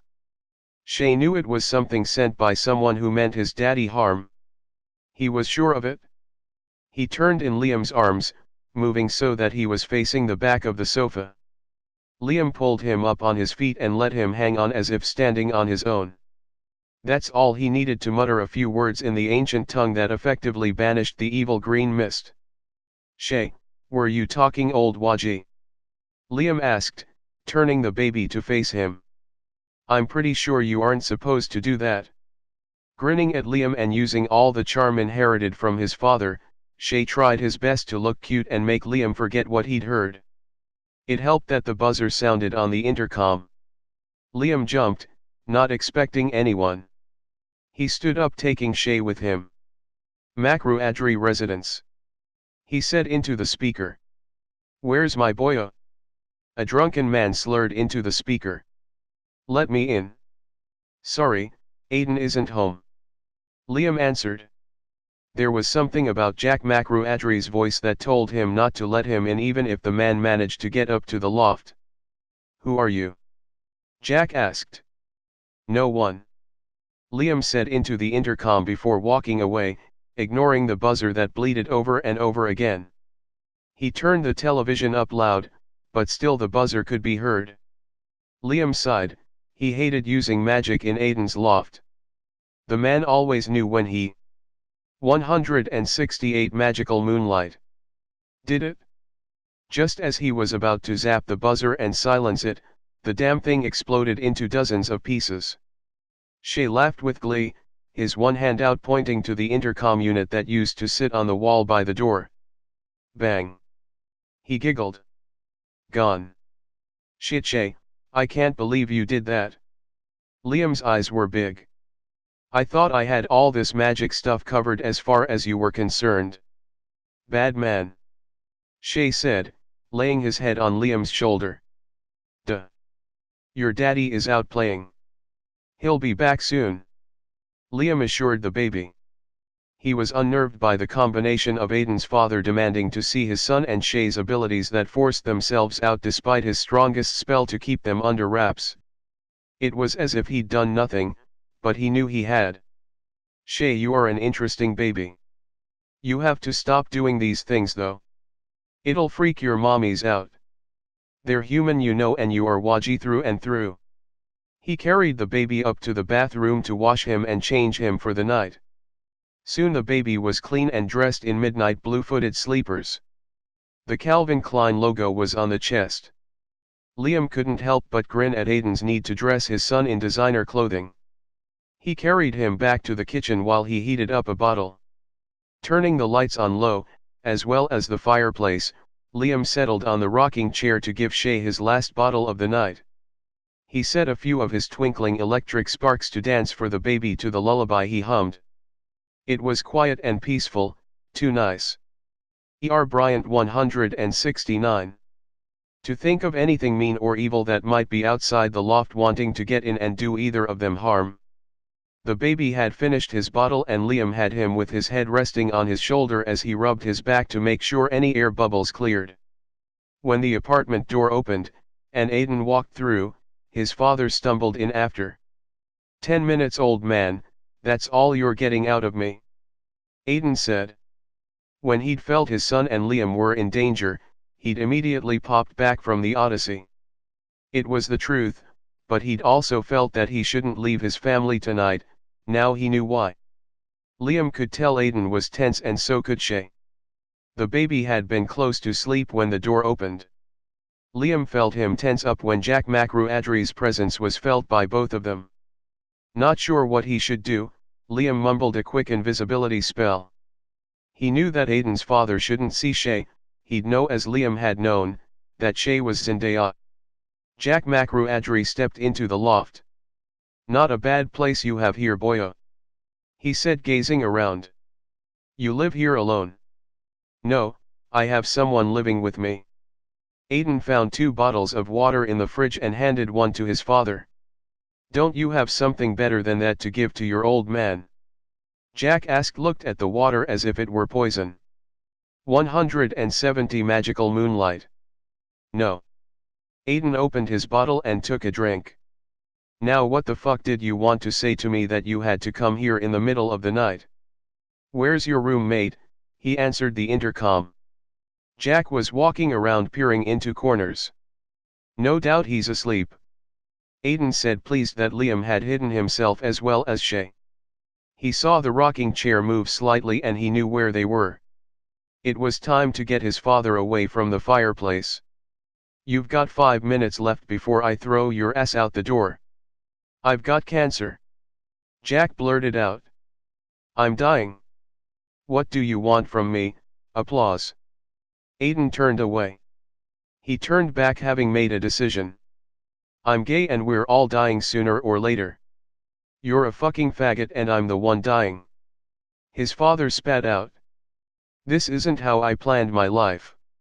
You were never supposed to have been born for fuck's sake. On the rafters above a turquoise stuffed cat glared down with red eyes. Below Aiden could see the spot where Liam and Shay were beginning to glow red. He knew his young lover was pissed and might even reveal that he was there. That's it Dad, you had your chance. Get out of my fucking home. He took Jack by the arm and pushed him through the door. I'm sure my mother will let me know when you're gone.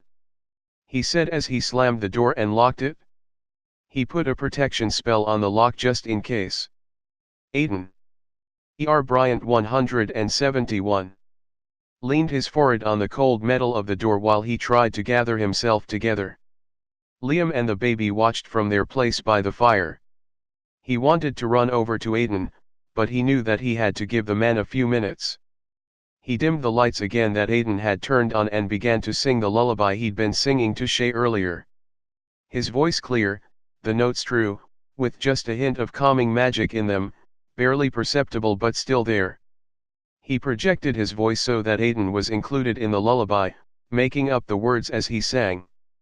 His eyes trained on Aiden, his arms full of baby, Liam watched as he sang. First Shay relaxed under the combination of music and love, and then Aiden too began to relax, he could tell by the set of his shoulders. Seamus, lulled into sleep, his belly full, his daddy close, was content for now and he nestled into Liam's arms. Liam stood up and placed the baby in a crib that had appeared earlier in the night. Aiden's bed was large, but the redhead knew the man wouldn't sleep properly with Shay between them. When he was sure the baby was safely settled, he walked over to Aiden. Hey. He said quietly, knowing Aiden had watched him with the baby. Without waiting for Aiden to answer, Liam took his hand and led him to the bedroom. Thanks for keeping Shay from him. Aiden shuddered. He did his damnedest to ruin my life, I don't want him touching my son in any way. Slowly he removed his clothing. He felt that he was in some 172 magical moonlight. Kind of slow motion dream, but he couldn't make himself move any faster. Was the leather ball fun? Liam asked, his clothes gone quickly. He stood naked in front of Aiden. Not really.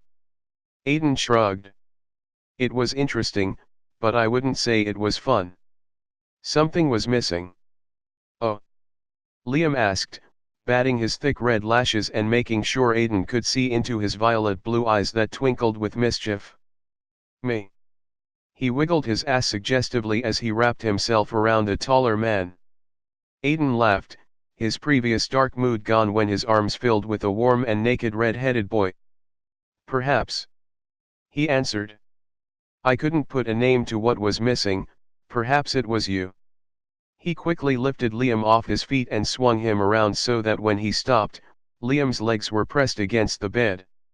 Another lift and the boy found himself in the center of it, the midnight blue velvet duvet a frame for his luminescent body. Fuck, you look beautiful. The words a prayer whispered in the night. He knelt on the bed for a moment, before straddling Liam, making sure the weight of his body didn't rest on the younger man who looked almost fragile, as he lay surrounded by down-filled velvet.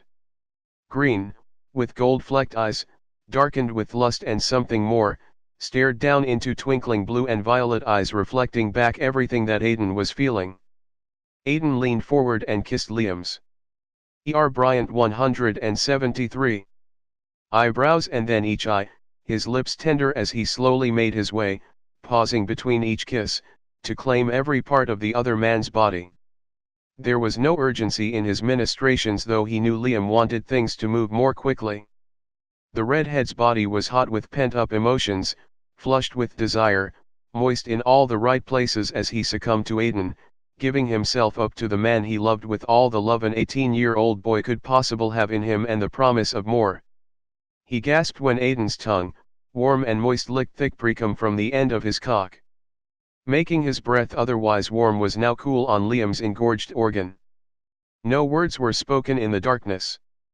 But sounds of quickened breathing, gasps of pleasure, moans, torn from deep inside, when the pleasure became more intense than their bodies, their minds could handle. And in the darkness, a few feet away on the other side of the wall, a small baby lay in his crib, more aware than a 5-month-old human child would be. The baby smiled to himself in the darkness. His daddy was happy and so was his Liam. The baby waved his small hands in the air in an imitation of the red-headed boy who watched over him, letting sparkling, twinkling, dancing electric sparks make a multicolored light show over his crib. He had the lights dance to the rhythm of the men in the other room while he giggled softly to himself. Chapter 13. Living with Aiden was a lot of fun, but it was also somewhat precarious. The man had lived alone all of his adult life. And until Liam had come along, he'd never even had a fleeting thought of anyone living with him. Generally Liam was able to avert most drama queen moments and semi-hysterical crises with well-timed sex, or perhaps a bit of magic strategically worked in the background. But he suspected it was going to take much more than a well-timed blowjob to fix whatever had happened when a month later Liam parked down the street from the apartment and noticed a police car parked at an angle to the curb lights flashing. Interesting, he thought as he made his way home, for the apartment was his home now for all intents and purposes. As he approached the elevator, 2 policemen got off. Liam's curiosity was definitely piqued. It seemed the drama that revolved around he and Aiden was never going to stop. 176 Magical Moonlight.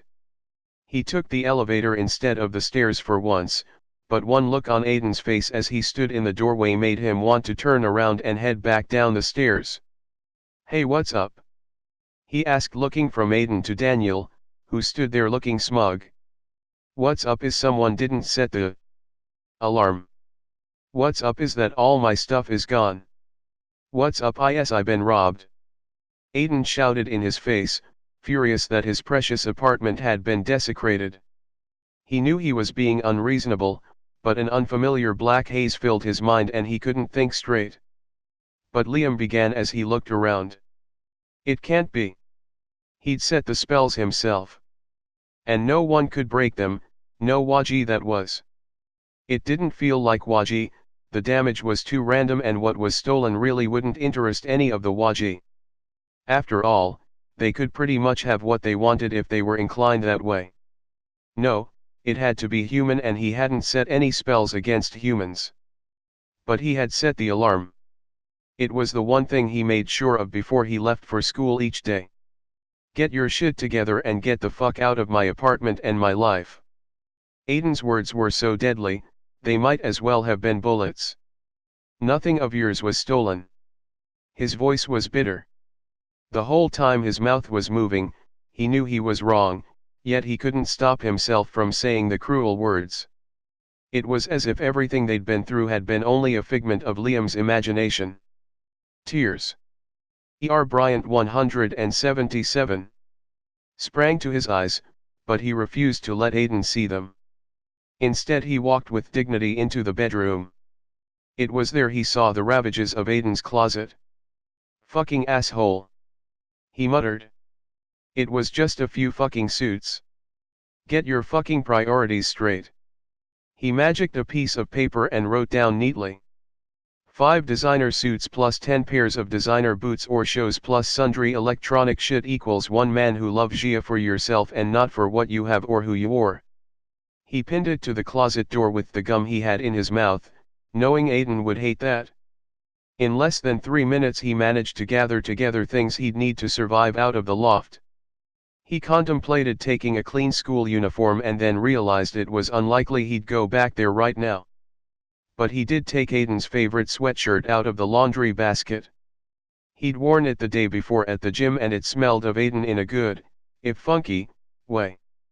Aiden refused to look at him when he walked past. Instead, the man pretended interest in the phone call he was making to his insurance company.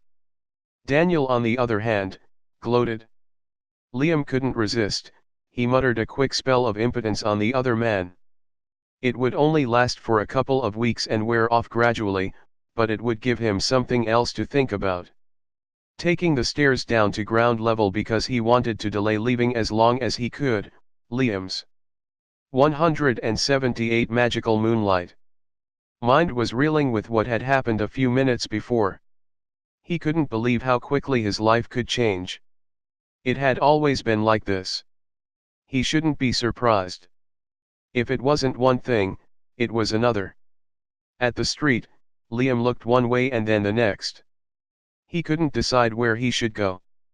Dakota was always an option, but his old home was definitely not an option. He made a quick decision and headed in the direction of Vanessa's place. He needed to say goodbye to Shay before he left town. It was really the only thing he could do. Maybe Aiden needed some space to find out just what in hell he wanted. Liam knew what he wanted Aiden.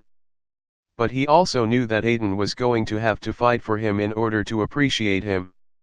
It wasn't going to be an easy battle and the redhead hoped they both managed to survive it. Hi. Liam said when Vanessa answered the door. I'm going to be away for a while, and I was wondering if I could see Shay before I leave. Of course you can, Liam. Vanessa held the door open. He's in his room. It's almost time for him to wake up from his nap.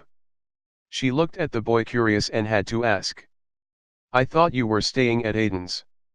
I was, but he kicked me out. Liam shrugged. His apartment was broken into.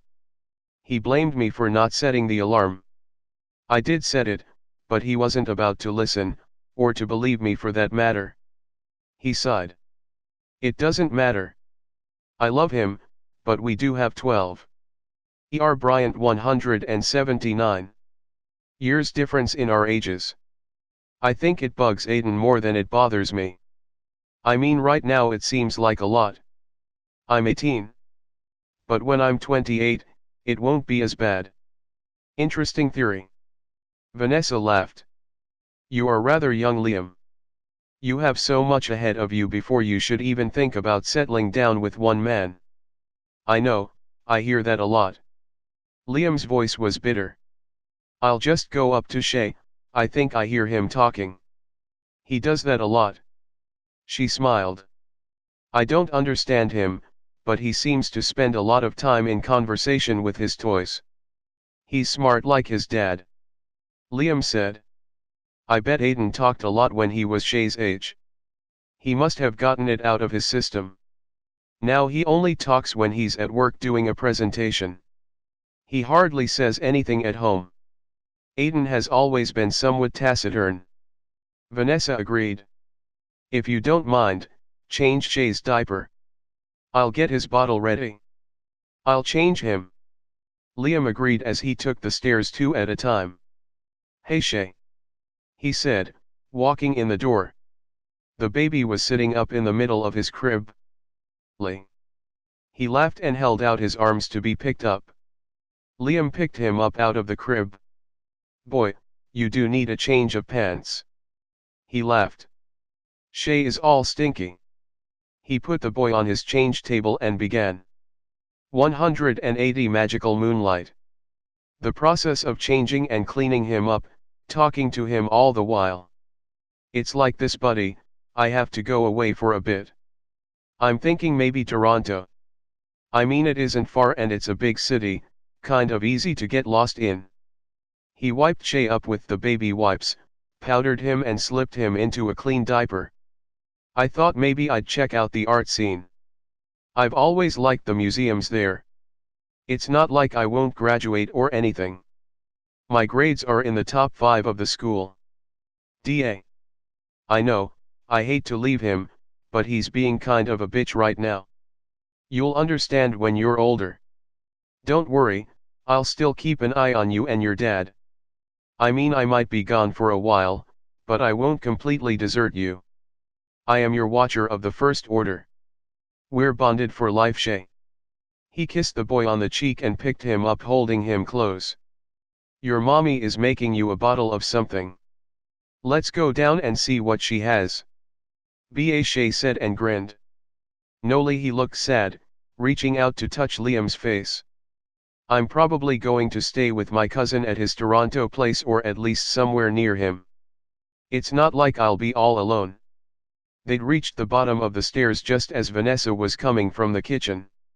Here he is, all sweet-smelling and clean. He handed Shay to his mother. Later, Vanessa. I love you, Shay. He kissed the boy again and then wiped a tear from the corner of the baby's eye. Don't cry, little man. I'll always be there for you. E.R. Bryant 181. With those words, he disappeared out Vanessa's front door and managed to pop himself to Toronto and to land in front of his cousin's condo. Liam had learned he had an identical one in Victoria. No one noticed, not Vanessa and not anyone in the big city. It didn't take long for Aiden to hear about it. He'd been sitting at his bar attempting to make a list for the insurance company, Liam's note engraved on his memory and folded up in his wallet, when Vanessa and Shay walked in the door. Not closing the door anymore? She asked sweetly, handing her son to his father. D.A. Shay beamed. B.A. What? Aiden looked around. He keeps saying that. I think he's saying that Liam is gone. Which, no thanks to you, I suppose you are well aware of. He's gone to Toronto to do God knows what. Aiden, he's only a boy. He's an adult, he's 18. He can look after himself. Aiden was taking off the layers of clothing Vanessa seemed to always have his kid wrapped in. You threw him out on the street, Aiden. I thought you were better than that. She took the baby from him. It's cold in here. So shut the door. Aiden stood up to find some coffee. Vanessa was giving him a headache. Aiden, you have to do something. You have to bring him back. Seamus misses him, I miss him. I'm not his fucking keeper. Aiden muttered. He let someone steal all my stuff. 182 Magical Moonlight. That's a lot of bullshit and you know it. Liam is very responsible.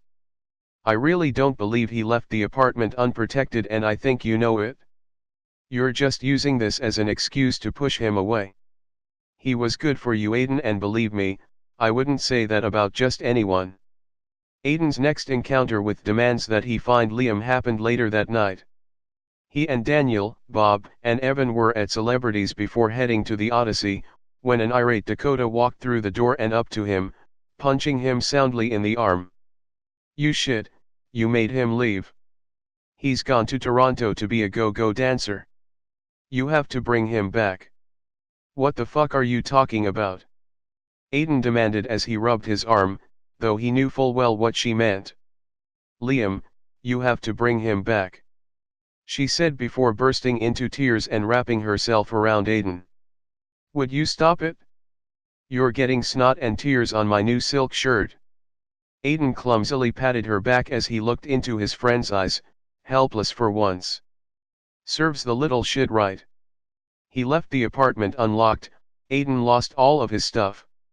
Daniel began, only to find Dakota in his face, her fist clenched. You, dickless weasel, you know darn well Liam didn't leave the apartment unlocked. I bet it was you. He said you were always over there snooping in Aiden's stuff. I bet it was you who left the place that. Bryant 183. Way. She kicked him in the shins and stomped out of Celebrities, leaving all of them staring after her. "Is that true, Danny? Do you go over to my place when I'm not there?" Aiden asked, his voice so low that Daniel barely heard him. "I go there sometimes. But it's not like you think. I mean, I have a key, I know it's for emergencies, but sometimes things come up and I need a place to rest." "But you don't have a key, I took it back if you'll recall." "My place isn't that far from yours, Danny, why don't you just go home?" It was obvious to them all that Aiden was pissed. He knew immediately that Danny had made copies of his key. It was time to change the lock. Evan and Bob looked at each other. "Well, I do believe I hear the call of the Odyssey." Evan waved his hands. "Tally-ho, Bobby." He grabbed his friend by the arm and pulled him toward the exit. "Daniel, it was you, wasn't it? It was you that left the door unlocked and you let Liam take the blame." Aiden had never been quite so angry in his life, and that was saying a great deal. "You were my best friend. I trusted you, Daniel. I trusted you with the key to my apartment, my home. I trusted you not to lie to me, and I trusted you not to hurt someone I care about." Aiden turned on his heel, ignoring Daniel's pleas to wait. In seconds he was out the door, striding down the crowded street. He needed to think about what he could do to make things right. To make things right between him and Liam. Aiden Makruadri didn't do. 184 Magical Moonlight. Apologies, and he didn't do regrets. He guessed it was time he learned how. Chapter 14. Liam looked up at his cousin's building, trying to decide if he should go up. Finally making a decision, he turned and signaled a cab. He was going to Church Street. There would be more to do, and he really didn't need to listen to any "I told you so's." It was somehow freeing to be on his own. He knew Francis could find him if he wanted him badly enough. But Liam wrapped himself in a spell that would make things harder for anyone to find him, even his cousin. He wanted at least a week to think about his life and to let Aiden make a few decisions of his own. Which was why he came to Toronto and didn't go to Victoria. Distance was better as far as the pissed-off redhead was concerned. Getting out of the cab, Liam shouldered his backpack and headed for the nearest coffee shop. He bought a latte and then sat outside at a table. People watching was a favorite pastime. He pulled out a small sketchbook to record some of the sights. 186 Magical Moonlight. "Hey, can I share this table?" Liam looked up. Standing by the table was Francis. "Fuck, can't you leave me alone?" Liam grumbled. "How did you find me?" He sipped his latte and glared at his cousin, all the while wondering why the spell he wrapped himself in hadn't worked. He knew his magic was stronger than Francis. "Watcher here." Francis laughed. "I have my ways. If I get my own latte, will you stay here?" "Would it matter?" Liam said. "No, but I would hate to spill my high-priced coffee. Francis reached out and squeezed Liam's shoulder, sending a stay spell through his body. Liam waited for his cousin to get in the line-up before he shook off the spell. To prove a point, he moved to a table in the far corner of the roped-off patio, leaned back in his chair, his feet on the chair opposite. "Point taken, kid," Francis said, knocking Liam's feet off the chair before sitting down. "I know you're more powerful than I am. Apparently you and everyone else seem to forget that little fact." Liam picked up his sketchbook. "What do you want? Why don't you stay with Marcy and I?" Francis asked. "That would be a no." Liam sighed. "Why not?" Francis sighed. "I know your feelings are hurt. I mean," Aiden jumped to conclusions without knowing all the facts. Bryant 187. "I knew what he was thinking," Liam said. "He has a tendency to believe anything his stupid friend Daniel says. Yet he loves you." Francis looked away. "He does, but he doesn't know it. He has issues. He'd rather do anything than admit his true feelings. Though he does admit them when he thinks I'm sleeping." Liam's smile was filled with nostalgic memory. "It's kind of sweet actually. But you ran away." Francis shook his head. "You didn't trust Aiden to come to his senses." "I didn't run, I decided to leave Van so Aiden can get his priorities straight. I don't have to really worry about school." "It sounds to me like you're making excuses." Francis looked deep into Liam's eyes. "Maybe you should let yourself be found by Aiden sooner rather than later. So he can drag your ass back home." "I'm not interested," Liam said. "I need some time on my own. But Aiden and Shay aren't safe with you here. I'm telling you this in confidence. Zane Chambers has vowed to take you down in payment for his parents' death." "What the fuck did I have to do with that?" Liam was truly puzzled. "You didn't, but you're Cecil Taylor's son, or so Zane figures. And Cecil Taylor was responsible for their deaths. That has nothing to do with Aiden or Seamus." 188 Magical Moonlight. "But it does, Liam. You love Aiden and you love Seamus. He knows he can hurt you through them. In fact, he and his son Brad have it all figured out. They go after Aiden and Shay and you'll come out of the woodwork in their defense. Brad has bragged that he has twice the power you have. He's using the fact he has you on the run to prove it. Something about a fire in your locker and your fear to do anything about it. Brad is full of shit." Liam spat, standing up. "I'll be around." He started to walk away. "Liam, don't let the Chambers win. This isn't a fucking game, Francis. It's my life and Aiden's." He huffed. "And between you and I, Shay has more fucking power at his age than Aiden and I will ever have. That's why Chambers wants him. He figures he can bring Shay to the dark side." He looked hard at his cousin. "It isn't going to happen. Shay is well protected. And how Chambers found out about him I don't know, but when I do find out who broke the covenant, that person will be well and truly sorry." He leaned forward. "And that, my dear watcher, is a promise I will die keeping." Liam left the coffee shop, disappearing from sight almost immediately. This time he made sure Francis couldn't find him. He hadn't been too concerned before, but there was something off about his cousin. It wasn't something he could put his finger on, but it was curious how the Chambers clan seemed to know so much about him, not to mention Aiden and Shay. He was almost regretting being so open about his admiration and love for the older Waji and his son. Bryant 189. And then with a shake of his head, he told himself he wouldn't have it any other way. He loved the man as stubborn and pig-headed as he was. Chapter 15. Aiden wasn't surprised when he arrived at Hamburger Mary's for breakfast the next day, to find Lisa on the warpath. She'd had almost a full day to stew about Liam's disappearance. He grabbed the morning paper off the counter and headed for the back booth, moving into the seat next to the wall, followed quickly by Evan and Bob and then finally Daniel. I'm not interested in hearing from any of you. Especially you, Danny. Aiden glared. Asshole, what's this I hear about you throwing Liam out onto the street? Lisa demanded. Ask your son about that. Aiden drawled, pretending interest in the paper. I'll have a coffee and some whole wheat toast, no butter. When are you planning on getting the kid back? She demanded, hands on her hips. He's a big boy. He'll come back when he's ready. Aiden stood up, throwing his paper on the table. I'm sick of all of this.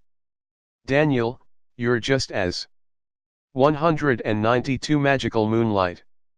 Responsible as I am for Liam leaving. No one's riding your ass. Well, what in fuck bit him in the ass? Lisa asked, dumbfounded at Aiden's outburst. Aiden heard her, but ignored her words. He was worried sick about Liam, both because the boy had disappeared and because of what he'd said to send him away. And he was worried about Shay.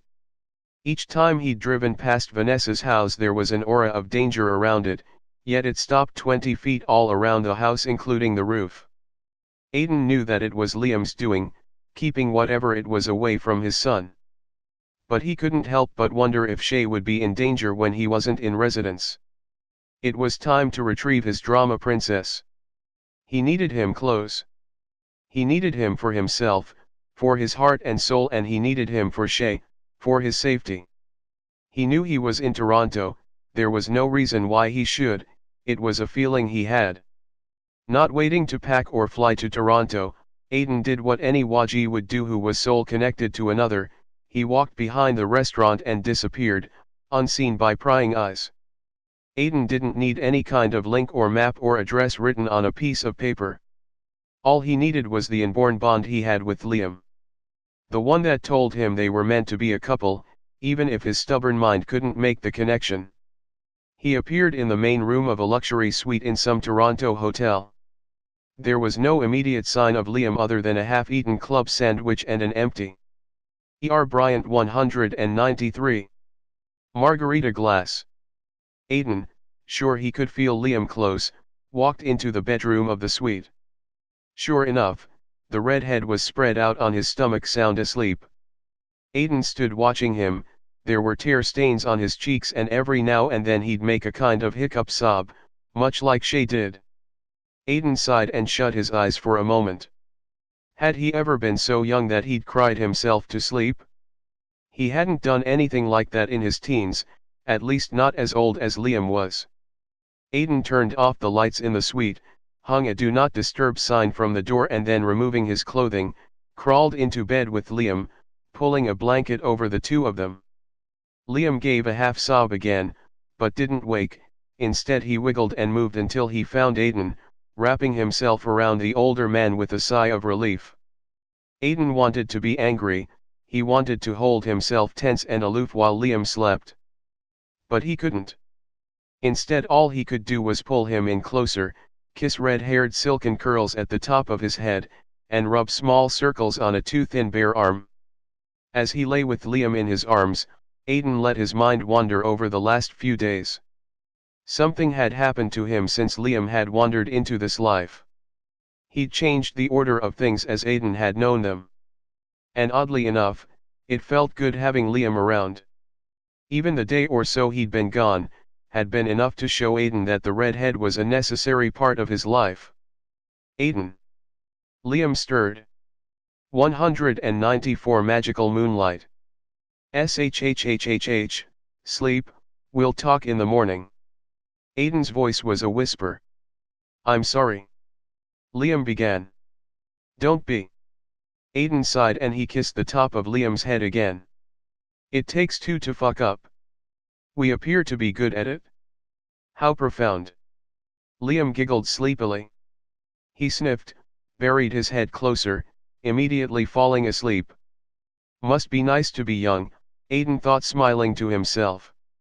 And be able to fall asleep like a baby without any cares in the world. As soon as the thought went through his mind, Aiden knew that it was wrong. Shay, young as he was, cared. Liam cared too much about him, about Shay, about things he shouldn't have to care about at 18. He needed time to be a child, to learn, to grow. He might legally be an adult, but he was still young enough to cry himself to sleep. Chapter 16. Here did Makru Adri go? Bob asked Evan. He was here just a few minutes ago. He left, I'm not sure where, he didn't say. Evan reached over and picked up the toast that had been delivered for Aiden. I really wish the man would at least let Lisa give him some peanut butter. He took a bite out of the toast. That's Aiden's. Daniel began, but his voice trailed off. Aiden was pissed with him at the moment, there really wasn't any point in protecting his toast. Where's the boyfriend? Bob asked to change the subject. He had to go back to Victoria. His wife is having some problems. Ex-wife, I mean. Daniel mumbled. Where did that asshole go? His car is parked in 2 spaces. Lisa stood by the table, hands on her hips. He's just lucky I don't have it towed. Ma, don't do that. Aiden can't be far. Daniel stood up to check on Aiden's Lexus. Not that he could. 196 magical Moonlight. Do anything, but had to see for himself that Aiden wasn't in it. Evan and Bob watched Daniel leave the diner. He really doesn't give up, does he? Evan mused. I mean, Aiden is never going to fuck him. No, he has that hot little red-headed number at his beck and call. Bob laughed.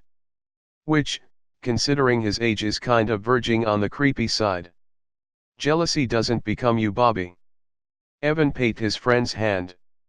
I'm sure Aiden has his reasons for keeping Liam close. Yeah, his bubble butt. Perhaps. Evan shrugged. I like to think that Aiden Makru Adri has found the love of his life. You have delusions. Bob laughed. Well, at least Aiden isn't trying to reform a crystal queen. You know, Bobby, that just isn't going to work. He damn near killed you. It wasn't his fault. Bob looked away. I'm dealing with it. Now it was Bob's turn to stand up. I have to go. He threw a few dollars on the table and walked out of the diner. Where did everybody go? Lisa asked, coming back with a pot of coffee. Vanished on the wind, honey. Evan smiled and held out his coffee cup for a refill. Chapter 17. When Aiden woke up, he was alone in the hotel bed. He sensed Liam was close. Rolling over, he wasn't surprised to see his lover sitting in the lotus position on the dresser. He was eating ice cream from a pint carton. Hey, you're alive. Liam grinned around a spoonful of ice cream. I was getting worried and then I remembered your age. Brat. Aiden smiled though. Liam looked so comfortable sitting up high. Why in hell are you perched on the dresser? I can see you better. Liam said and ate another spoonful. I like to watch you sleep. It's kind of my thing. And the ice cream, is that your thing as well? Aiden propped himself up on one elbow. No, that's because I like ice cream. Liam jumped down from the dresser, unfolding himself like a sinuous cat before landing on the floor. Want some? 198 magical Moonlight. Aiden laughed. I don't think so. You do know it's hardly the right time for eating that shit. There's always time for ice cream. Liam was now straddling Aiden. He loved it when his bare ass touched the other man's skin. Keep that shit away from me. Aiden protested, but not too strongly. Liam put a spoonful of the cold mixture in his mouth and then leaned forward to kiss Aiden and share his ice cream. He kept his lips on Aiden's as they both swallowed, turning the taste into a kiss filled with giggles. It set the pace for the next few minutes as they took turns with ice cream kisses. When the last spoonful was eaten, Aiden flipped Liam over on his back. It was his turn to take over the seduction. For seduction was what it was. Gone were the worries they both had about things that were unfolding in their lives back in Vancouver. All that was left was the touch of their bodies, hot with passion. Their nerve endings, so sensitive that the least breath, the tiniest of whisper, and the moisture their bodies produced, All were felt, relished, and enjoyed. Is this your way of apologizing? Liam asked, lowering himself on Aiden's latex-clad organ.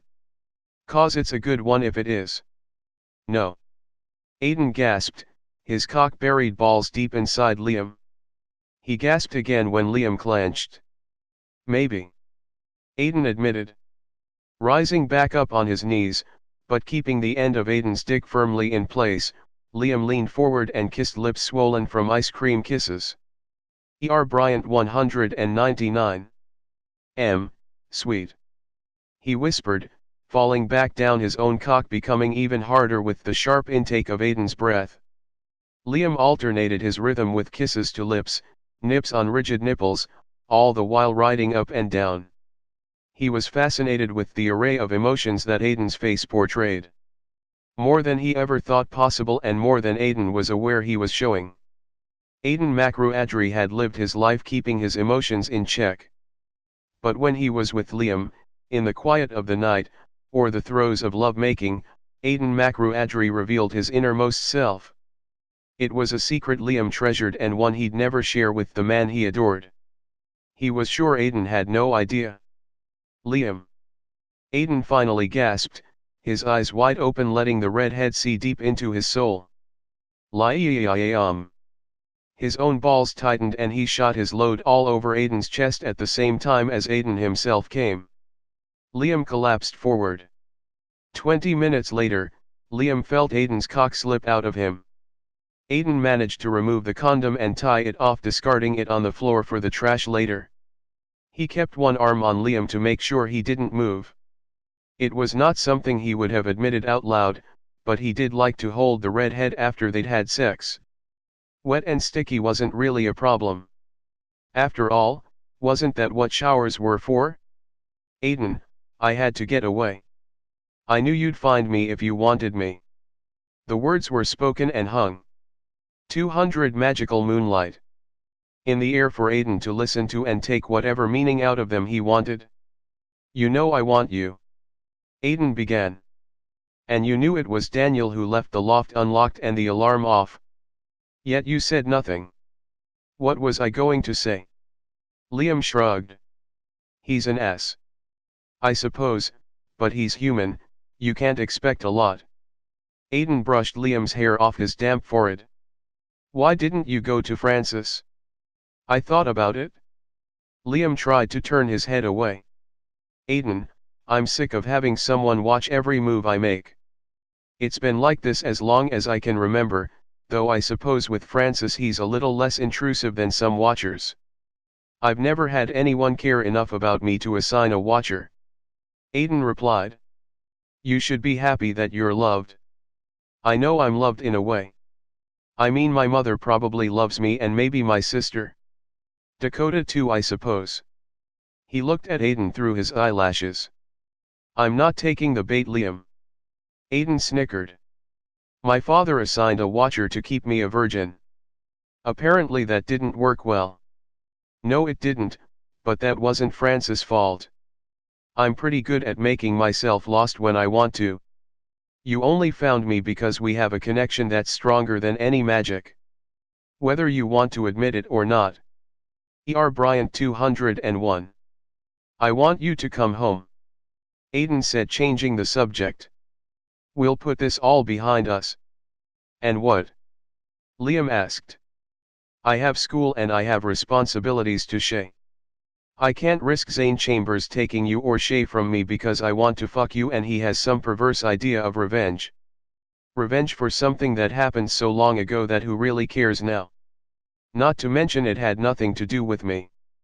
You think shit like this hasn't happened before? Aiden held him tight. Of course it has, same shit, different names. If you're uncomfortable living with me, why don't you stay with Lisa for a while? It'll confuse the hell out of everyone. You and I, we don't need to actually use the front door if we don't want. We'll still see each other. Aiden Makruadri is suggesting he use a spell or two for his own gratification. What is this world coming to? It's not for me, it's for my son, for you, for the people around us. I'm not going to give up the first thing that's meant something to me without a fight. Aiden couldn't resist leaning forward and kissing Liam's nose, which led to kissing his mouth, his cheeks, and finally rolling so that he was leaning down over the redhead, his eyes saying more than his voice, but knowing Liam could read every unspoken syllable. Liam, eyes closed to better feel every tiny bit of emotion Aiden was emoting, sighed in contentment. One part of his mind continued to worry about Brad. 202 Magical Moonlight. Chambers and his family, but the rest was devoted to his lover as he continued to do his best to make himself unforgettable to the overly sensitive, stubborn Waji. Chapter 18. But ma, it's my room. Daniel threw himself down on a kitchen chair, looking a lot like he had when he was 6. He glared at his mother who stood at the kitchen sink filling the coffee pot. It was your room until you moved out. She patted his shoulder. Now it's the spare room. Aiden says Liam needs a safe place to stay. And really, what safer place is there than my house? He can stay at Aiden's. No he can't Danny. Aiden drawled. He'd walked into the house unnoticed. He kissed Lisa's cheek. Where is he Liz? The door was rarely locked when someone was home, but locks had never stopped Aiden before. This home had been a refuge of sorts to him, human though it was, as he grew up. Upstairs settling in. It's going to be nice having a boy in the house again. Richard is looking forward to cooking breakfast for someone who'll actually appreciate his skills. She laughed. I'm too busy to eat in the morning. It drives Richard crazy. Lisa. 204 Magical Moonlight. Shared the house with her brother, and had for years, ever since his life partner had died. Well, we can't have that. He looked around. Where is Rick? He's with Liam. I thought it would be nice to let them get to know each other without everyone hanging on to every word. In other words, Rick is quizzing him about me. Aiden laughed. Liam won't say a word. If you and your brother want to know something, just ask. And would you answer? She laughed, patting his cheek with her palm, more a loving caress than anything else. It was rare that her surrogate son let her hug him. Of course I would. Aiden said tongue-in-cheek. Liam and I are friends, good friends. We fuck, we suck, and we occasionally talk, watch movies, eat meals and do all the things friends do when they're together. That's it? He turned to walk up the stairs. I think I just might do one of those things right now. Not in my fucking bedroom you aren't. Daniel stood up, all but bristling like some kind of rabid dog. God no, my dick would fall off. Luckily though, it's Liam's room I'm heading for. With that said, Aiden ran up the stairs, taking them 2 at a time. He stopped outside of the room to listen. It looks like you've settled in, Liam. Richard stood in the middle of the room. Are you going to be okay here? I don't know, Aiden wants me to try it. Liam shrugged. I like Lisa. Bryant 205. And she likes you. Richard paused. Liam, about you and Aiden, be careful, don't hurt him. I'd never do that. Liam almost shouted.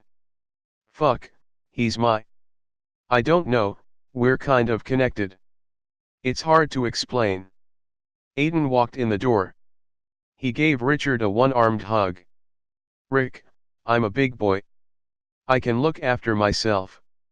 And trust me on this one, Liam is the last person on this planet who would ever hurt me. Liam glowed with the words that Aiden said and didn't say. Hey Aiden. Except for getting a decent internet connection, I'm all settled in. He looked around. Oh, and the wallpaper sucks, but if I keep my eyes squinted in a certain way, it looks almost abstract. I used to smoke up in here with Danny, it looked great the more weed we smoked. Aiden sighed. Of course 90% of the time we weren't stoned, I learned to ignore it. You don't have to sleep in here, not to mention do homework. Liam was close enough to lean his head on Aiden's arm. But that's okay, Lisa said I could change it if I want. I might, I'm not sure. We could have a paint party. Richard laughed. Not the kind of party I'm used to, but I'll make do. Liam, maybe you could invite some hot young studs to help you paint. I don't want to encourage your lecherous thoughts, old man. Liam teased. But I'll tell you what, you can watch me shower any time you want. 206 Magical Moonlight. No, you can't. Aiden said, aghast that Liam would even suggest such a thing. Richard burst out laughing, patting Aiden on the ass. Damn, you still can't take a joke. He snickered, leaving the room chuckling. Did I mention you're a brat? Aiden asked, flicking his hand and closing the door across the room so quietly it wasn't heard downstairs. He mumbled the words of a spell that would keep the door firmly closed until he was ready to leave. Naughty boy, you used magic. Liam said as he began to remove Aiden's shirt, his lips on warm skin as soon as it was exposed. I'm taking you to the dark side. I've been there and came back a long time ago, sunshine. Aiden pushed Liam backwards until he fell across the bed. He flicked his fingers in an intricate pattern and Liam found himself naked. The fact he was hard had nothing to do with magic, unless it was the magic his body felt when he was alone with the man he adored. The combination of a naked Liam, being in Danny's old room, a room that had held a certain amount of safety when he was growing up, and the fact that he was hornier than he'd been in a long time, had Aiden throwing himself down on Liam, roughly grabbing his hair as he sought solace in Liam's taste. Liam's legs wrapped around Aiden's waist, he wanted Aiden as much as Aiden wanted him. It was their destiny to be together. E.R. Bryant 207. Downstairs, Daniel continued to sulk. Richard was at the kitchen counter making sandwiches. Settle down, they'll be here in a minute. He said. He looked over at his sister. Do you want some of my coconut cake? Of course, make sure you cut a big piece for Liam, he's a growing boy. She smiled and patted Daniel's hand. Do you want some cake too, baby? No, I don't want any damn cake. Daniel said, pulling away and standing up. Daniel, you leave those two alone. Lisa cautioned, but Daniel was already halfway up the stairs. He tried the door handle on his old room only to reel back, shaking his hand.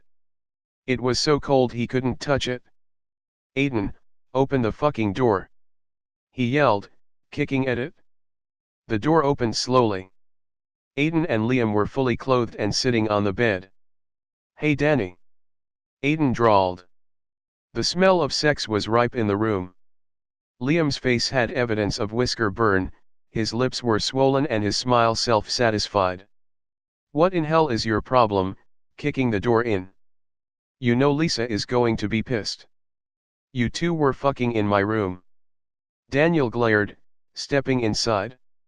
And you locked the door. Ma doesn't let anyone lock doors around here. Do we look like we were fucking? Aiden laughed as he stood up. And damned if I can see a lock on the door, Danny. Maybe you've been working too hard at London drugs. 208 Magical Moonlight. No shit, he has to carry that closet he's in around with him all day. It's probably heavy. Liam snickered. Fuck you. Daniel glared. Not even if you paid me. Liam snickered. My ass belongs to one person. Who is that? Aiden pretended not to know. Some guy I met. He's hot, not too bright about a few things, but damn he's hot. Liam jumped up off the bed. I'm starving, Rick said he was making food. He moved quickly past Daniel. I'm heading downstairs. You and Danny boy can relive old times. Liam fell into a routine over the next couple of weeks. He drove to school each day, sometimes with Dakota and sometimes on his own. They would go to Hamburger Mary's after school and spread their homework out on the back booth, working and eating whatever it was Lisa decided was good for them. Liam was surprised at how relaxed his was. He didn't see Aiden often, but they did manage a night or two during the week. Not that anyone was aware of their visits. There were some advantages to being Waji. The weekends were the best. On the weekends Aiden was able to have Shay for the day, either Saturday or Sunday, thanks to Liam's helping hand. And Liam was free to visit Aiden officially at his apartment. He liked to think of it as playing house. A term Aiden hated. But one Liam used to tease the older man when he thought he could get away with it. Bryant 209. Tonight was different, tonight he had a lot on his mind. Dakota had asked him a question that was driving him crazy. Okay, spit it out. Aiden said. He was sitting on his sofa, relaxing in the softness of it. Liam was stretched out, his head on Aiden's lap. Shay lay on Liam's chest sleeping peacefully. Spit what out? Liam asked, his voice lazy. He rubbed circles on the baby's back. He loved being with Aiden and his son. What in hell has been bothering you all night? Aiden sighed. Liam, I don't have to use my Waji senses to know you've got something on your mind. It's Dakota. Dakota. Aiden was surprised. What about Dakota, is she in trouble or something? No, she kind of wants me to take her, to make love to her, to do her the first time. Does she understand the meaning of gay? Aiden snorted. Surely to God you aren't thinking of doing this. I don't know what to do. I mean she has this boyfriend, she really likes. And she's thinking of having sex with him, maybe on prom night or something. She figures I could kind of teach her what to do. Like you're so good at hetero sex. Aiden bit his lip to keep from laughing. I mean if I was going to have anyone deflower a young virgin, you'd be the first one I'd ask. 210 Magical Moonlight. Oh shut up Aiden, I know it's stupid. Liam smiled. But hey, maybe I'm bi. Of course you are. That's why there are so many female nudes in your sketchbooks. Oops, sorry, there isn't even a female hand, or eye, or tit. So I specialize in men. Liam sighed. I don't like to disappoint her, but shit I don't have a clue what to do to a woman to make her get off. They do get off don't they? You're right about the not having a clue. Aiden smirked. His fingers had been combing through Liam's hair. Before he'd never thought of red blonde curls as being especially intoxicating. He knew the legends, only the most powerful Waji had red hair, one of the reasons he'd been concerned about the deep auburn of his son's hair. Mentally giving himself a shake Aiden continued to comb and twist silken curls. Maybe I should read up on it and then do a whole seduction scene. Kind of like on our first time together. Right? Aiden huffed. Maybe you should rethink that one. Night. Shay raised his head. I think he wants us to shut up. Liam giggled and leaned in to kiss the top of the baby's head. You do know, it's more than a little unnerving having the kid talk. Aiden looked at his son, love in his eyes. It could be worse, he could be talking in full sentences. Me do that? Shay said and giggled. Bryant 211. Aiden rolled his eyes. Oh for crap's sake Shay, you're supposed to be a baby. He is a baby, a precocious baby who had a bit too much of dear old dad in him. He held on as Shay pushed himself up until he was sitting on Liam's chest. Duh silly. Shay agreed. He held out his hands for Aiden and then before Aiden could pick him up, he popped into Aiden's arms. Pop. He said and giggled again. Shay pop. Shay is supposed to not do shit like that. Aiden tried to be stern. Your mommies wouldn't like it? They'd freak. Shay no do shit stuff at mama's. Seamus pulled on Aiden's nose and then leaned forward to kiss his nose wetly. We need to work on your form. Aiden laughed. Sloppy kisses are only cute when you're a baby. Oh I don't know, I happen to know Shay's daddy likes sloppy kisses. Liam laughed. You aren't helping Liam. Aiden laughed, leaning over and giving Liam a very sloppy kiss indeed and making Shay laugh at the same time. The next day, Dakota met with Liam in the park. "Well, what did you decide?" she asked. They were sitting on swings, idly moving back and forth. "Are you sure you want to do this, Dakota?" he asked. "I mean, if the guy only wants you because he thinks you're going to put out, then you don't need him in your life. It's not like that. I mean, I really like him." 212 Magical Moonlight.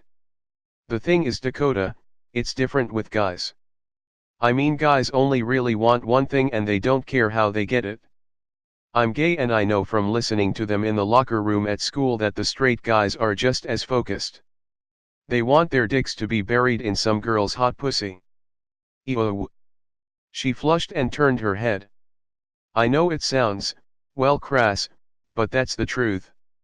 It's all they talk about. I mean, I could tell you each and every girl who puts out at school, how often and who they do it with. These guys are pigs. Glenn isn't like that. I mean, I'd know if he was," Dakota defended. "Glenn used to go with Jane Seals last year. I know she has a triangle-shaped tattoo just over her hip bone. I know she likes anal sex and I know she spits it out when she gives a blowjob." Liam looked hard at his friend. "I know this because I've heard it talked about." "Glenn?" "Yeah," Liam shrugged. "I told you they're all pigs. If you were with a bunch of gay guys, would you guys tell each other about your conquests?" "I wouldn't, but I know some who do. I mean, Daniel and Evan and even Bob share stories all the time." "What about Aiden?" "He doesn't say much. I don't think he cares about his tricks enough to remember them one way or another." Bryant 213. "That's weird. I mean, he's like done a zillion guys." "Gee, thanks for reminding me." Liam laughed. "He doesn't do too many these days." "Do too many what?" Aiden asked, appearing behind the two friends. "Hey, Dakota." He kissed her cheek and then kissed Liam, pulling him back on the swing, making his legs go out from under him. "Handstands." Liam lied and snickered when his lover winked and blew him a kiss. Chapter 19. Spring had arrived and with it the excitement of the school year ending. In this case there was the added anticipation of graduation for Dakota and Liam. Liam knew he would be attending a local university and Dakota still hadn't decided on staying close or going out of state to school. Now the prom was the focus of their attention. Liam couldn't care less about yet another dance. They were boring and the jocks generally got drunk, making them more annoying than usual. Which sucked as he couldn't use magic and turn them into the pigs they really were. It required more strength of will than he wanted to expend just to spend a few hours with bad dance music and Dakota. Of course he hadn't reckoned on Lisa, a romantic of the highest order. "I'll take you," Liam said to Dakota one sunny afternoon. "Lisa insists I go and we've been friends forever, so why not go with me?" 216 Magical Moonlight. "Well, if you put it like that, how can I say no?" Dakota punched him on the arm. The two of them ended up wrestling on the sofa in Lisa's living room. "Break it up, you two," Richard yelled from the kitchen. He was happy though that Liam had decided to attend his prom. He suspected the boy secretly wanted to go with Aiden. But that never would have happened. "It's Aiden's birthday in a week, he's going to be 30. Liam confided in Dakota. "I think he's freaked about it." "You would be too." Dakota laughed. "What are you getting him for his birthday?" "I've thought about a lot. I mean, Aiden doesn't even acknowledge birthdays much, he says he celebrates achievements and being born is the luck of the draw. He won't be happy then if you give him something for his birthday." Dakota leaned back on the sofa. "What do you think, Richard, should Liam get Aiden something for his birthday?" "Aiden has always been funny about birthdays. Even when he was hanging around here as a teenager, he would never let Lisa make him a cake. Birthdays are usually important when you're young, not so much when you get older." 30 isn't old," Liam defended.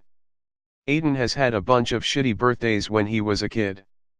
I'm going to fix it if I can." Bryant 217. How can you do that? I mean, you don't have a time machine. Dakota snickered. You don't, do you? Sure, it's in the basement. So that's where I left it? Richard chuckled. I want to go back to when I was 21 and no cares in the world. Sorry Rick, only Aiden gets to ride on my machine. Liam wiggled his eyebrows up and down. Ew. You're so gross. Dakota said. Well, I know that Daniel and the gang plan on giving him a surprise party complete with gravestone cake. I'm baking the cake. Richard looked at the two kids. It's a surprise, so don't say anything. Later that night, when everyone in the house was asleep, Aiden popped into Liam's room and snuggled close. Hey there. He whispered to the sleeping redhead. I wanted to say goodnight and let you know I have to go out of town for a couple of days on business. Liam moved so that his head was under Aiden's chin. Do you remember your first birthday? It wasn't an unusual question, for Waji had excellent early childhood memories. Yes, a bit. Aiden sighed. I remember a cake, I think it had blue icing and it looked a lot like a lopsided bear. Liam giggled. What about your second birthday? I was staying at my grandmother's. She was a miserable old bat. I remember my mother phoning and 218 magical Moonlight. Wishing me happy birthday. It was the first time I'd ever talked on the phone. No cake that year, blue or otherwise. What about when you were 3, do you remember that birthday? What's with the questions? My childhood wasn't all that pleasant, I don't particularly want to remember it. I just want to get to know you better. I mean, you never tell me anything, but you usually answer direct questions. Liam kissed him under his chin. I don't remember much about birthday number 3, except I had it in my head that I was going to get a kitten for some reason. Which was ridiculous, as I might as well have asked for leopard. There was a hell of a fight between my parents about it. I think a neighbor family had kittens to give away. I liked an orange one. I think it was a male. Of course it would be a male. Liam snickered. You would have been the right age for a wakat. Don't bother asking about the rest of my birthdays. From that point on there were no acknowledgements of my passing age. Aiden shuddered. It was barely perceptible, but it was there nevertheless. But you must have known when your birthday came around. Did you ever maybe kind of hope for something? Fuck Liam, I don't want to talk about it. Silence filled the small bedroom. I remember when I was 5 I just wanted my mother to tell me she loved me. Bryant 219. And maybe kiss me goodnight or something. When I was 6 I lusted after a car, one of those ones that transform into something else. At 7 I wanted a book, one about Egypt. At 8 I was determined to get a dog. One who could defend me and bite Jack's head off. The bigger the better. He snickered. I spent a long time weaving fantasies about that. I even went so far as to try and entice any dog that wandered by to come into the house. At 9 I was back to books, at 10 I discovered the joys of pulling on my dick, so I didn't really want anything that year. Other than privacy to play with my toy. Aiden kissed Liam on the forehead. At 11 the other altar boys proved interesting, at 12 I wanted to get picked for the soccer team, at 13, I panted in my room after Tommy James, he was the captain of the soccer team. By the time I was 14, I gave up even thinking of my birthday other than when Lisa or Danny bugged the shit out of me about it. It was a constant battle to convince them I wasn't interested in a fucking birthday cake or useless gifts that I couldn't bring home even if I wanted them. Again silence filled the room, Liam felt a tear drop onto his forehead. I'm sorry I brought this up, Aiden. He whispered. No, it's all right. I do it a lot, you know. Think of my early years. It keeps me honest. It reminds me of what I've become and how I got there. 220 magical Moonlight. You are one of the kindest, most gentle men I know. Liam said. Are we going to have sex tonight? I think I'll just hold you until you go to sleep. Aiden whispered. It isn't my birthday, but that's what I want to do tonight. I love you, Aiden. Liam wiggled until he was wrapped under Aiden, the older man's legs over his. I know you do. Aiden sighed. It's the only thing that gets me through the day.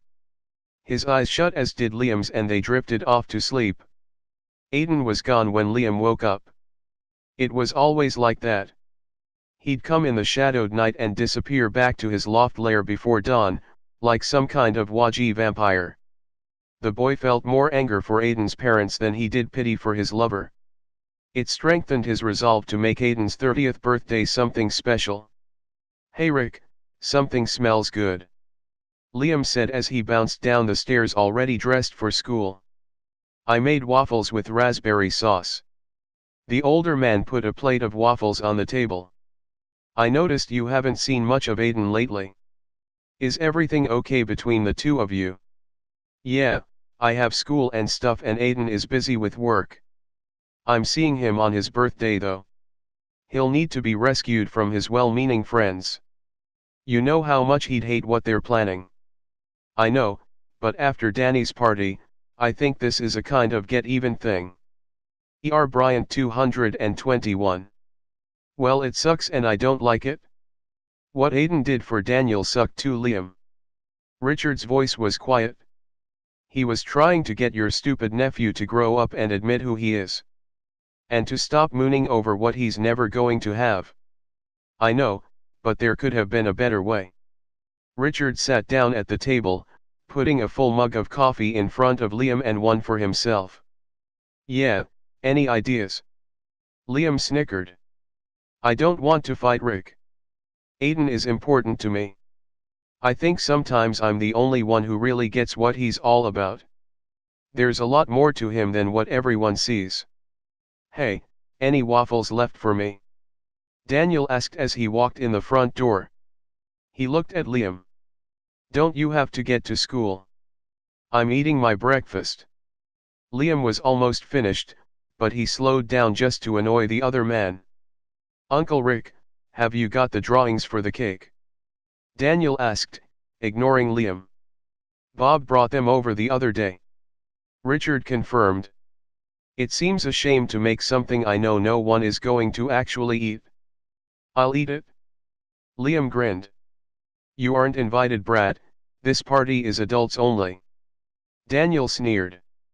Liam threw his head back and laughed. I wouldn't dream of being part of your scheme to piss Aiden off about his age. But I will be glad to eat. 222 Magical Moonlight. Rick's cake. He's the best cake maker I've ever known, and trust me, my family are kind of cake nuts. I've had cakes from famous bakeries all over the world. That's some compliment. Richard was grinning ear to ear. Thanks, Liam. Just telling the truth. He got up and grabbed his backpack. See you after school, Uncle Rick. He kissed the older man on his cheek. I put your lunch in your bag. Rick said as Liam ran out the door. You make his fucking lunch. Daniel was outraged. Why not? He has to eat, you know. Daniel's uncle began to clear away breakfast. Don't you have to go to work? I'm on the late shift. I work until 9 tonight. Daniel mumbled. He was eating the leftover waffles. Chapter 20. Liam had spent his time since Aiden's revealing visit on research into the man's early years. It was easy when you were Waji, well, it was easy when you were Waji with talent and had some help from an unexpected source. He knew that the birthday night wasn't going to be all that Daniel and gang thought it might be. Watching from his room at Lisa's through his abilities as Waji, Liam felt rather than heard the outrage Aiden was feeling. He had to commend the man. He never used an ounce of his Waji abilities or even a touch of magic. Had they done something like this to him, he would have had a box of toads hopping around the apartment. He rolled his eyes when Aiden was dragged to a funeral home and chucked in a coffin. It was at that moment, Liam could tell his lover was about to explode. He waited for everyone to leave the room. He knew their schedule, they were bringing in the cake. It was then that Liam popped Aiden out of the 224 magical moonlight coffin and into the apartment. "Hey," he said, wrapping his arms around the confused man. "Magic, loft, no." Aiden began. "Magic, loft, occasionally." Liam grinned. 30 is a birthday that kind of marks a rite of passage. I want this to be special for you. Finding myself in a coffin isn't special enough for you. Aiden huffed. He strode into the kitchen looking for a bottle of water. "What's all this stuff?" he asked, surveying a table full of carefully wrapped gifts. "Your life." Liam bounced over to him and handed him a bottle of cold water. "Now sit down and humor me. Will it get me laid later?" Aiden huffed. Liam always made him smile. "Many, many times."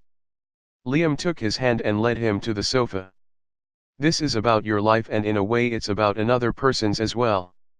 I took the liberty of borrowing, with her permission, this book." He handed Aiden a well-worn book. "With whose permission?" Aiden asked, turning the book over and over in his hand. "Your mother." "I'm not reading anything that bitch has written." Aiden threw the book on the table. "Fine, I'll read it. I went to a lot of trouble to get her to admit this even existed and to let me read it. You do know she's quite powerful, you get your own powers from her side of the family. If she didn't allow us access, there isn't a chance in hell you could even." E.R. Bryant 225. "Open the cover." He looked at Aiden, who was sitting on the sofa, arms crossed tightly on his chest, bottom lip out in a definite pout. Ignoring him, though he couldn't help but smirk slightly, Liam sat as close as he could to Aiden, so close that Aiden was forced to put one of his arms around Liam's shoulder. 1970, April 5th. Aiden was born an hour ago. He's everything I dreamed of in a baby. Jack, of course, has no idea the strength my child has. And he never will, at least not while I have a breath in my body. Aiden will be the good in the Macru-Adri clan. Jack can never find out. I know that in order to keep Aiden's abilities to myself, I am going to have to make some hard decisions. I love this boy with my whole heart and soul. I will die before I will allow Jack to turn him to the dark side, so my tears will remain hidden as he grows. I can't allow Jack to know how much Aiden means to me. This will be my gift to my child, should he want to receive it. Aiden, your birth was an easy one. You were placed on my chest, moments after you took your first breath, and I looked into your eyes, seeing all my hopes for you reflected there. You have flashing green eyes and the most beautiful hair, thick and wavy with a hint of red that surely comes from my side of the family. I know that you will be even more powerful than I had imagined. I have to put a small spell on 226 magical moonlight. You, just to make sure you don't show your father the strength you have inside your sturdy body." Liam reached out and patted Aiden's knee before continuing. 1971, April 5th. "My darling baby, you are 1 year old today. How you've grown. I made you your first and I'm afraid your last birthday cake. It was a mistake to show Jack this love I have for you. I thought he'd be away long enough for you to enjoy the blue bear. I love you dearly and I will not have him attempting to harm you before you are able to defend yourself. I will never put you in this position again.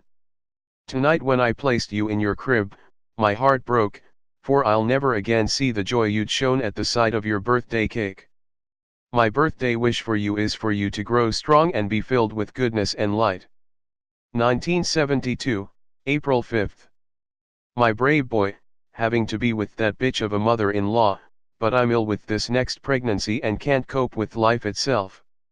At least she's blind as a bat and will not notice your powers. They are developing nicely, and though I have you in a binding spell, I know they are stronger on this anniversary of your birth. Perhaps with the birth of your sister, it will take some of the attention off of you. Your father occasionally looks on you with suspicion. It's sometimes all I can do to deflect his thoughts. I was so surprised when I called to talk to you tonight, that you were able to project your thoughts to me. Much as I would love to help you develop this talent, I must. Bryant 227. Suppress it for now. We can't allow any macroadry to know. My birthday wish for you is to grow strong and be filled with goodness and light. Aiden pulled the book from Liam's hand and began to read the words himself. His heart was filled with something he'd never expected to feel. He'd always wanted his mother's love and had been envious of Daniel and Lisa. He had to read for himself what she'd written. 1973, April 5th.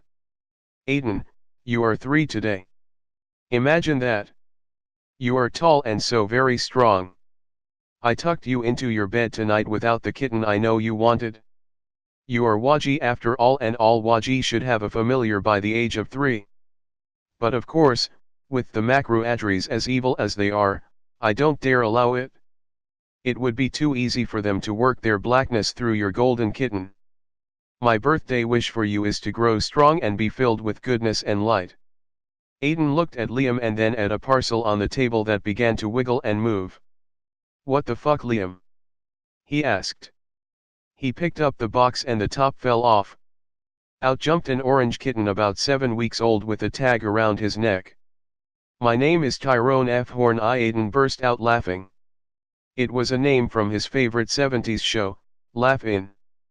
Liam hated that show, but Aiden had all the seasons on DVD and watched them to relax. The kitten jumped up on Aiden's shoulder and settled down, draping himself there like it was his favorite perch. So I now. 228 Magical Moonlight. Have a cat and a wacat no less. I want to hear how you managed that. Aiden grinned. He never thought of himself as a pet person, but Tyrone seemed somehow right. 1974, April 5th. Aiden began to read. Each birthday there was an entry. Some of them were long and some were short, depending on what was happening in their lives. With each birthday, another gift he'd wanted appeared on the table in front of him. There were Transformer cars and books. On his 8th birthday, another of the gifts began to wiggle. Fuck Liam, not another cat. He sighed and reached forward. I believe you were after a big-ass dog that would perhaps eat your father. Liam giggled. Meet your dog. The dog wagged his tail and jumped up on Aiden. Oh Liam, he's got giant feet for a puppy. Aiden leaned down and patted the dog on his head. What in hell is he and what's his name? He's a poodle. Liam admitted. I thought maybe you might have a name for him. I was going to call my dog Killer. Aiden looked at the puppy. I'm not some kind of a fag that wants a fucking poodle. He's a standard poodle. He'll end up about 100 pounds and he's real smart, aren't you, Killer? Liam scratched him under the chin. A fucking poodle, Liam. Aiden shook his head. You do know this isn't going to work, don't you? I'm not capable of looking after Ty here, much less Killer. Bryant 229. I do work, long days by the way. I don't want to come home to dog shit and piss all over the apartment. Even if I did agree to keep him. Killer was now back on Aiden's lap. Ty leaned down and patted the dog's foot that was sticking up close to him. I have that covered. Liam laughed. I made him run out on the roof. He can do his business there, and the best part is, no more unwelcome guests in the loft. Between him and Ty, no one would dare come through the door unless they were invited. Aiden decided to ignore the now sleeping dog and continued to read. I didn't know how to do much about your penchant for masturbation, so I got you some stroke books. Liam said when they'd reached his 11th birthday. Aiden snorted with laughter. He leafed through to the last page. 2000, April 5th. Today Aiden's friend came to see me. He knew about this book. I suppose it's because he's Waji and that he loves my son. Aiden, if you've read these pages, I want you to know. There isn't a day that goes by that I don't think about you. Liam tells me that you have not only become what I wished for you each birthday, but much more. I am so proud. My birthday wish for you is to grow strong and be filled with goodness and light. Aiden was silent for a few moments. I'm going to read this again, he whispered. 230 Magical Moonlight. All the way through, there's some interesting stuff when you were in your teens. And once you left home, she never missed your birthday. Your mother has always loved you. She just wasn't able to show you. Not because she didn't want to, but because she was protecting you. But why let you have this now? Maybe because Jack is damn near dead. Maybe she feels safe. Liam shrugged. I think it's something you should talk to her about. Not today. Aiden sighed. Liam, when I was 8, a dog was a great idea. What in hell am I going to do with him at 30? He'd been rubbing the dog's tummy while it slept on his lap. Tie was now draped around the back of his neck. Aiden turned to Liam. Really, the only thing I needed was this. He held up the book. Killer is cute, can't we keep him? Liam asked, batting his eyelashes. We.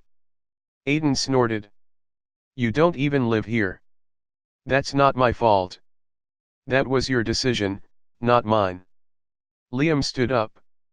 Let's take Killer up to the roof. And don't worry, I made sure that the outside stairs are safe and that the puppy won't fall through. I'm worried about you and I falling through. Aiden eyed the long window that led to the iron-railed fire escape. It went both up to the roof and down to just above the bottom floor. What's to stop Killer from going down instead of up? Bryant 231. He's smart and Ty won't let him. Ty's in charge of his training. Maybe it's escaped your notice, but Ty is a cat, a small cat. Aiden smirked. The cat was still perched on his shoulder. Watch. Oh, I had to put up a kind of ramp for now. Killer is too short for the steps, but he'll grow fast. Aiden and Liam watched as the puppy sniffed around and then walked up the short ramp to stand at the dog door Liam had built into the window. Ty jumped down from Aiden's shoulder to land behind Killer, he stuck on paw out, nails extended, and the dog jumped through the door. Ty following, he and Killer ran up to the roof. Aiden stepped through the window and then turned to hold out his hand for Liam. Maybe we should put a door here instead. We can do that. Liam mumbled a few words and there was a door in place of the window. Magic, loft, no. Aiden said, shaking his head. Aw, it's your birthday. Liam whined in imitation of Daniel. They reached the roof and looked around. Liam had put in a grassy area. There were a couple of lawn chairs and some interesting things for the animals to investigate. Aiden noticed that the redhead had thought of placing a fence around the roof in case Killer was tempted to jump over the side. He knew Ty would be fine. The cat was one he recognized from a line of Waji familiars. He'd known a number of 232 Magical Moonlight. Others with cats from this particular strain. How did you manage to get one of the Wacats? Aiden asked. I thought they were spoken for at the birth of their owners. They are. You have the one that was to be yours as a child. Of course not actually the one, but you were still on the list, if there's a list. I don't know how this kind of thing works. Why don't you have one? Aiden asked. Not everyone gets one. Your mother made sure you were going to get a Wacat, mine didn't. Liam shrugged. I'll share Ty. He had to giggle. I sort of do have one. I have a turquoise and white stuffed cat. I pretend he's a Wacat. I've had him forever. I don't think they share well. Aiden laughed. I can't believe I have two damn animals in my life. You certainly make things interesting, brat. He did recall seeing the turquoise cat off and on. In fact, it was almost unnerving when he popped into Liam's bedroom to see its glittering eyes watch his every move from its various perches. I aim to please. Liam pulled Aiden down onto the sturdy lawn chair and then sat on his lap. Look, you can actually see a few stars if you squint in the right way. I only see one. Aiden was gazing at Liam. He wiggled his eyebrows, making Liam laugh. I have to admit this was a damn good birthday, or parts of it was. Hey, you didn't get any cake. After 7, carbs. Aiden began. Bryant 233.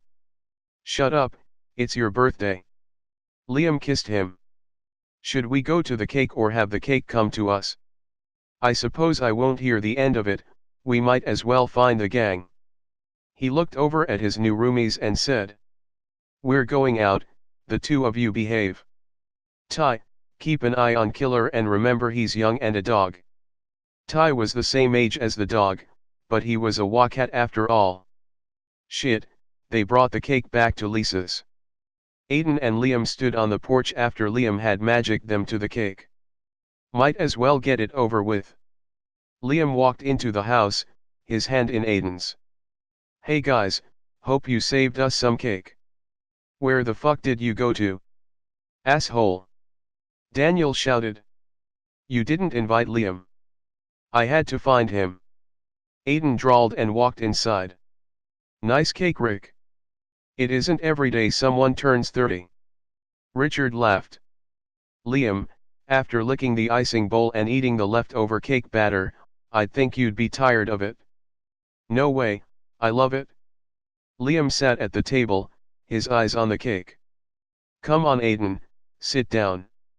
The birthday boy should cut the cake.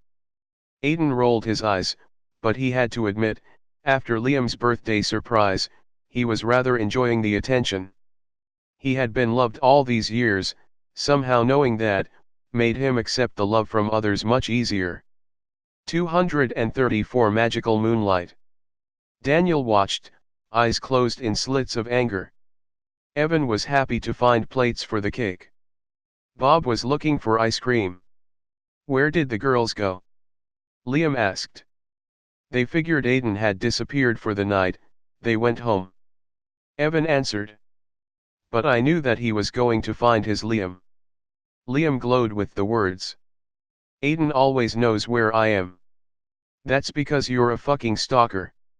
Daniel mumbled. Liam grinned at him and stuck out his tongue before turning to his plate. Hurry up and cut the cake. Liam urged Aiden. Don't you have to fit into a tux tonight? Aiden laughed as he leaned forward to cut the cake. Dakota is going to want her date to look good. I always look good. Liam smirked.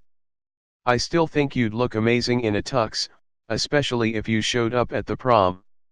Not going to happen, brat. Aiden doesn't need that kind of shit and publicity. He does work, you know. Daniel glared. No shit. Liam leaned his head against Aiden's shoulder. You would look amazing. He whispered loud enough for them all to hear. You'll do just fine with Dakota. Aiden said. He forked up a piece of cake and placed it in Liam's mouth. One for the road. The next day, as Liam was getting ready for the prom, he began to feel uneasy. He wasn't sure why. Bryant 235.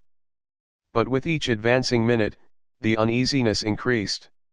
He called Dakota, but she was full of bubbly excitement about the upcoming night, so he didn't say anything. Whatever it was had to be nerves, or at least that's what he put it down to. He spent the day getting ready.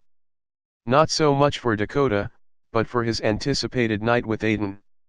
He knew that while the man had no intention of showing up at the dance, he'd still plan something great for the rest of the evening.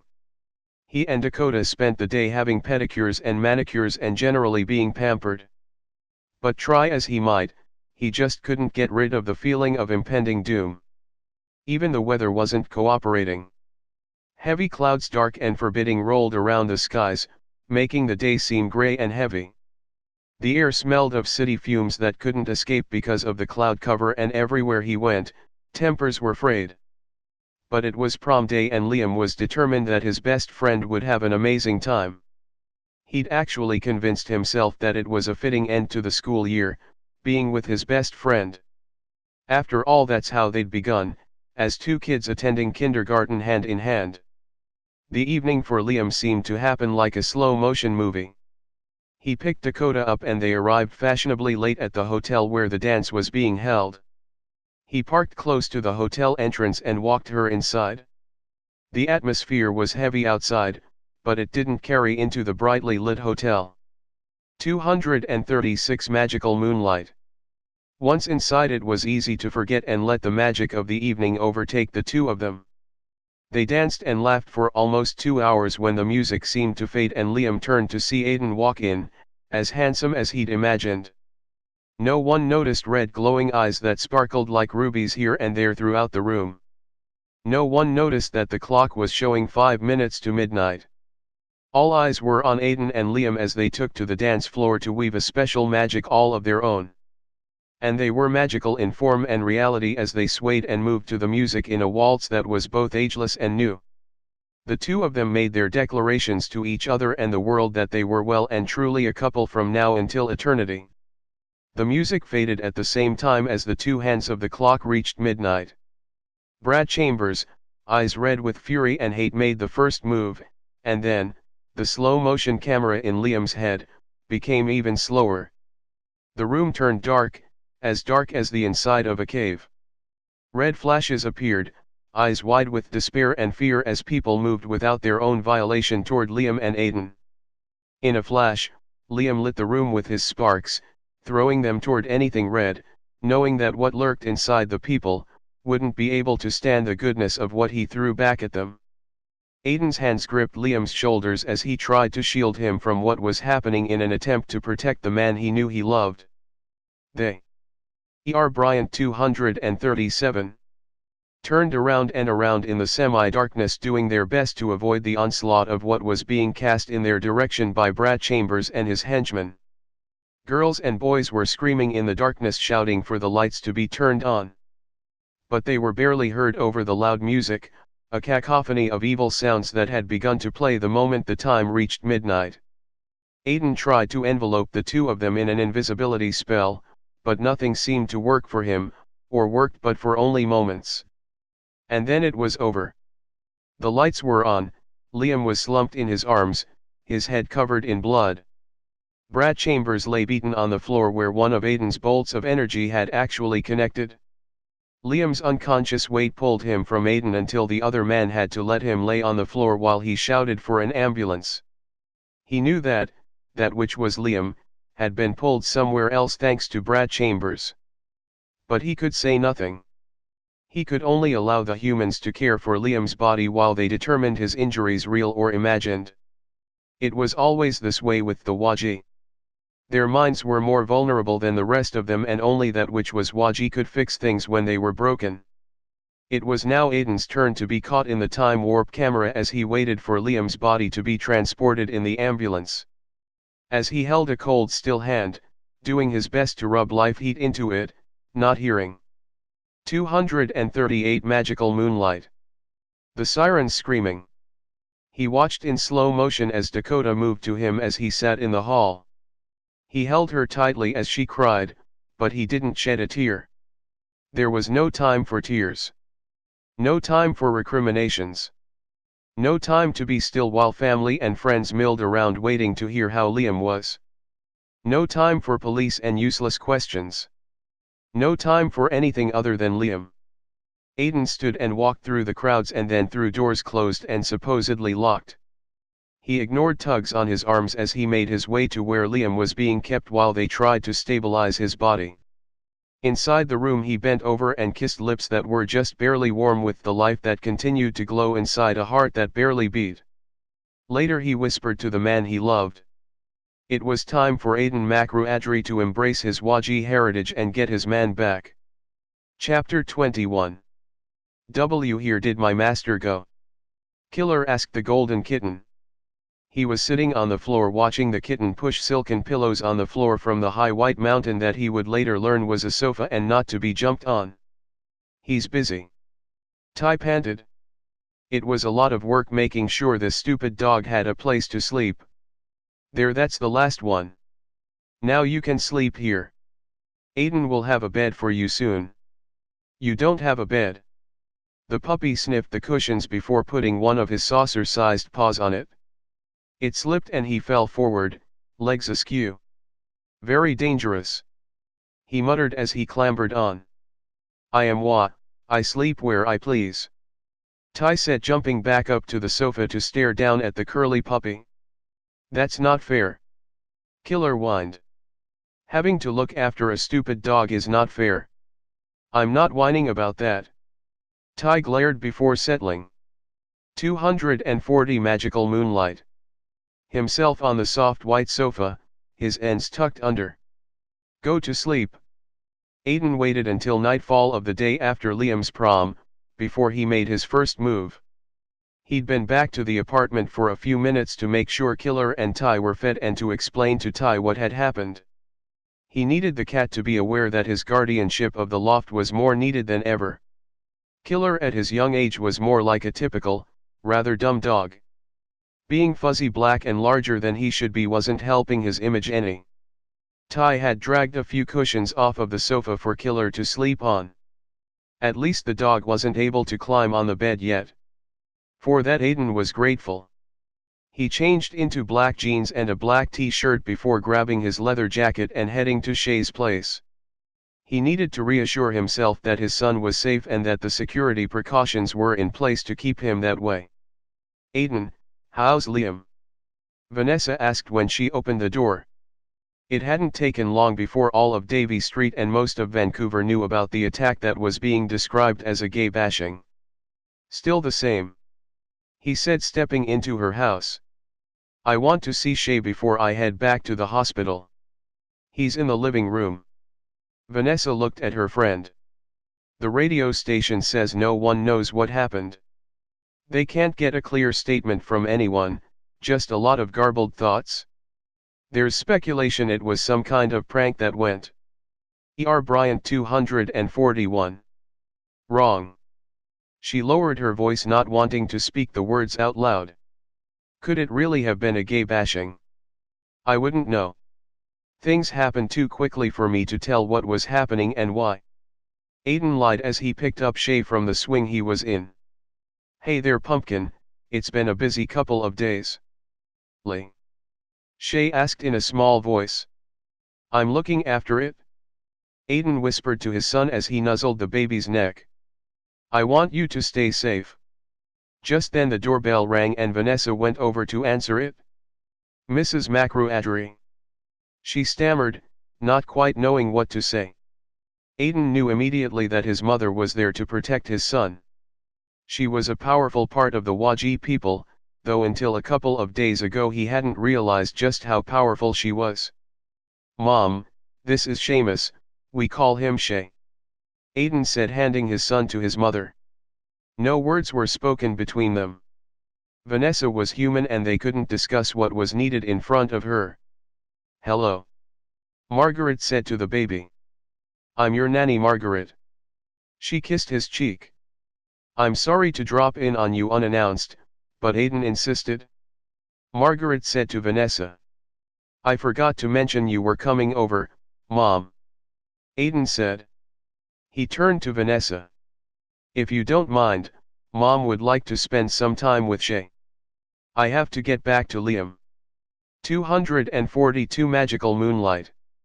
But Vanessa began, confused as to why Aiden's mother was there. She'd been under the impression that Aiden didn't get along with his mother, and here she was and Aiden was fine with it. But her WASP upbringing took over and Vanessa smiled. Would you like a cup of tea, Mrs. McRuadry? That would be lovely, dear, Margaret said. I think Shay and I will sit here on the rocking chair. What a delightful room you have, from here you can see every entrance and still look out the windows. She smiled and sat down. Aiden, you run along and see to Liam. He needs you now. Shay will be fine, he is, after all, your son. And then she said something Vanessa thought was weird. With each generation of hearts filled with white light, the light increases and thus does the power. That is your gift to your son. Aiden flushed, kissed his mother on her cheek and his son on his forehead before moving to the door. I'll call you when I know something, Vans, he said to his friend. Chapter 22. Liam, his mind trapped in a body that was stuck in a hospital bed, broken and aching, raged silently, eyes shut. He'd been blindsided by Brad Chambers and he knew it. By letting his guard down for a few seconds to show Aiden the love he felt for him in the presence of the humans that he'd attended school with. He couldn't believe he'd made such a stupid mistake. He should have known things were going too smoothly. He could hear sounds that indicated he was in a hospital. It made sense. To a human, he'd look like he'd been assaulted. His head hurt, no doubt where Brad Chambers had lobbed the spell to kill him. If he could have laughed he would have. Brad must be pissed. Liam was protected by more than just his own hereditary powers, he had Aiden and Shay aligned with him now. Love alignments were more powerful than any other kind. Not that it was doing him a lot of good right now. Of course being alive was a good thing. Being alive and in a state resembling a coma. 244 magical moonlight. Was a bad thing. Liam wondered how he was going to get out of this. Or better yet, how Aiden was going to get him out of this mess. He knew without a doubt that Aiden would be doing everything he could to find Chambers and reverse what had been done. Lee. The words filtered into his conscious mind, relaxing him slightly. It was Shay. Lee, don't be sad, do fix. He heard. Shay sing sleep song for you. And then Liam began to hear the words of the ancient lullaby he'd once sung to the baby. The words accented correctly, though the voice was only learning how to speak. A haunting melody woven with healing power filled Liam's mind. The redhead that had discovered the love of a child at such a young age, gave himself up into the baby's hands, knowing he'd be safe while he slept. In the waiting area near Liam's hospital room, Lisa arrived with lunch for anyone who might be there. She was hoping that she'd see Aiden. She knew how much he must have been beating himself up over what had happened. Liam's bashing, for that's what it was now being called, had affected a lot of people in the community. A quick peek inside Liam's room told her he was alone except for a stuffed toy, a turquoise cat on the pillow by his head. She'd been surprised right from the start that his mother wasn't around. Lisa had a warm feeling for the young boy lying in the sterile room. She couldn't leave him in there alone. Looking back over her shoulder to check on the others, Lisa slipped inside. Hey there baby. She spoke softly. Er Bryant 245. Afraid to make any noise? Though the machines that beeped and groaned and sloshed didn't have the same fear. Lisa pulled a chair up beside Liam's bed and took his hand in hers. You're doing good, well pretty good. You've given us all quite a scare. Aiden is out trying to be his usual superhero self, you know how he gets. Richard is going home soon to bake. I bet your nurses will get sick of all the cakes and cookies he ends up bringing in. She smoothed Liam's hair back off of his forehead and then leaned in to kiss him gently. Your temperature is fine. She smiled and sat back down. You sleep baby and get better, let your body heal. I'll just sit here and watch over you. She ignored the tear that ran down her cheek as she began to pray the prayers of her youth. While she prayed, she was sure she could hear singing in a language she didn't know. The words were somehow comforting. They made her feel safe and secure, though she wasn't sure why. The words of the song wove in and around her, making the room seem like it was filled with cotton wool, and Lisa's eyes closed, her head lay on the bed beside Liam's hand. She slept the sleep of the just, knowing she was safe, though from what she never knew or even wondered about. Aiden realized as he made the rounds searching for Brad Chambers, that this fight between the Chambers and Liam was going to be something that wouldn't end now or easily. The best he could hope for would be to find Chambers and secure him enough. 246 Magical Moonlight. That Liam's body and mind could be released from the thrall the kid had put him into. He was walking out to his Lexus, killer on a leash, when Daniel seemed to appear out of nowhere. Hey Aiden. Daniel said. Mom said not to worry, she's staying with Liam today. Hey, what the fuck is he doing? Daniel looked in horror at his pant leg that was now firmly in Killer's mouth, a deep very grown-up growl coming from the large puppy. "Biting your pant leg," Aiden drawled as he looked down. "Hey killer, your job is inside not outside?" The dog stopped what he was doing and looked up at Aiden. "I'm not worried about Liam, he's in good hands." He bent down to pat the dog. "I have to take Killer for a short walk and then I have things to do." "Who owns the dog?" Daniel asked, walking well away from sharp puppy teeth. "He's mine." "You don't like dogs?"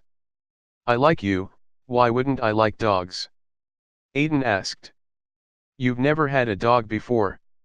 "I have one now." "Where did you get it?" "What is this, 20 questions?" He was a present from Liam. Aiden had walked the dog to a grassy area down the block while Daniel followed along. "I should have known." Daniel sounded pissed. Bryant 247. "Don't go there, Danny," Aiden warned. He leaned down and cleaned up after Killer before turning to head back to the apartment. His stride was long, but the puppy kept up. He might have been young, but he didn't mind running after his master. "Aiden, have you spoken to the police yet?" Daniel continued as he ran after his old friend. "About what?" Aiden asked. Of course he knew about what, but he wanted Daniel to say the words. "About Liam's bashing. I mean, you could have been hurt or even killed. I don't understand why you went there anyway. I mean, it was just a dance with a bunch of kids. You didn't even go to our prom." Aiden could see Liam's point. There were certainly times when Daniel would make a great toad. "Can't talk now, Danny," Aiden said, letting himself and Killer into the building and then doing something he wouldn't normally have considered. He put a quick spell on the door, making it unable to open for 2 minutes.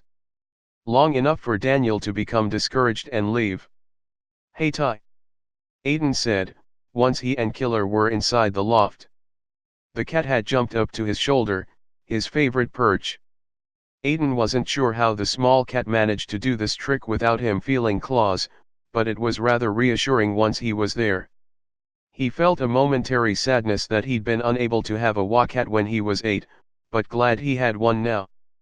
"I know for sure now that it was the Chambers family who poisoned their son's mind against Liam. And because of that, Brad felt he should." 248 Magical Moonlight. "Do something to destroy the boy. I'd like to think he hadn't meant to use enough force to kill him, but I don't know that for sure. If Shay hadn't intervened by warning me, there might have been an all-out war declared. It isn't how I've lived my life. I've never knowingly harmed anyone and I don't plan on starting now. I need some help from you, Ty, in figuring out how we're going to handle this. I need Liam back and I need him back now and in good shape." Aiden found talking to Ty somehow comforting. He was glad Daniel wasn't around to see or hear him. He'd think he'd lost his mind. There were times he wondered himself if he hadn't done just that. Times when he held a red-headed boy 12 years his junior with laughing blue eyes and an insatiable desire for sex and wondered how he'd come to love him. Aiden shook his head to clear it. He sealed the door to his loft and headed for the shower. For what he had to do, he needed to be prepared. His knowledge of spells and magic and all the other rigmarole that went with being a wizard of the highest order was nothing he'd ever needed lessons to learn or an apprenticeship to fill. Things like that were for those who knew bits and pieces of Waji lore, not really understanding that there was truth in legend.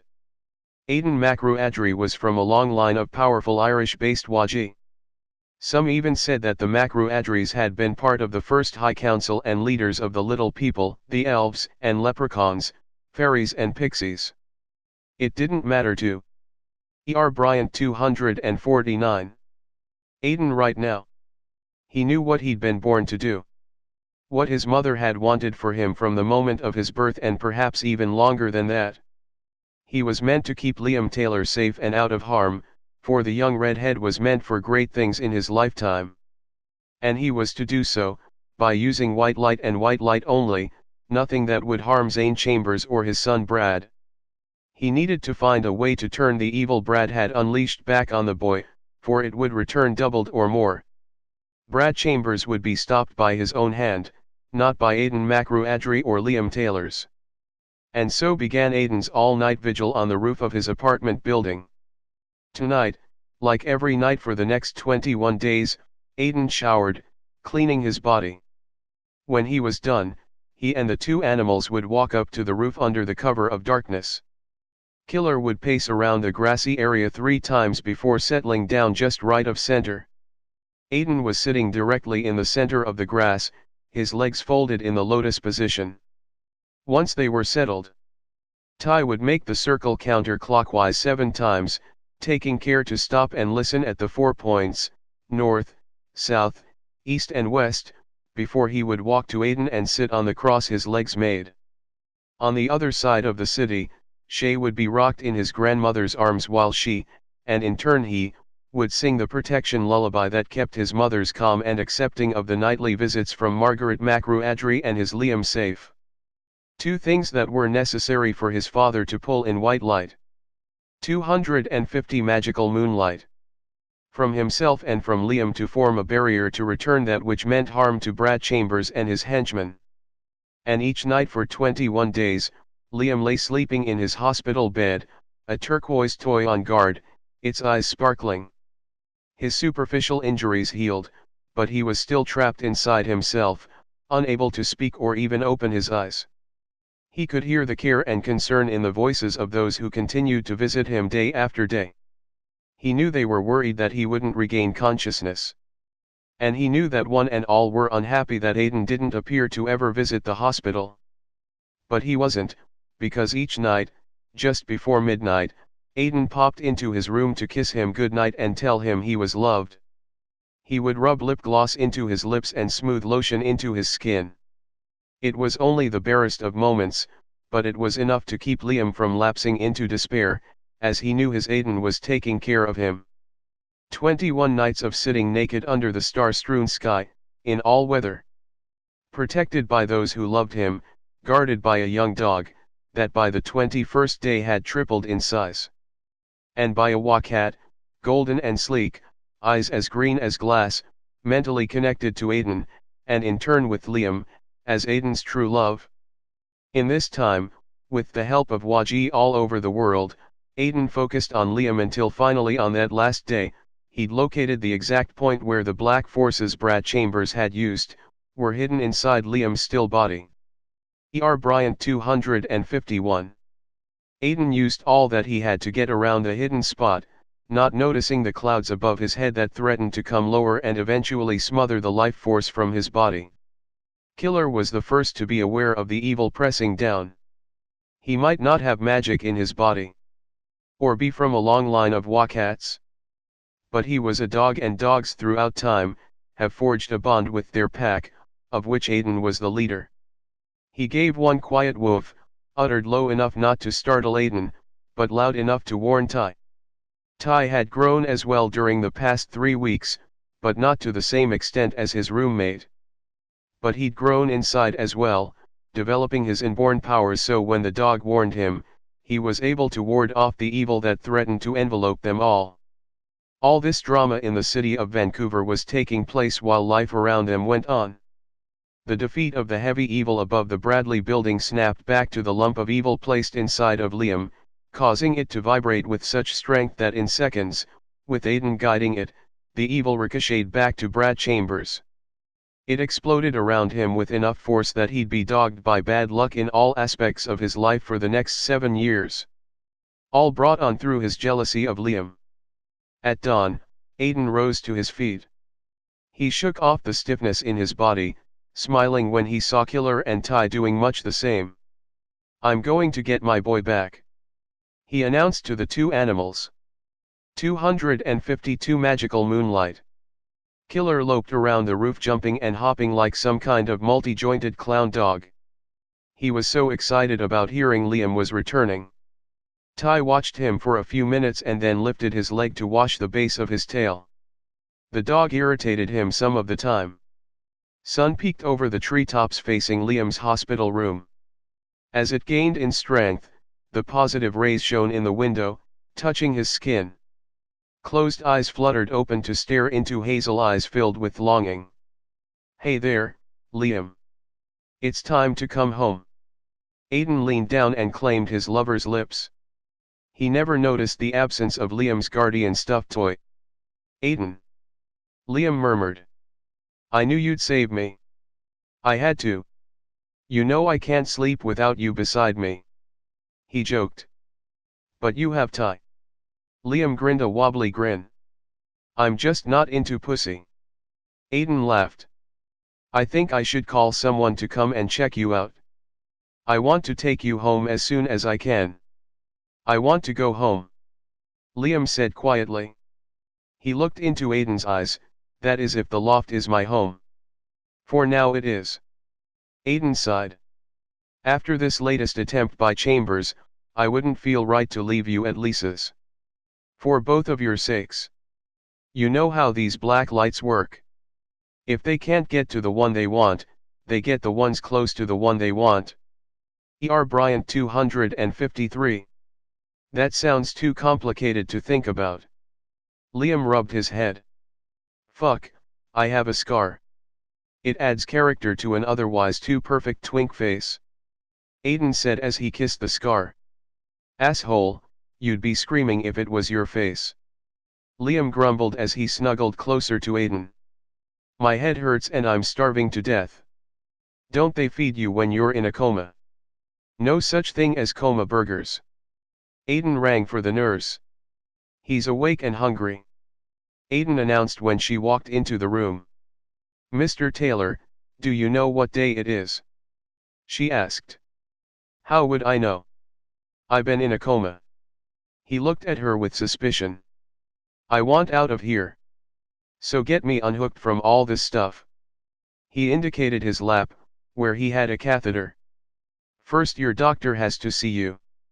After that, he'll give me instructions for your continued care." She bustled around. "When is he coming?" "I don't want to wait." Liam wiggled in the bed and then fell back. He was weaker than he realized but didn't want to admit it to anyone, least of all the nurse. He could tell by her eyes that she knew. "He'll be in before 11. She said. "But I'll call him and see if I can remove some of the more intrusive things." Aiden held onto Liam's hand, squeezing it gently. "Don't be so impatient, brat. I want you home fast too. You have no idea how much trouble those 254 magical Moonlight birthday presents are. You deserve half the fun of looking after them." Liam looked at Aiden and saw he was being teased. "You love it and you know it." He giggled. "I can't wait to see Killer. I bet he's gotten huge. Did you know that standard poodles are really, really big dogs?" "Oh, is that what's wrong with him? I thought you'd put a spell on him or something, witch boy. The damn dog is bigger every time I see him. I swear he grows an inch or more a day." "I love you," Liam whispered. "I know you do." Aiden smiled and kissed the top of the redhead's head. "Don't change the subject. Why did you get me a dog that is going to grow to be as large as a small moose? He was cute and he needed a home. I found him at the pound. Even though he was a purebred, he'd been surrendered because he chewed up some kind of designer shoes. I mean, who puts a dog in the pound just because he was being a dog? Apparently someone who doesn't own a wacat. Ty would beat that dog's ass if he did anything like that in the loft." Aiden huffed. "I've seen him do it. I've missed a lot." Liam looked downcast. "How is Shay?" "Shay is doing just fine." Aiden walked over to the window and looked out. "And so is my mother. You do have a way of making things happen, don't?" Bryant 255. "You. Even if you are unconscious. You're good, damn good." "Of course I am, I'm kind of an apprentice high council head guy." Is that the official term?" Aiden asked with a laugh. "All joking aside, Mom has been keeping Shay safe. There had been some idea by Chambers to do something to the kid. but she's on the top of her game and headed off anything dark, redirecting it back to the originator. Hey, is Vanessa okay with your mom hanging around? She doesn't seem to mind. Aiden shrugged. I suspect that either Shay or mom has something to do with the ease of her being there. Good, I'm glad. Liam looked thoughtful. Aiden, your son is going to be very powerful when he comes of age. More powerful than either of us. I know. That's why I need you to recover, to help keep him safe. He's going to be a handful growing up. We have to keep him from harm until he's able to realize what he's going to be. Aiden sighed. Now, can I trust you to behave while they see if you're going to implode? I promise you that I will take you to the loft immediately, once you're released. And fuck me. Maybe. Aiden smirked. His long legs took him back to the bed, and in seconds Liam found himself thoroughly kissed before seeing Aiden disappear. 256 Magical Moonlight. Through the door on his way to whatever it is that he felt he needed to do. Thank God he's gone. Liam said to no one in particular. With a few choice words, considerable wincing, he managed with the help of his powers to remove all the bells and whistles that were attached to his body. It was just a small bit of magic and lots of grit and determination, but it still took a lot more out of Liam than he'd planned. Mr. Taylor, what have you done? The nurse was back and not very happy. She couldn't believe her eyes. He was free of everything that had kept him going for the past 21 days. You had no authority to do this. I didn't need any of it. Liam said and tried to smile the smile that generally made most human women swoon. Don't start that with me. She glared at Liam. You of all people should know better than to subject yourself to scrutiny from humans. Wow, you're good for Waji, I didn't even notice. Liam looked at her with more care. I'm not Waji, I'm human, but I'm married to a Waji. She glared. And you need not bother to gloat. The High Council knows it. There are exceptions upon occasion for humans and Waji to join together. Because of one thing or another, times like this for instance, it is necessary to have someone safe in case some smart-ass kid decides he can do what he pleases because he's thinking with his dick and not his brain. E.R. Bryant 257. I am not. Liam was indignant. I'm just sick of being here. Well, too damn bad. She glared back. She'd been busy putting away everything Liam had removed and tidying up the room. You're here. You were attacked. You'll be leaving here soon enough, but not soon enough for me. You have no idea how hard it was to make sure you remain safe here on my ward. If it wasn't some evil thing sneaking along the ceiling, it was creepy crawl eyes under the floor. And I'm not Waji, so I had to put up with this shit while pretending it wasn't there. I could hardly scare the other nurses to death. I'm not even going to start with that damn stuffed toy that sat by your head no matter how many times we put it on the shelf. It freaked everyone out. She looked around the room. Did Aiden take it? I don't see it here. Wow, no shit. Liam looked around. I don't see anything. Your Aiden took care of things. Him and a couple of others, no doubt the stuffed cat as well. You're quite the celebrity. Oh. Yes, you've had all kinds of visitors, both human and Waji. Though I must say your human friends are a lot nicer than the Waji ones. I don't have any Waji friends. Liam looked away. You have Aiden. She finished with his room. I don't know what your story is. But rest assured, Aiden Makruadri loves you. He wasn't here much, but he 258 Magical Moonlight was here. He usually just popped in and out, if you know what I mean. Liam giggled. I know. He looked at her. Can I get something to eat? I'll see what I can find. She sighed. I'm serious about you not trying anything. The doctor is going to be pissed when he finds out you've taken yourself off of everything. What's he going to do, arrest me? No, but you shouldn't draw attention to yourself. Point taken. Liam threw himself back on the pillows. I need a shower. Relax or I'll give you a shot. She flounced out of the room.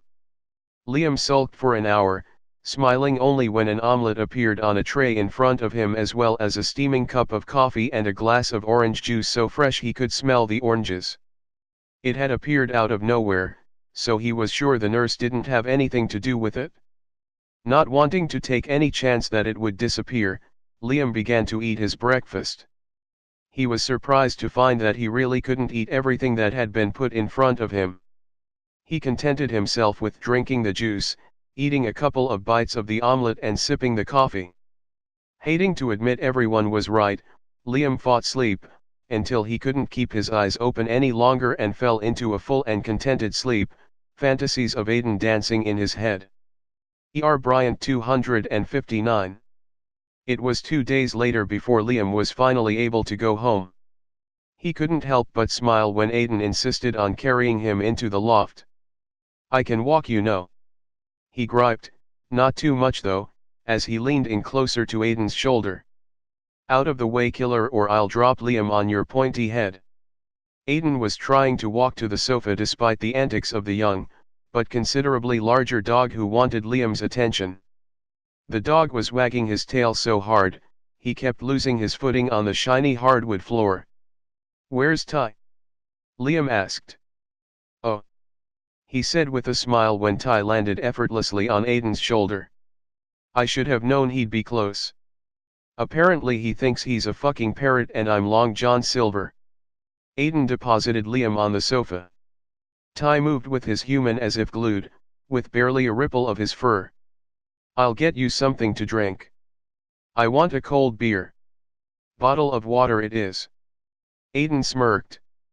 Liam was sure Ty had stuck his tongue out on him. He returned the gesture. Feeling a tad juvenile. Aiden snorted, seeing what had gone on. Shut up.